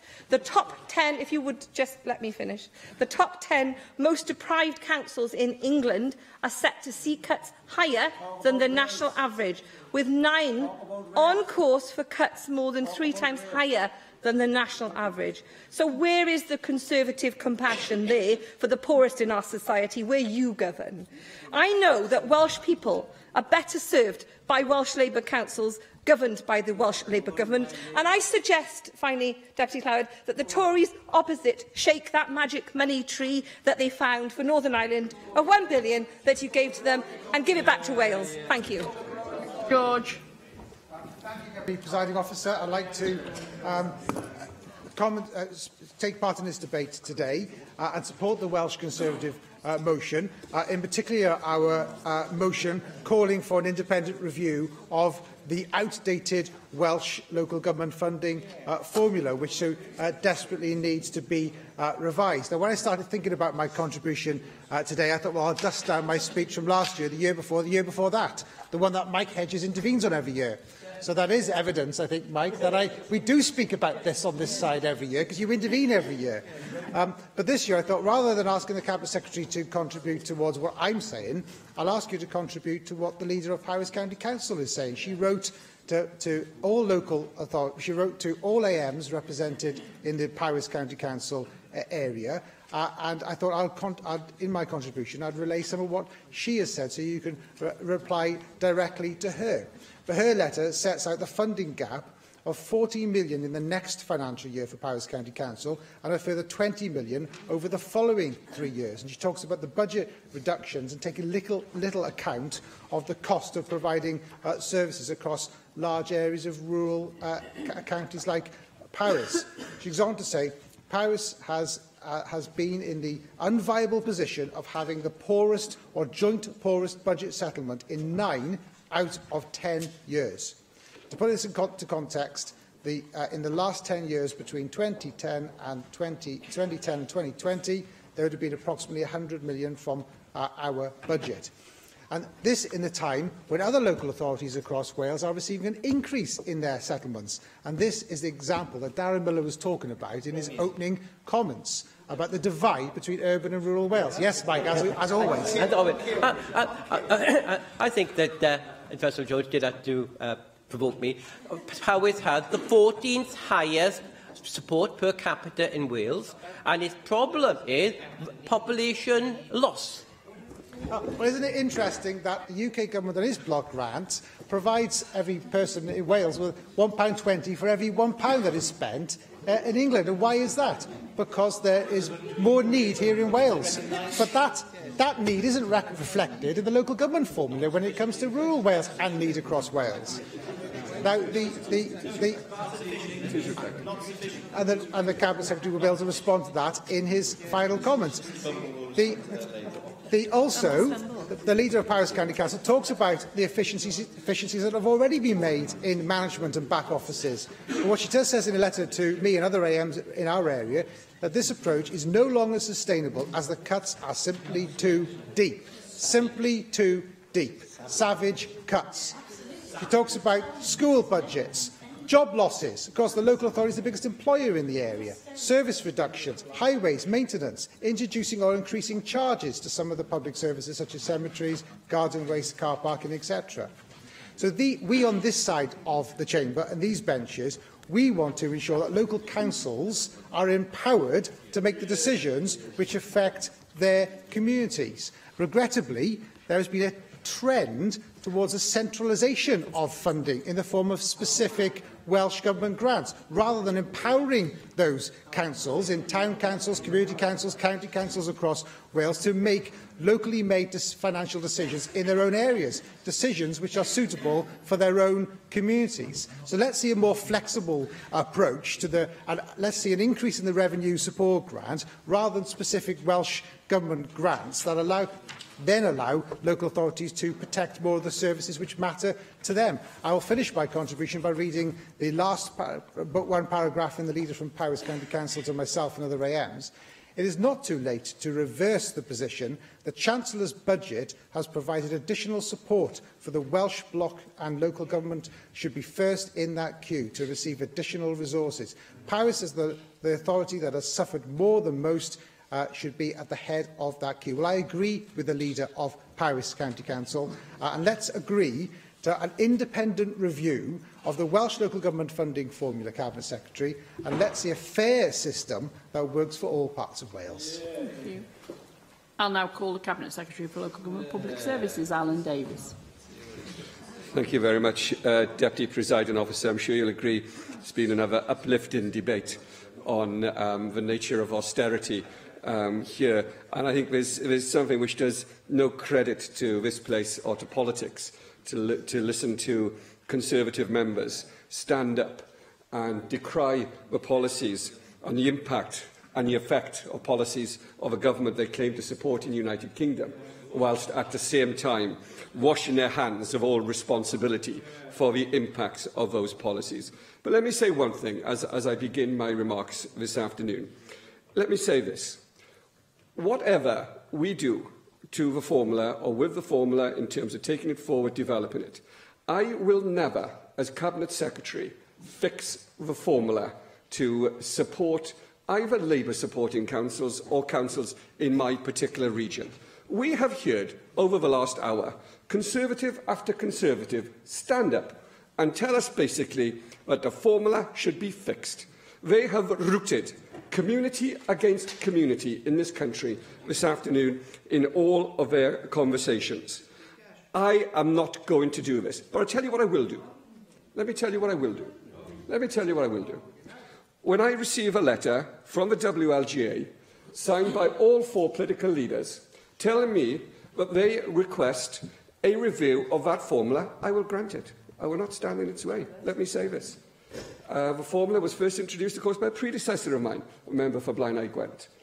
But I feel no ownership of it. I feel that it is a shared formula between us and local government. So, let us hear that voice. Let us hear what those council leaders have to say. Let us hear their voice. And if they request that fundamental review, then I would be minded to grant it. But it will be focused on the needs of people and not to satisfy the needs of political parties. So it won't be a Tory review. It'll be a review led by this place, independent of political parties and independent of political chicanery of the sort we've heard behind me. Ond y pwynt pwysig heddiw yma ydy nid y fformiwla, a da ni'n mynd lawr rhyw gors yn trafod y fformiwla cyllidol, ond y pwynt pwysig fan hyn ydy fod na gynnydd wedi bod yn y gyllideb eleni, oedd yn rhaid cyfle eiraidd i'r llywodraeth yma ddechrau symud y pwyslais tuag at wasanaethau ataliol y myd llywodraeth leol, a da chi wedi colli'r cyfle hynny. I was responding to one area of the debate. I will come to the other parts of the debate in due course. My assumption was that you wanted to intervene on the formula aspects of it. But we will refer to other parts of this. What I would like to be able to do, though, is to have a little more of, how shall I put it, an elevated debate on how we fund local government and the challenges facing us. Let me say this. Over the last few years, we have seen a significant impact as a consequence of austerity. We have seen an 8% fall in real terms in the budget available to this government since 2009 and 2010. We have seen the impact of a failed economic policy and a failed financial policy from London. It has failed to achieve all of its objectives. Whether those objectives, I'm not going to take another interruption. I'm not going to take another intervention at the moment. I mean, it has failed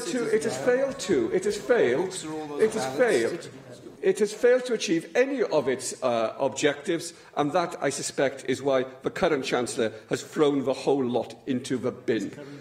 And let me say this, the Conservatives tell us that they would do things differently. And they're right. They would. Because in England, they are reducing core government funding, not by 10% or 20%, but to zero. To zero. They're reducing it to nothing at all. But you don't hear that from these voices here. And you don't hear it from Conservative councillors either. You know, I've seen the same letters as others have seen here. But I am yet to see a letter from a Conservative leader anywhere in Wales, I'll take an intervention if somebody has one, where they are saying, we want the same policies being pursued by the Conservative government in the United Kingdom, in England, here in Wales.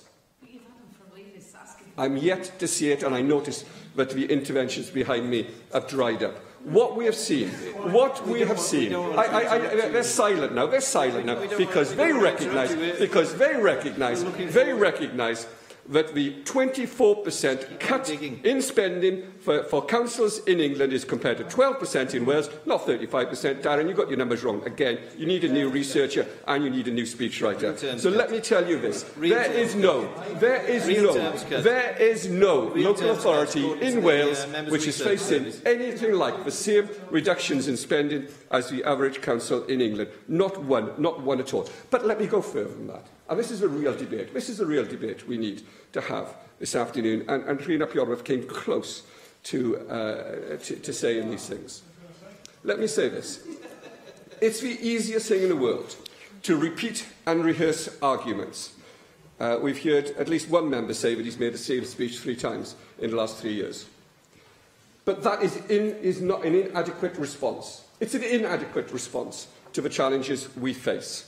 We know that a Chancellor in a speech saying that austerity is not an end will, depending on different scenarios, still lead to significant reductions in the Welsh Block grant to 21-22, either by -3%, -0.5% or -0.8%. So we'll still see reductions. And we know, and this is a challenge for you, it's not good enough to offer a commentary and to offer an analysis of different areas of funding, because nobody would disagree with you. But you have to take decisions.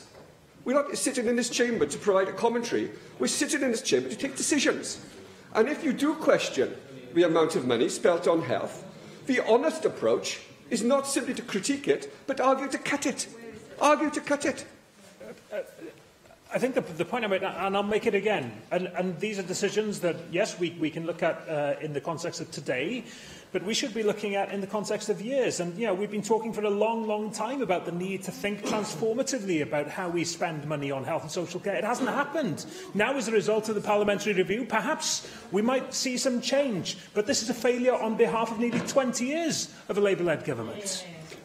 And I would suggest, in many ways, it's a failure of a political class rather than any particular political party. Because let me say this, because things are going to get worse. We also, and I'm sure many of us read, the report of the National Institute of Economic and Social Research yesterday, which discussed the impact of Brexit. We could see the UK economy fall from anything from 2.8% to 5.5%. We know that will lead to a significant reduction in tax take. We know that will lead to a significant reduction in the funding available to us. And we know that if we're serious about the sorts of spending increases that have been discussed this afternoon, then we would have to increase Welsh rates of income tax by 5%, 6%, 7% in order to make up for those reductions. And are you prepared to argue for that? Are you prepared to argue for it?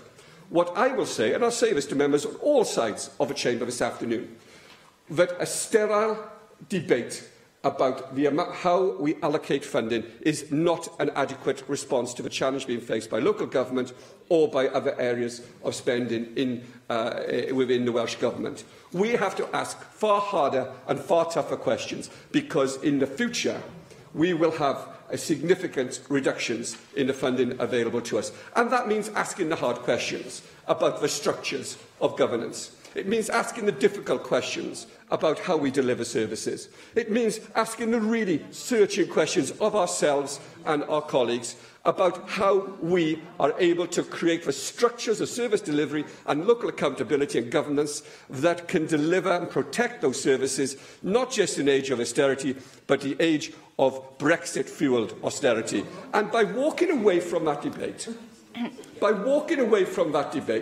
we walk away from the responsibility that our offices give us. So, and I know I'm testing your patience, Deputy Presiding Officer. I'll finish with this point.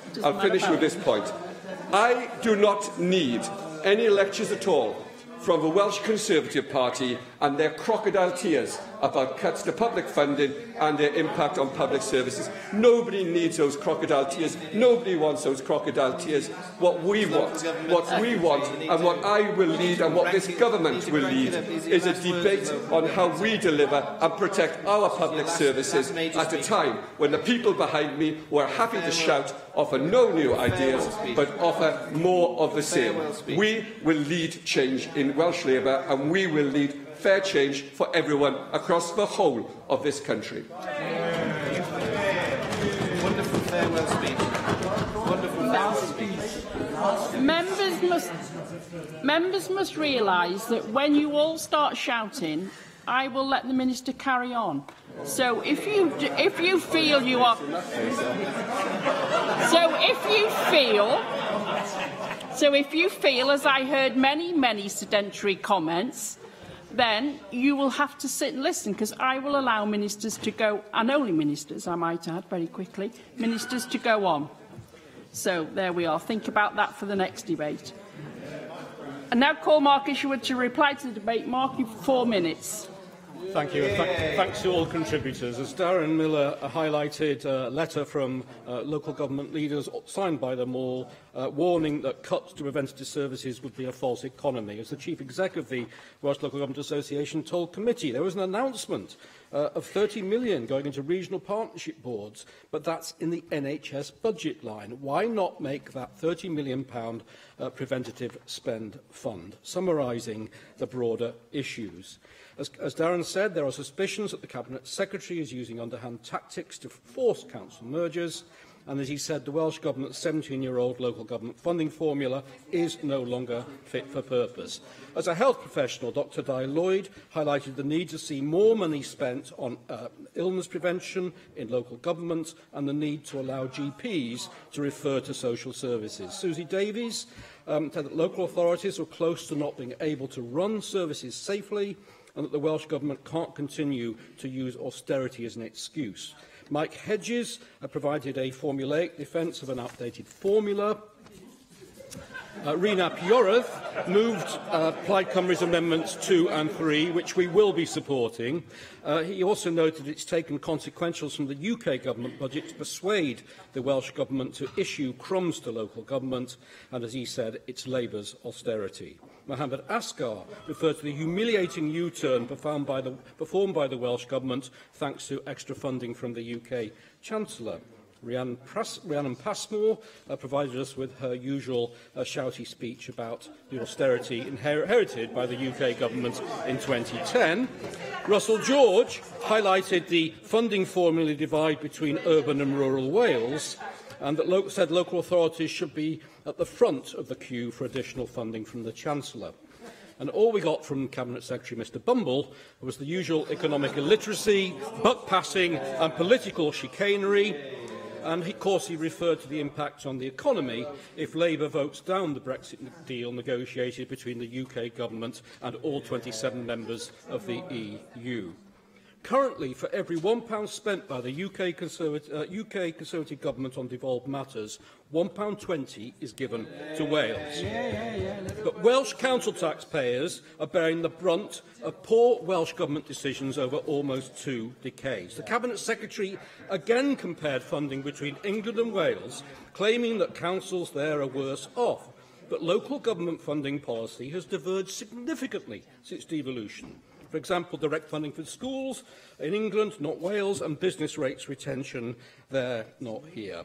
And it's impossible to make the percentage comparisons he keeps making. We also know that there is an overly bureaucratic, complex and outdated funding formula that's resulting in skewed local government finances. And therefore, on that note, I will finish by quoting a Labour-led county council in Wales. Because last week, Flintshire County Council, Labour-led, launched its Back the Ask campaign in full council and received unanimous support of all councillors of all parties to take, quote, the fight down to the local government department in Cardiff to get a fair share of national funds. I'm delighted to show my support for them, and I'm grateful that people who live in the county of Flintshire and Wrexham and the other disadvantaged councils are now standing up to the bullies in Labour in Cardiff who will not listen, who have ceased to be accountable and who should go once and for all. The proposal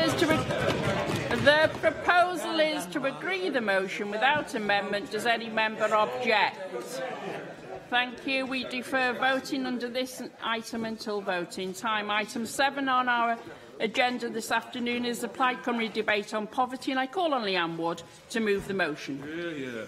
Diolch, Dirprwy Llywydd. Although there has been limited media coverage, the recent statement from the UN Rapporteur on extreme poverty was very hard-hitting. I'm therefore pleased to open this Plaid Cymru debate on what our response to that statement should be.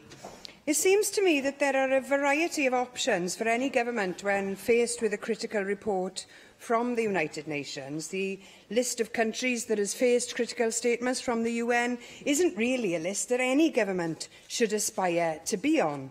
The UK government and their colleagues here, it would seem, has adopted the worst kind of response. Their response is one of denial. It says a great deal, in my view, about the decline of modern-day conservatism that is so ready to accept Trump-style theories about the United Nations being a left-wing conspiracy instead of attempting to engage with this report. Is this what the Conservatives really believe the UN to be? So we will not be supporting the Conservative amendment. I now turn to the Government amendment. At least this amendment has the merit of accepting the case made in the report, but at the same time, it deflects any responsibility, and so we will, of course, be voting against that amendment too. My colleagues will detail why Wales should have control over the administration of welfare, like Scotland and Northern Ireland. In particular, they'll be looking at the inbuilt gender bias that universal credit has created, and I'm sure most members, if not all members here, will be aware, for example, of the rape clause, where a woman has to prove that she was raped before she can draw down any support for a third child. And while Labour will say all of these matters are for the Tories in Westminster, then how can the SNP and even the DUP bring protections for their populations from the worst of universal credit? Why is Welsh Labour's approach to allow people in Wales to suffer? My colleagues will also be focusing on those aspects of the statement that highlight the inadequacy of this government's approach to tackling poverty. The Welsh Government may well point its fingers at London and dish out the blame, but there are clear criticisms in this statement that can't be deflected by blaming austerity. The statement notes the lack of clear performance targets and indicators to measure progress and the impact of tackling poverty strategy. It notes that, unlike Scotland and Northern Ireland, Wales's lack of powers to introduce flexibilities in the administration of universal credit will exacerbate the problems that our people face. Yes, of course, it is outrageous that the government here has to spend money to mitigate the policies of the UK government. But you've got to do that anyway. Having control over the administration of universal credit would allow you to actually reduce that cost. How can the government here still fail to understand that public services face an extra cost when homelessness happens. You face an extra cost when people become chronically ill and malnourished and have to use the NHS. You face an extra cost when schools have to deal with children who can't concentrate because their families rely on food banks. How can the party in government here continue to want full control to remain in London on this issue due to some pathetic allegiance to a principle about the Union offering some shared prosperity when all of the evidence shows that Westminster MPs care little for the prosperity of areas of the Union outside the South East and the home countries? Thank you. You've stated often as a party that you have no confidence in any agreements with the UK. Do you have confidence that Wales will get the necessary budget to accompany any devolved welfare? Well, they did in Scotland, and I don't hear any members of Labour arguing that the administration of the criminal justice system shouldn't be devolved, just in case the Westminster Government doesn't pass on the cash that goes with it. You argue for the devolution of the criminal justice system on the basis that that cash will come. So you should argue for the devolution of the welfare of administration of benefits as well. We have all known for quite some time that people in our communities are suffering, and they are suffering really bad. And this report now provides us with evidence for that. In his report, the UN Rapporteur is quite clear that the Welsh Government can do something about that too. So before waiting for poverty in Wales to get even worse, which it will if it's left to itself, now is the chance to act. And this report provides us with the tools that we need to do that. Thank you. I have selected 2 amendments to the motion. If Amendment 1 is agreed, Amendment 2 will be deselected. Can I call on Mark Isherwood to move Amendment 1, tabled in the name of Darren Miller? Mark.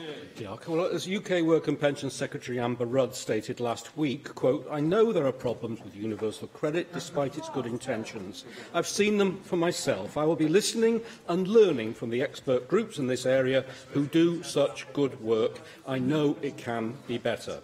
She added that the UN Special Rapporteur on Extreme Poverty and Human Rights, on his visit to the United Kingdom, used language, quote, that actually discredited a lot of what he was saying. The Rapporteur's report made no reference to any of the UK Government actions already undertaken or announced, despite my referring specifically to some of these when committee members met him in the Assembly. I move Amendment 1. As this states, we must note the actions taken by the UK Government to address concerns over implementation of universal credit. The system replaces an overcomplicated system. I'll finish this sentence, Helen. Thank you very kindly. And the evidence shows people are more likely to get a job as a result. Helen Mary. Will Mark Isherwood acknowledge that the government's own assessment in 2011 highlighted that some of these problems that are arising with universal credit, particularly in how they affect women, were known? They were known in that assessment, which is a public document. How can you believe Amber Rudd now when she says that she's going to mitigate these effects when the government that you support knew what those effects would be in 2011? Because she has lived experience, and actually because a support mechanism was launched in Wales in 2013, which this lot have tried to sabotage. The DWP have been working with the devolved administration since 2012 on plans for its rollout and issued the Universal Credit Local Support Services Framework in 2013, developed with partners including the Welsh Local Government Association to help claimants not yet ready to budget for themselves and those who need alternative payment arrangements.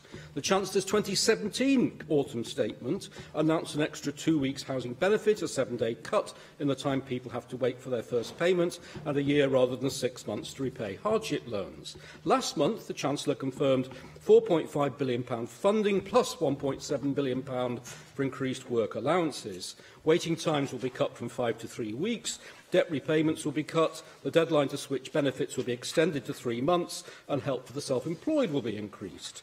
Only last Friday, Amber Rudd said that she was going to specifically address the impact of universal credit on women and single mothers, ensure women in abusive relationships have access to split payments, and review the 5-week wait, payments for housing, access to cash and repayment of loans. DWP are working with employers through Disability Confident to ensure that disabled people and those with long-term health conditions have the work opportunities to fulfil their potential and realise their aspirations. Remploy Cymru's work and health programme in Wales is a UK government programme to support long-term unemployed, disabled people and those with health conditions to overcome barriers to employment. At the DWP's request, Citizens Advice have launched a new service to help people make a universal credit claim independent of government. And the DWP has recruited community partnership teams of people with lived experience from expert external bodies to support vulnerable people, upskill Job Centre Plus staff and build bridges between the public, private and third sectors. Independent figures confirm that both unemployment levels and the proportion of low-paid jobs are at record lows. Average full-time weekly earnings have seen their biggest rise in over a decade, and UK wealth inequality has narrowed in the past decade. However, many of the levers to tackle poverty in Wales lie with Welsh Government. It's therefore deeply worrying that after 20 years of Labour Welsh Government, the recent Equality and Human Rights Commission Wales annual review found that Wales is the least productive nation in the UK, that poverty and deprivation are higher in Wales than in other nations in Britain, and median hourly earnings in Wales are lower than in England and Scotland. Office for National Statistics figures on employee earnings in the UK 2018 show that average earnings in Wales are lower and have grown slower than other UK nations in the last year, and that Wales has had the lowest long-term pay growth amongst the nations of the UK. And last month's Bevan Foundation Poverty Rates in Wales report found a higher relative income poverty rate in Wales and England, Northern Ireland and Scotland, a higher proportion of working-age adults in poverty in Wales than any other UK nation, and a pensioner poverty rate in Wales far higher than the other UK nations. This dreadful record of failure, this devastating betrayal, is the true measure of 2 decades of Welsh Labour rhetoric and buck-passing. We therefore call on the Welsh Government to publish a robust and meaningful plan to tackle poverty that contains clear performance targets and indicators to measure progress and impact. Thank you. Can I call on the Minister for Housing and Regeneration to formally move Amendment 2 table in the name of Julie James? Thank you. Rhyn ap Iorwerth. Diolch, Dirprwy Lywydd. Pe bydda'n yn gwlad ni yn un wirioneddol waraidd, mi fydda datganiad yma gan y rapporteur y Cenhedloedd Unedig dros dlodi difrifol yn cael ei gweld fel moment i'n deffro ni unwaith ag am byth, dwi'n meddwl. Mi ddyla gael ei weld fel mater o warth a chywilydd bod gwladwriaeth mor gymharol gyfoethog ar Deyrnas Unedig yn cael ei rhoi ar restr o wledydd sy'n cael ei cydnabod fel rhai sy'n methu edrych ar ôl i mwyaf tlawd, i mwyaf bregus. Ond mae gen i ofn mae'r awgrym clir o'r ymateb sydd wedi bod i'r datganiad yma ydy nad ydy diwylliant gwleidyddol y wladwriaeth yma cweit mor waraidd ac y bydda ni yn licio meddwl i fod o. Be am i fi dreulio chydig funud siarad mewn iaith, ella bydd pobl yn ei ddeall, sef arian. Nid am y tro cyntaf heddiw, mi na i grybwyll llymder. Da ni'n clywed y cydwadwyr yn dadla yn dydan bod llymder a thoriadau i'r wladwriaeth les wedi bod yn gwbl anochel, wedi bod yn angenrheidiol am resymau economaidd. Oedd o ddim yn rhywbeth oedden nhw eisiau wneud, ond mi oedd rhaid. A be alla fod o'i le wedi'r cyfan ar daro yr 20% clota mor galed oherwydd problemau efo rheoleiddio yn yr sector ariannol. Ond hyd yn oed os ydych chi yn derbyn nad oedd na ddewis ond cwtogi ar wariant cyhoeddus dros y degawd diwethaf, wel mae polisïau Llywodraeth Ganolog Prydeinig wedi bod yn fethiant llwyr. Mae'r Joseph Rowntree Foundation er enghraifft wedi amcangyfri bod tlodi yn costio rhyw 78 biliwn o bunna y flwyddyn i'r Deyrnas Unedig mewn mesurau i ymateb i neu i geisio lliniaru effeithiau tlodi. A dydy hynny ddim yn cynnwys costa taliadau'r wladwriaeth les. Mae 5 o bob 5 punt sy'n cael ei wario ar wasanaethau cyhoeddus yn gwneud i fyny am y ffordd mae tlodi wedi niweidio bywydau pobl. Mae crisis wedi modelu cost digartrefedd ac yn amcangyfri os ydy y Deyrnas Unedig yn parhau i adael i ddigartrefedd ddigwydd i bob pwrpas fel mae o'r hyn o bryd yn hytrach a cheisio cael gwared ohono fo, bydd gwasanaethau cyhoeddus yn gorfod gwario 35 biliwn o bunna yn ychwanegol. A meddyliwch am yr incwm sy'n cael ei golli o ran enillion y dyfodol i bwrs y wlad o y blant yn tyfu mewn tlodi ac yn methu cyrraedd eu potensial a rhieni yn defnyddio banciau bwyd ac yn mynd i ysgolion sydd ddim yn cael eu cyllido yn iawn ac yn y blaen.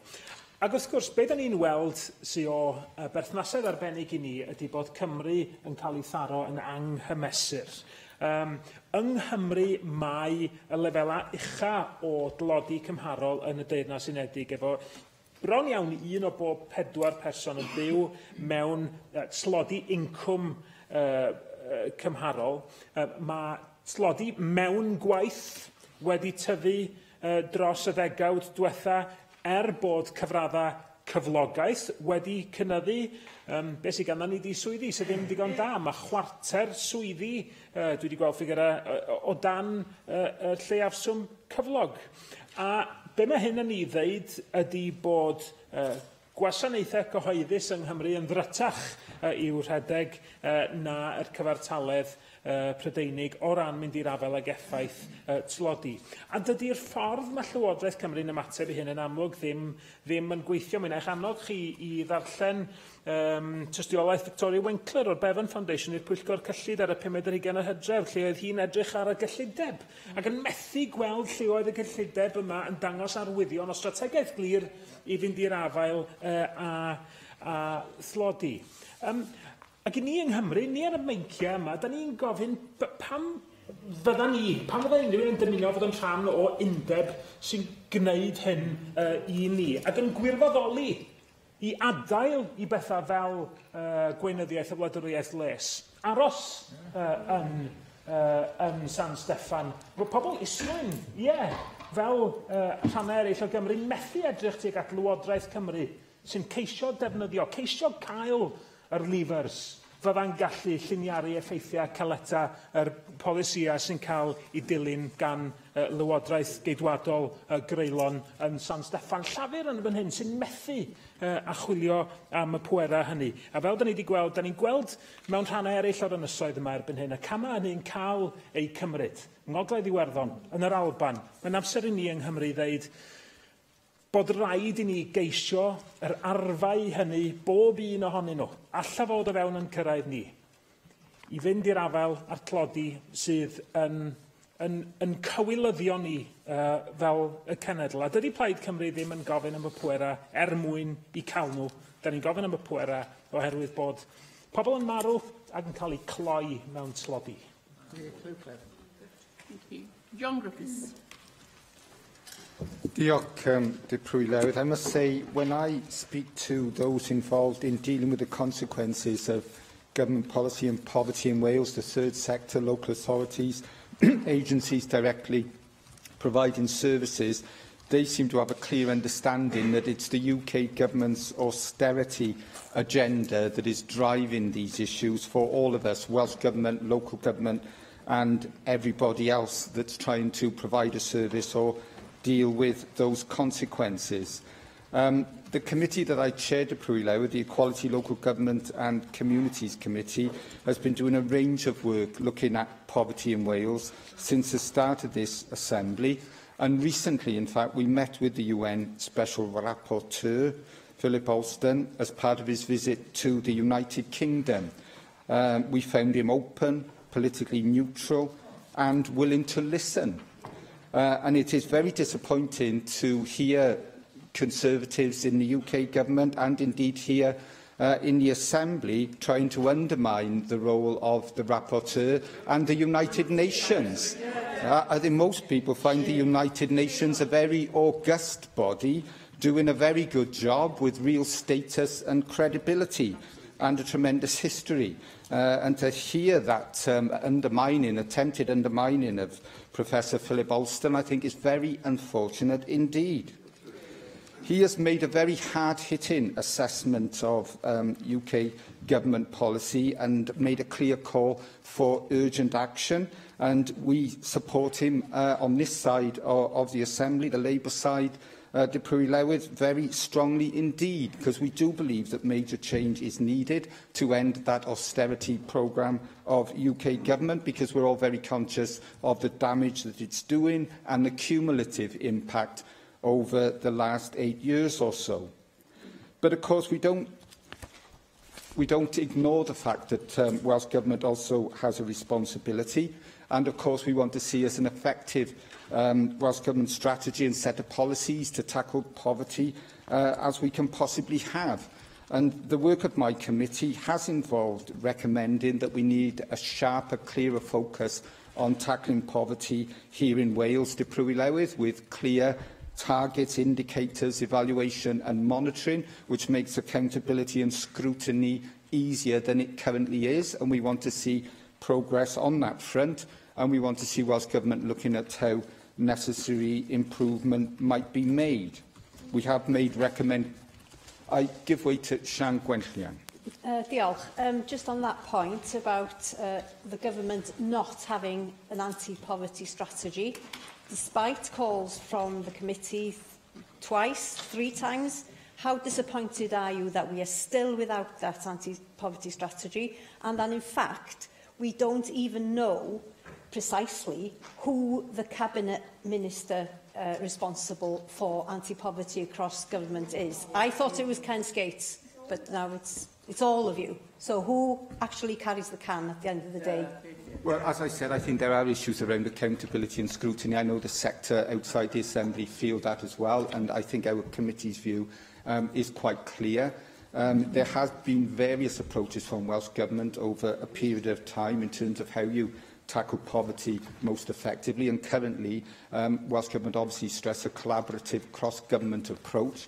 The committee doesn't believe that having a more direct ministerial accountability and an overarching anti-poverty strategy would negate that sort of cross-government approach that is seen as the best way of dealing with these matters by Welsh Government at the moment. So I think the committee's view is quite clear, and we are looking for progress and change to that effect. And whatever happens, we need that clearer focus, laser-like focus, and more and clearer accountability and scrutiny opportunities. Also, De Pwy-Lewydd, I think I need to move on to the administration of welfare in Wales and possible devolution. Again, the committee that I chair is going to do a body of work on this and will look at all the issues, including the financial aspects.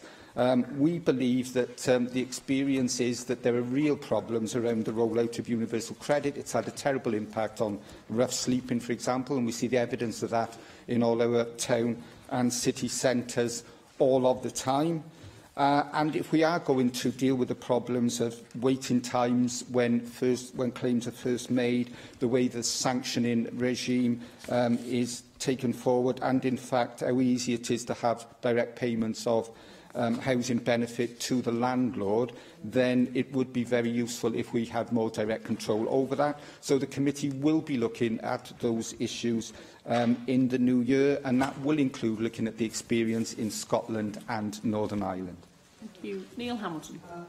Presiding Officer. Well, UKIP will be supporting the Plaid Cymru motion this afternoon, although I think it was a mistake to base it upon this UN report by Philip Alston. He's very far from what John Griffiths has just said, politically neutral. He's in fact an extreme left-wing anti-Trump zealot, professor of law at New York University with a political axe to grind. I mean, his measure of poverty is anybody earning less than 60% of median household income. That's not a measure of poverty, but a measure of inequality. And the two things are quite distinct. So a society without any inequality, no matter how low income levels, if everybody was desperately poor, living in wooden shacks and eating sand, would actually be a place with no poverty, according to his definition. He has written reports about other countries. He has written a report about Mauritania, for example, and has praised President Mohamed Ould Abdel Aziz for the significant progress he's made in tackling poverty.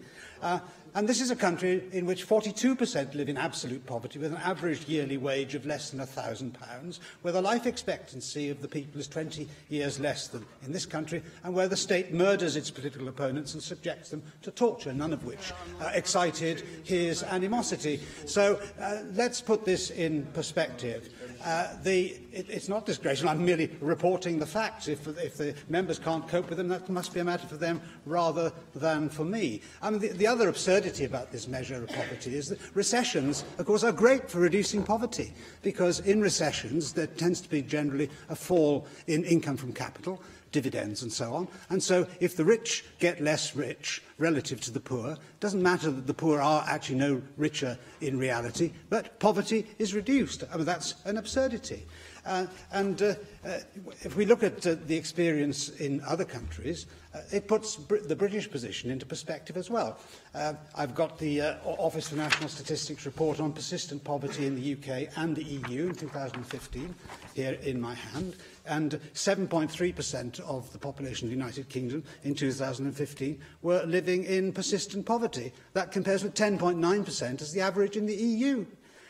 11.3% of the population of Germany lives in persistent poverty on the same measure, 8.5% in France, 14.5% in Italy. So, in fact, in many ways, there is less poverty in Britain, defined in relative terms, than there is in other parts of the EU and in other parts of the world. The problem in Wales is not so much relative poverty. I want to see the incomes of the people generally in Wales raised relative to the rest of the United Kingdom, of course, because Wales is at the bottom of the heap. That's a great tragedy, and I think an indictment of 20 years of Welsh Labour government. But what amazes me is that the parties of the left are so enthusiastic normally to soak the poor. In the many tax proposals that they have are designed actually to make life more difficult for those on the lowest incomes. Green taxes, as I raise frequently in this chamber. Now 20% of people's electricity bills are accounted for by green taxes. And it's the poor who are most hard hit by these taxes. In the winter, people do have to make a choice, sadly, between heating and eating very often. Sugar taxes, minimum prices for alcohol, these are all taxes that are going to disproportionately hit the poor hardest. The parties of the left are so very, very keen, of course, on continuing our membership of the European Union. But the European Union is a protectionist racket, the worst victims of which are those on the lowest incomes. VAT, for example. We can't get rid of VAT on domestic heating fuel, for example. We can't get rid of VAT on shoes and clothing. And the tariff regime within the EU subjects all these things as well to crippling tariffs, so that we can't take advantage of the lower prices for all these basic items and necessities which would be brought about as a result of Brexit if we negotiate free trade agreements with the rest of the world. The CAP makes food in this country massively more expensive than it need be. Look at the tariffs on things, which are often 40 or 50%. I know that we need to keep farmers on the land, and we need to subsidise them in order to do that in certain areas, but that can be done in other ways, other than hitting the poor through high food prices. So what we need to do is to have a proper analysis of poverty and its causes and how to alleviate it, and indeed the key role of government in perpetuating it and making it, in fact, worse. Universal credit was a good idea, but has actually been botched in the way in which it's been introduced and implemented.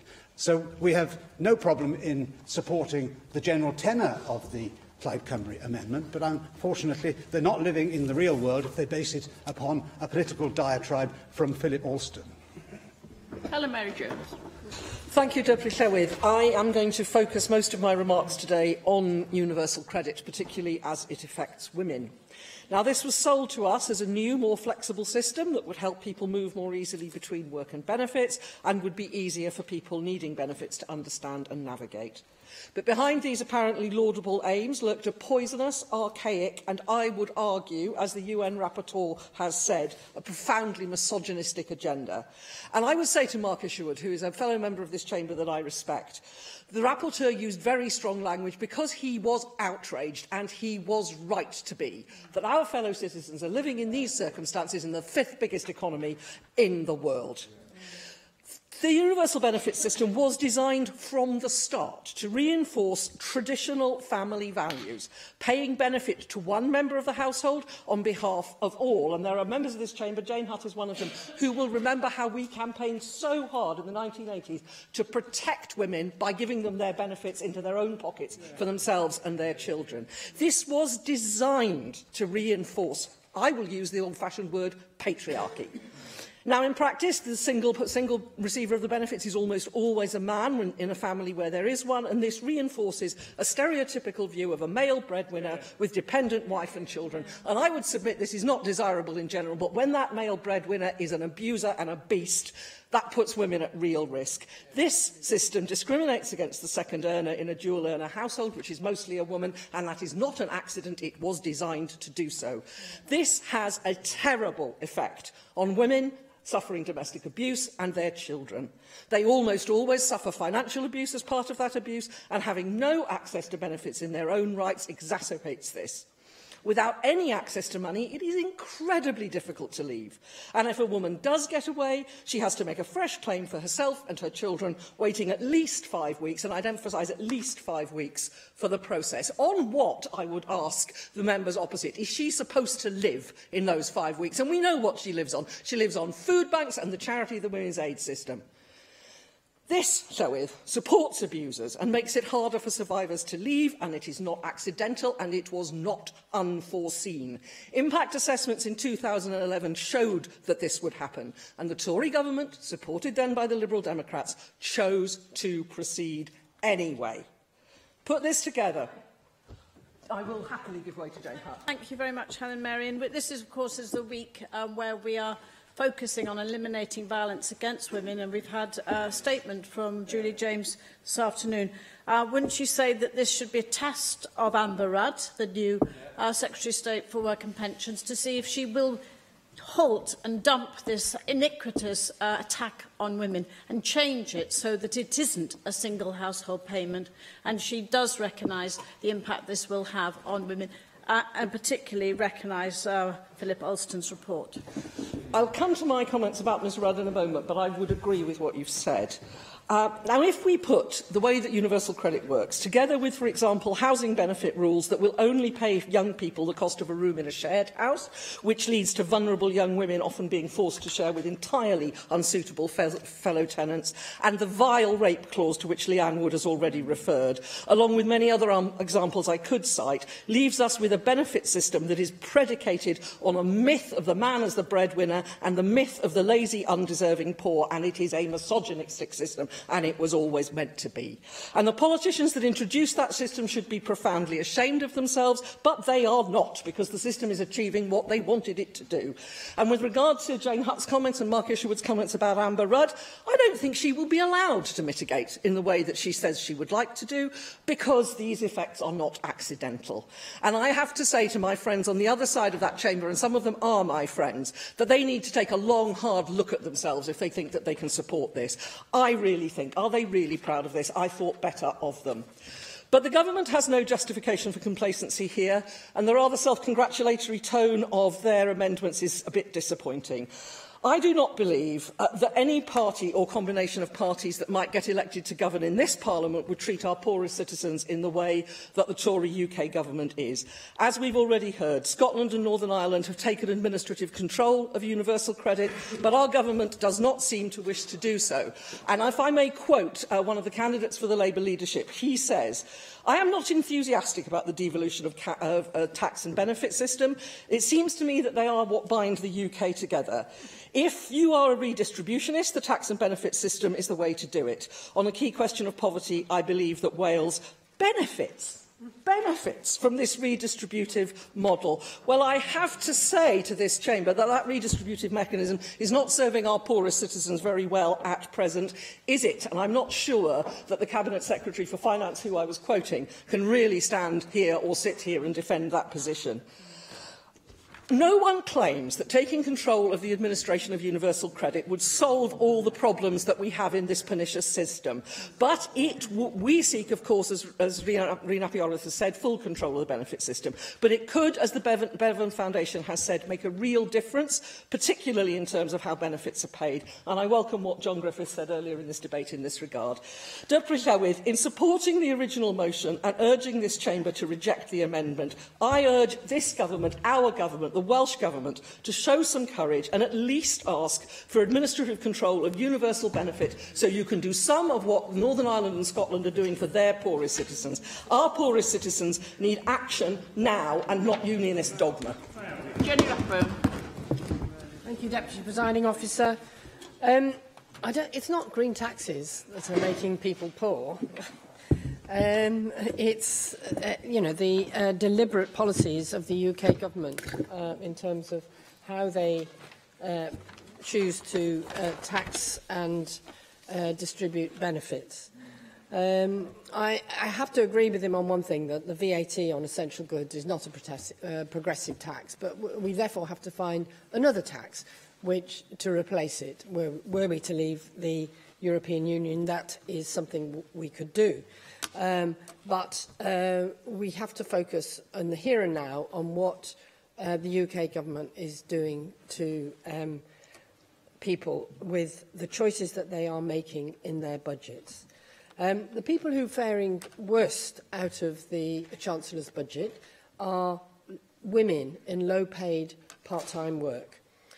Because they are going to miss out on any tax cuts because they earn too little to profit from the rise in personal allowances, and they are suffering reductions in real income as a result of the benefits freeze. So they are actually going to be worse off, regardless of all the hype about how austerity is now over. It's completely not over for part-time workers, most of whom are women. Over 3.5 million women earn less than £15,000 a year. They are 1/3 of the workforce.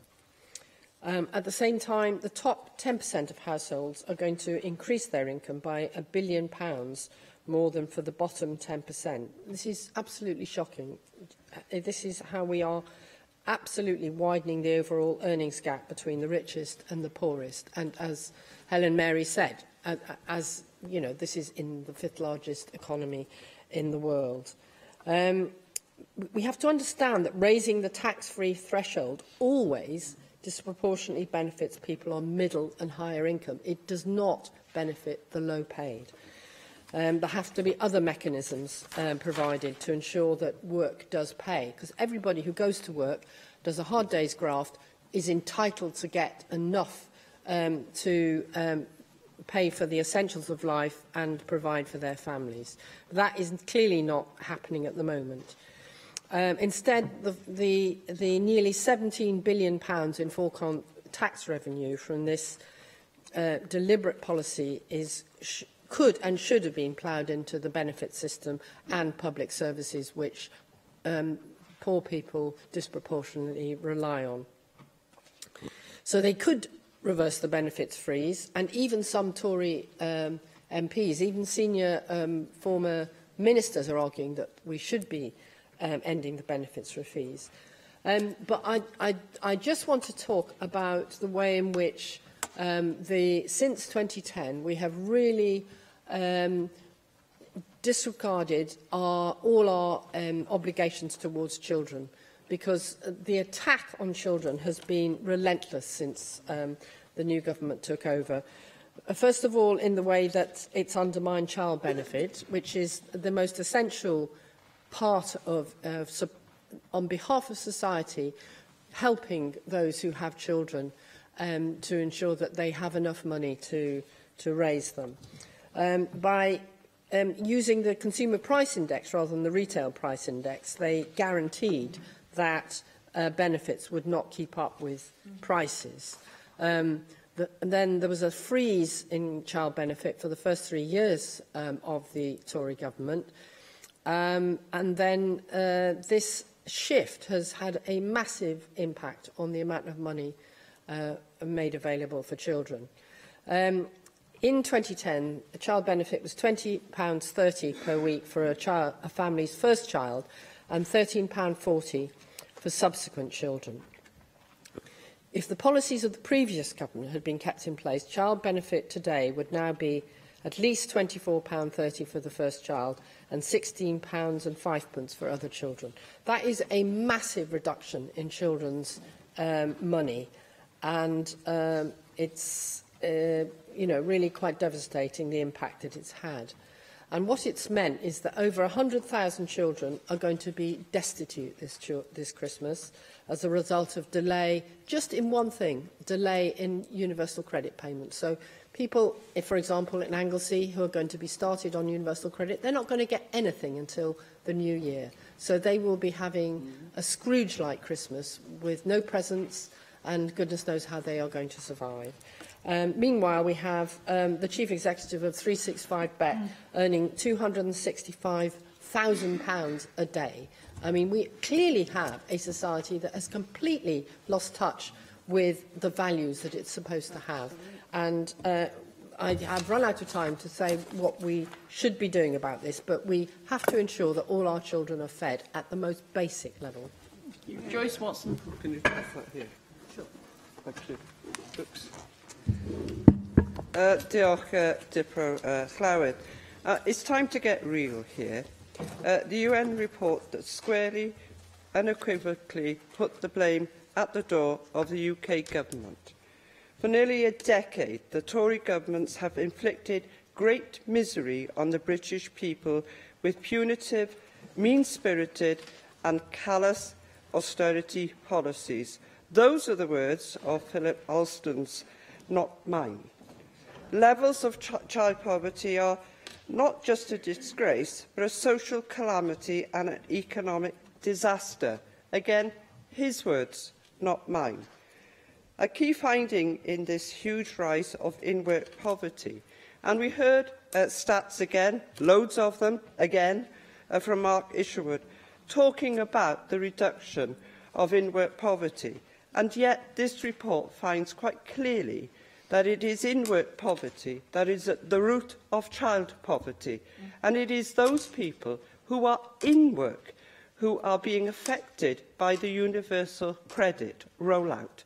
So let's be clear, this isn't about getting people into work. This isn't about, as the Tories used to say, get on your bike. Well, you try and tell that to the courier who can't pay this month's rent despite getting on his bike or her bike, and despite working all the hours that God sends in their way. You tell it also to the 1 in 4 people in this country who work for below minimum wage pay. You tell it also to the individuals and families in Ammanford, in Carmarthen, in Llanelli, in Aberystwyth, in Cardigan, in Dolgellau, in Porthmadog and in Pwllheli, who will have a miserable Christmas this year because they are subjected to the universal credit rollout right across Christmas. And we all know, don't we, that 1 in 4 claimants don't get their money on time. So I don't see what Christmas cheer they're going to have in their households. And it is a deliberate policy. Can you imagine rolling out a policy that puts people and families with no money, no prospect of having any money, right across Christmas? I don't think Scrooge could have done a better job had he tried. So we go back to the former Work and Pensions Secretary, Esther McVeigh, and she admitted that some of the poorest families will be £200 a week worse off. The poorest people, £200 a week worse off. I don't know if you're going to go and argue with those families and say that this is a good idea. I read today that a group of women have launched a High Court legal challenge arguing that the universal credit payment system is irrational and discriminatory. I absolutely agree with them. I wish them good luck. but they shouldn't have to fight that battle. It's the same with food banks. It's wonderful that people support them. I'm sure that we all do. And I'm sure that some of us will go and join them over Christmas. What I don't want to see is another smiley picture of a Tory politician proudly supporting the biggest growth industry that's been created by their policies in the local paper. What I would like to see is a photo of any Tory politician hanging their head in shame at the fact that it is the biggest growth industry. I think, as the UN report says, that the cost of austerity has fallen disproportionately upon the poor, upon women, racial and ethnic minorities, children, single parents and people with disabilities. And we've heard today the Welsh Government has defended, where they can, the most vulnerable in society. That hasn't happened in England, where we've continued to provide access to welfare funds for emergency hardships. They've been removed in England. We've got a comprehensive childcare offer and school holiday lunch clubs. They're a great example of a government intervention, and it's progressive and it's socialist, and we are at least proud of trying to do what we can. The UN report does go on to say that we don't have the devolved power over social security benefits. I wish I had the confidence of Plaid Cymru that if we took it over, we'd have the money. But it's cost £266 million for the Scottish Government to do something with those powers, to very little effect. I'm sure that £266 million, had it been spent in targeted approaches, might have had a much bigger effect. And I know that all of us understand quite clearly in this chamber that the biggest danger to people on this new system of universal credit is homelessness. That when rents aren't being paid on time, that people become very vulnerable to finding themselves on the street. And what I will ask the Cabinet Secretary is whether she will be able to do something to protect those people who find themselves in private tenancies, that they don't actually end up on the street for Christmas or any other time in the future. Passmore. The UN Special Rapporteur's report on the extreme poverty in the United Kingdom is a wake-up call. The true impact of this Tory government's austerity agenda is clear for all of us to see. It is a political choice that is placing the greatest burden on those least able to bear it, forcing people into poverty. I urge members from across this chamber to read carefully the report from the UN. The lived experiences of those in our communities suffering because of a so-called welfare reform or unfair working practices need to be listened to. At the very heart of this chaotic rollout and impact is universal credit. This callous policy has inbuilt levers, as has been referenced cross-party, to swipe people out of welfare and causes much suffering to people across the UK, including many of my constituents in Islwyn. And it must be stopped immediately. Even the former Work and Pensions Secretary, Esther McVeigh, has admitted that some of the poorest families, as has been said, will be £200 a week worse off. Families already living in abject poverty, from the failed PIP assessments, the rollback of tax credits, bedroom tax and single payments to lone parents, as Helen Mary has stated, exacerbating domestic abuse and family violence. Misogynistic policy that I also believe was created with that in mind. Though the Welsh Government will continue to do everything within its power to mitigate these policies, this UN report highlights it is outrageous, as it states. It is outrageous that devolved administrations need to spend resources to shield people from government policies. Faced with these challenges, the Special Rapporteur says that the Welsh Government has determinedly shifted its focus to increasing prosperity and employment as the gateway to poverty reduction. He acknowledges that the Welsh Government has adopted a whole-government approach to poverty reduction.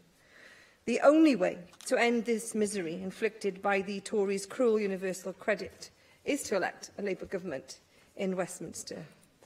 And there are some in this chamber who will campaign for the devolution of welfare, as we have heard. But I would warn them that this is a hostage to fortune, given previous instances in which the Welsh Government has been asked to take administrative control of welfare schemes without the accompanying budget. Scotland is £266 million worse off on frontline services as a result of this. Ministers and the people do not have the confidence that the Tory UK Government would transfer a fair budget alongside a transfer of responsibility for administrative control of welfare benefits, and neither do I. Scotland, as I've said, has had to take back that money from frontline services from those that need it most. To conclude, Howard, it is not right, Deputy Howard, it is not right that in one of the wealthiest economies of the world, children are going hungry. Austerity is indeed a political choice, and one that this report demonstrates disproportionately hurts those with the protected characteristics, women, children, racial ethnic minorities, single parents and those with disabilities, and impacts disproportionately on those with vulnerabilities. Though this Welsh Labour Government has done much to lift people out of poverty, this report is a reminder to all of us of the unforgivable effects of the UK Government's cruel policies with no end in sight. It is time for a general election, it is time for an end to universal credit, and it is an end also to the appalling behaviours of the ATOSs and the Capitas and other conglomerates that have propped it up. Thank you. Thank you. Can I now call the Minister for Housing and Regeneration, Rebecca Evans? Thank you, Deputy Presiding Officer. I want to be clear that we agree with Plaid Cymru with their motion insofar as it relates to the devastating impact of the UK Government's austerity measures on the people of Wales. We do disagree with the practicality and desirability of taking over administrative responsibility for social security, and I will come to this in more depth shortly. As members would expect, we reject the complacent amendment from the Conservatives which glosses over the real suffering being caused by their party's botched and heartless efforts at welfare reform. And I have to say it's been an afternoon of quite astonishing contributions from the Conservative benches, and from the single Conservative contribution that we've had in this debate, you would really be forgiven for thinking that welfare reform is a roaring success. We know only too well that levels of poverty across Wales and the rest of the UK are too high. I met with Professor Alston during his visit to Wales and agree with him that the responsibility for this rests squarely with the UK Government and its austerity and welfare reform policies. The effects are falling disproportionately on already vulnerable groups and those least able to bear it. Professor Alston summed up the situation that we currently find ourselves in like this. The experience of the United Kingdom, especially since 2010, underscores the conclusion that poverty is a political choice. Austerity could easily have spared the poor if the political will had existed to do so. He continues, resources were available to the Treasury at the last budget that could have transformed the situation of millions of people living in poverty, but the political choice was made to fund tax cuts for the wealthy instead. Damning stuff. The Special Rapporteur expressed his outrage that the devolved administrations need to spend their diminishing resources to shield people from these harmful UK Government policies. Austerity has meant that our overall budget is in 2019-2020 is down £850 million in real terms compared to 2010-2011. Nevertheless, in the absence of a change of direction by the UK Government on key policies, we must continue to do all we can to mitigate the worst impacts of these destructive policies. Welsh Government doesn't support the devolution of welfare benefits for a number of reasons. As a matter of principle of social solidarity, we should all be entitled to an equal claim to our welfare state. The needs of citizens, wherever they are within the UK, should be equally met. And we do not believe that equality and solidarity and redistribution of wealth is, as the Plaid Cymru benches have suggested, a pathetic allegiance or unionist dogma. We would also be extremely cautious of agreeing to any changes to the social security system, including the devolution of benefits, before assessing the ramifications of how those changes would be funded. And of course, We're particularly mindful of what happened when the UK Government devolved council tax benefit to Wales when they top-sliced the budget. The approach to the devolution of welfare benefits to the Scottish Government has transferred the financial risk associated with the demand for benefits growing faster per head in Scotland than England from the point of devolution, and for Wales that would prove to be a significant financial risk. And as we've heard, the costs associated with administering the welfare system would take resources away from the delivery of frontline services. In Scotland, it is £266 million away from frontline services in order to implement the newly devolved welfare powers. Now, others may not like these arguments, but I think they are reasonable and legitimate concerns to have when it is suggested that we should be taking over responsibility for these items. So flexibility in the administration of universal credit should and can be made available to everyone in receipt of that benefit through alternative payment arrangements. If the Secretary of State for Work and Pensions were to agree to our request for this, it would ease many of the difficulties which people are experiencing with the payment of universal credit. This does not require the devolution of administration, which would cost money, as we've heard, and divert funding away from delivering on our responsibilities.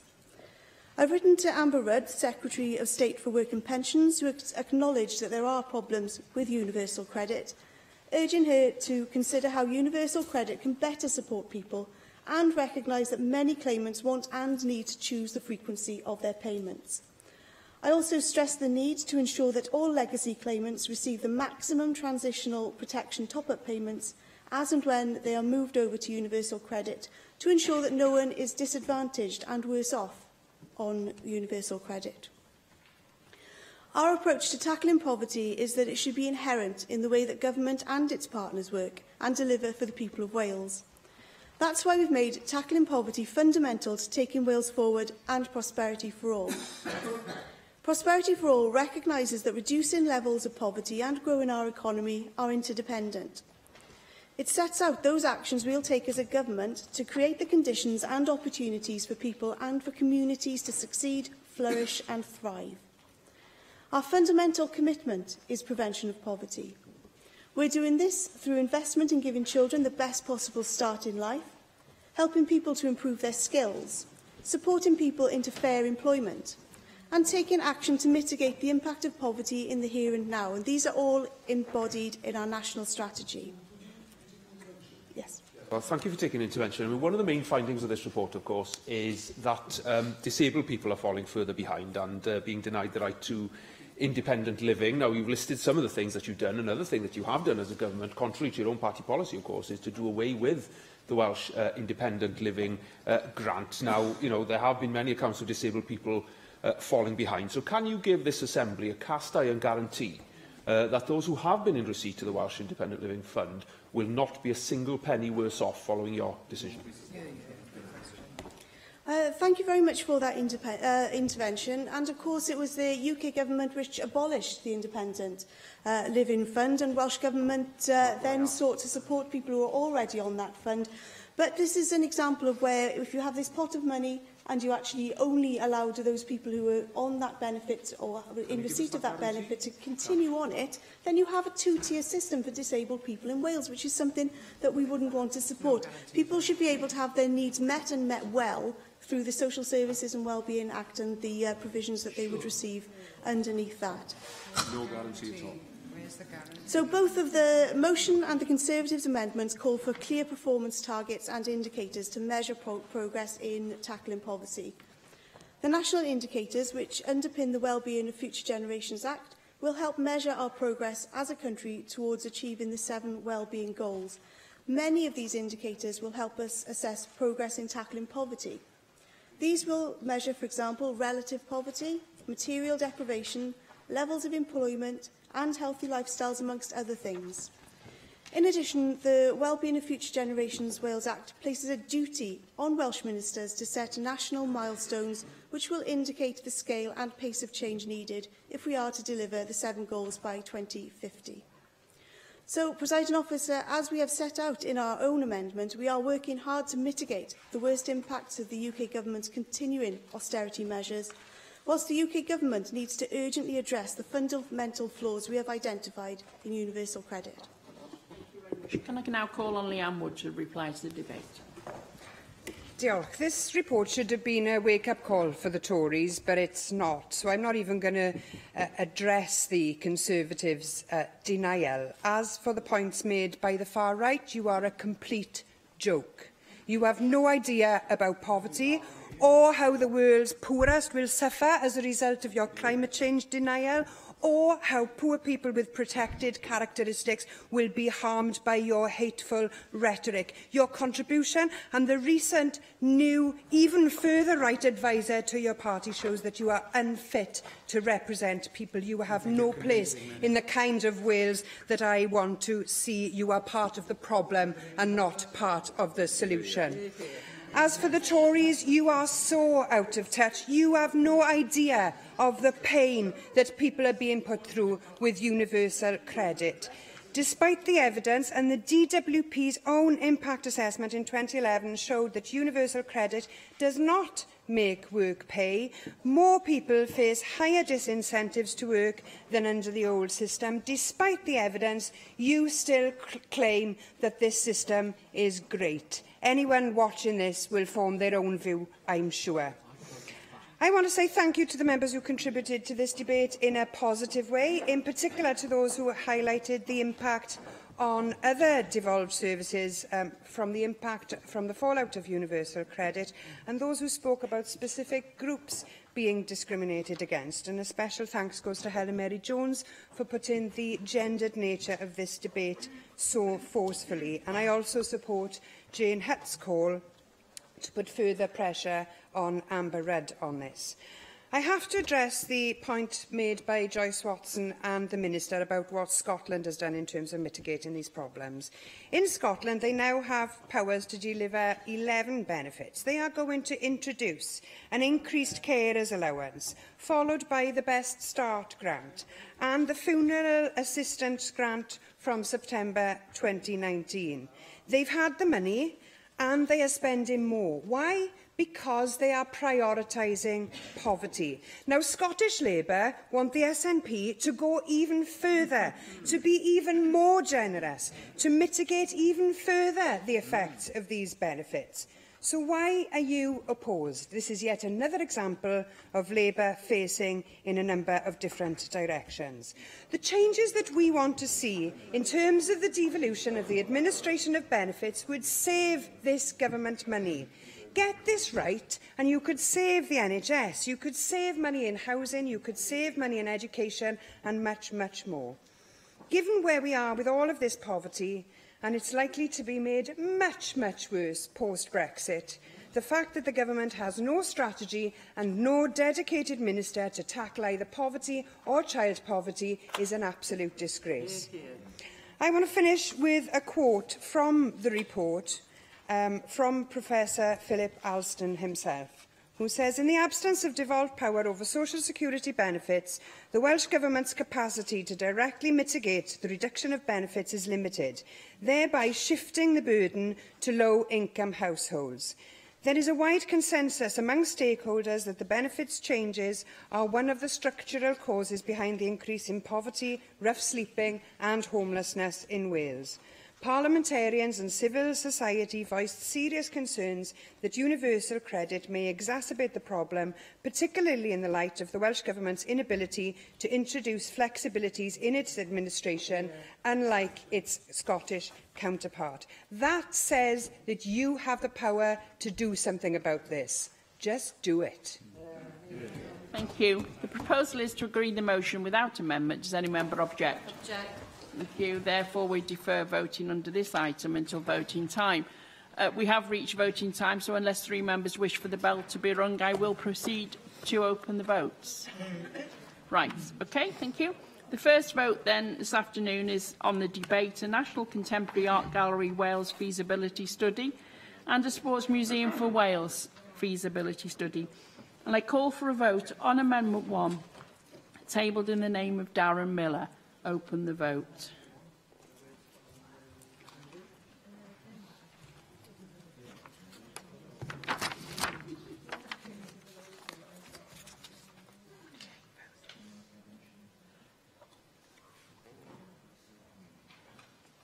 Close the vote.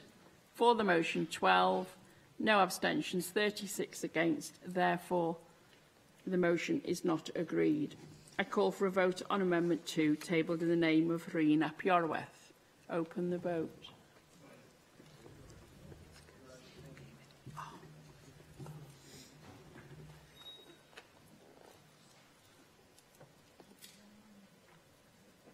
Close the vote.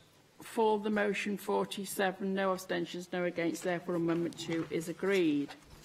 Call for a vote on Amendment 3, tabled in the name of Rhun ap Iorwerth. Open the vote.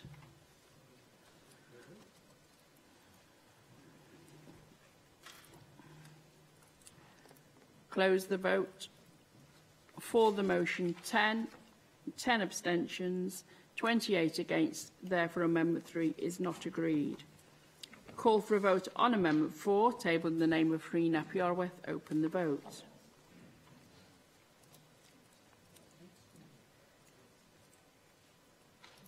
Close the vote. For the motion, 38, 10 abstentions, no against. Therefore, Amendment 4 is agreed. Call for a vote on Amendment 5, tabled in the name of Rhun ap Iorwerth. Open the vote.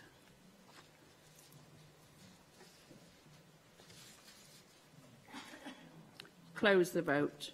For the motion, 20, no abstentions, 28 against. Therefore, Amendment 5 is not agreed. Call for a vote on the motion as amended, tabled in the name of Julie James. Open the vote.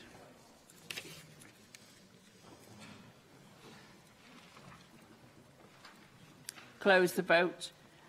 For the amended motion, 37, 10 abstentions, 1 against. Therefore, the motion is agreed. We now move to vote on the Welsh Conservative debate on local authorities, and I call for a vote on the motion tabled in the name of Darren Miller.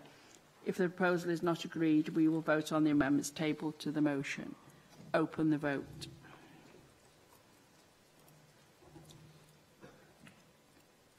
Close the vote. For the motion, 13, no abstentions, 35 against. Therefore, the motion is not agreed. We now move to vote on the amendments. If Amendment 1 is agreed, Amendment 3 will be deselected. So I call for a vote on Amendment 1, tabled in the name of Julie James. Open the vote.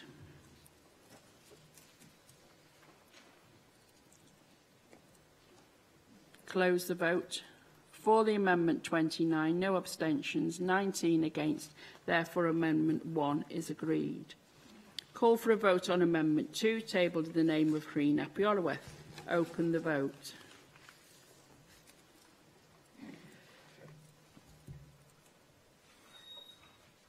Close the vote.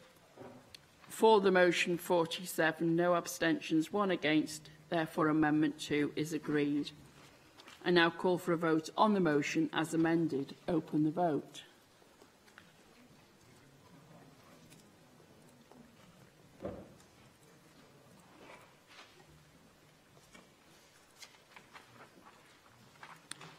Close the vote. For the amended motion, 34, 1 abstention, 13 against. Therefore, the motion as amended is agreed. We now turn to vote on the Plaid Cymru debate on poverty, and I call for a vote on the motion tabled in the name of Rhun ap Iorwerth. If the proposal is not agreed, we will vote on the amendments tabled to the motion. Open the vote.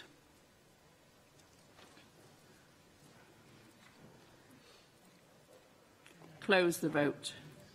For the motion, 8, 2 abstentions, 38 against. Therefore, the motion is not agreed, and we move to vote on the amendments. If Amendment 1 is agreed, Amendment 2 will be deselected. So I call for a vote on Amendment 1, tabled in the name of Darren Miller. Open the vote.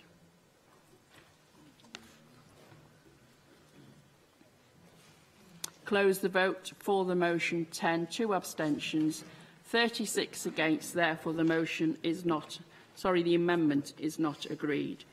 I now call for a vote on Amendment 2, tabled in the name of Julie James. Open the vote.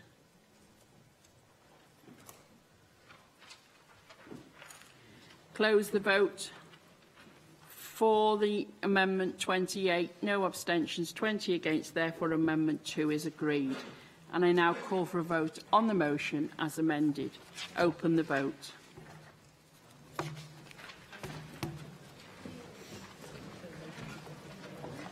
Close the vote. For the amendment motion 28, 2 abstentions, 18 against. Therefore, the amended motion is agreed. And that brings today's proceedings to a close. Thank you.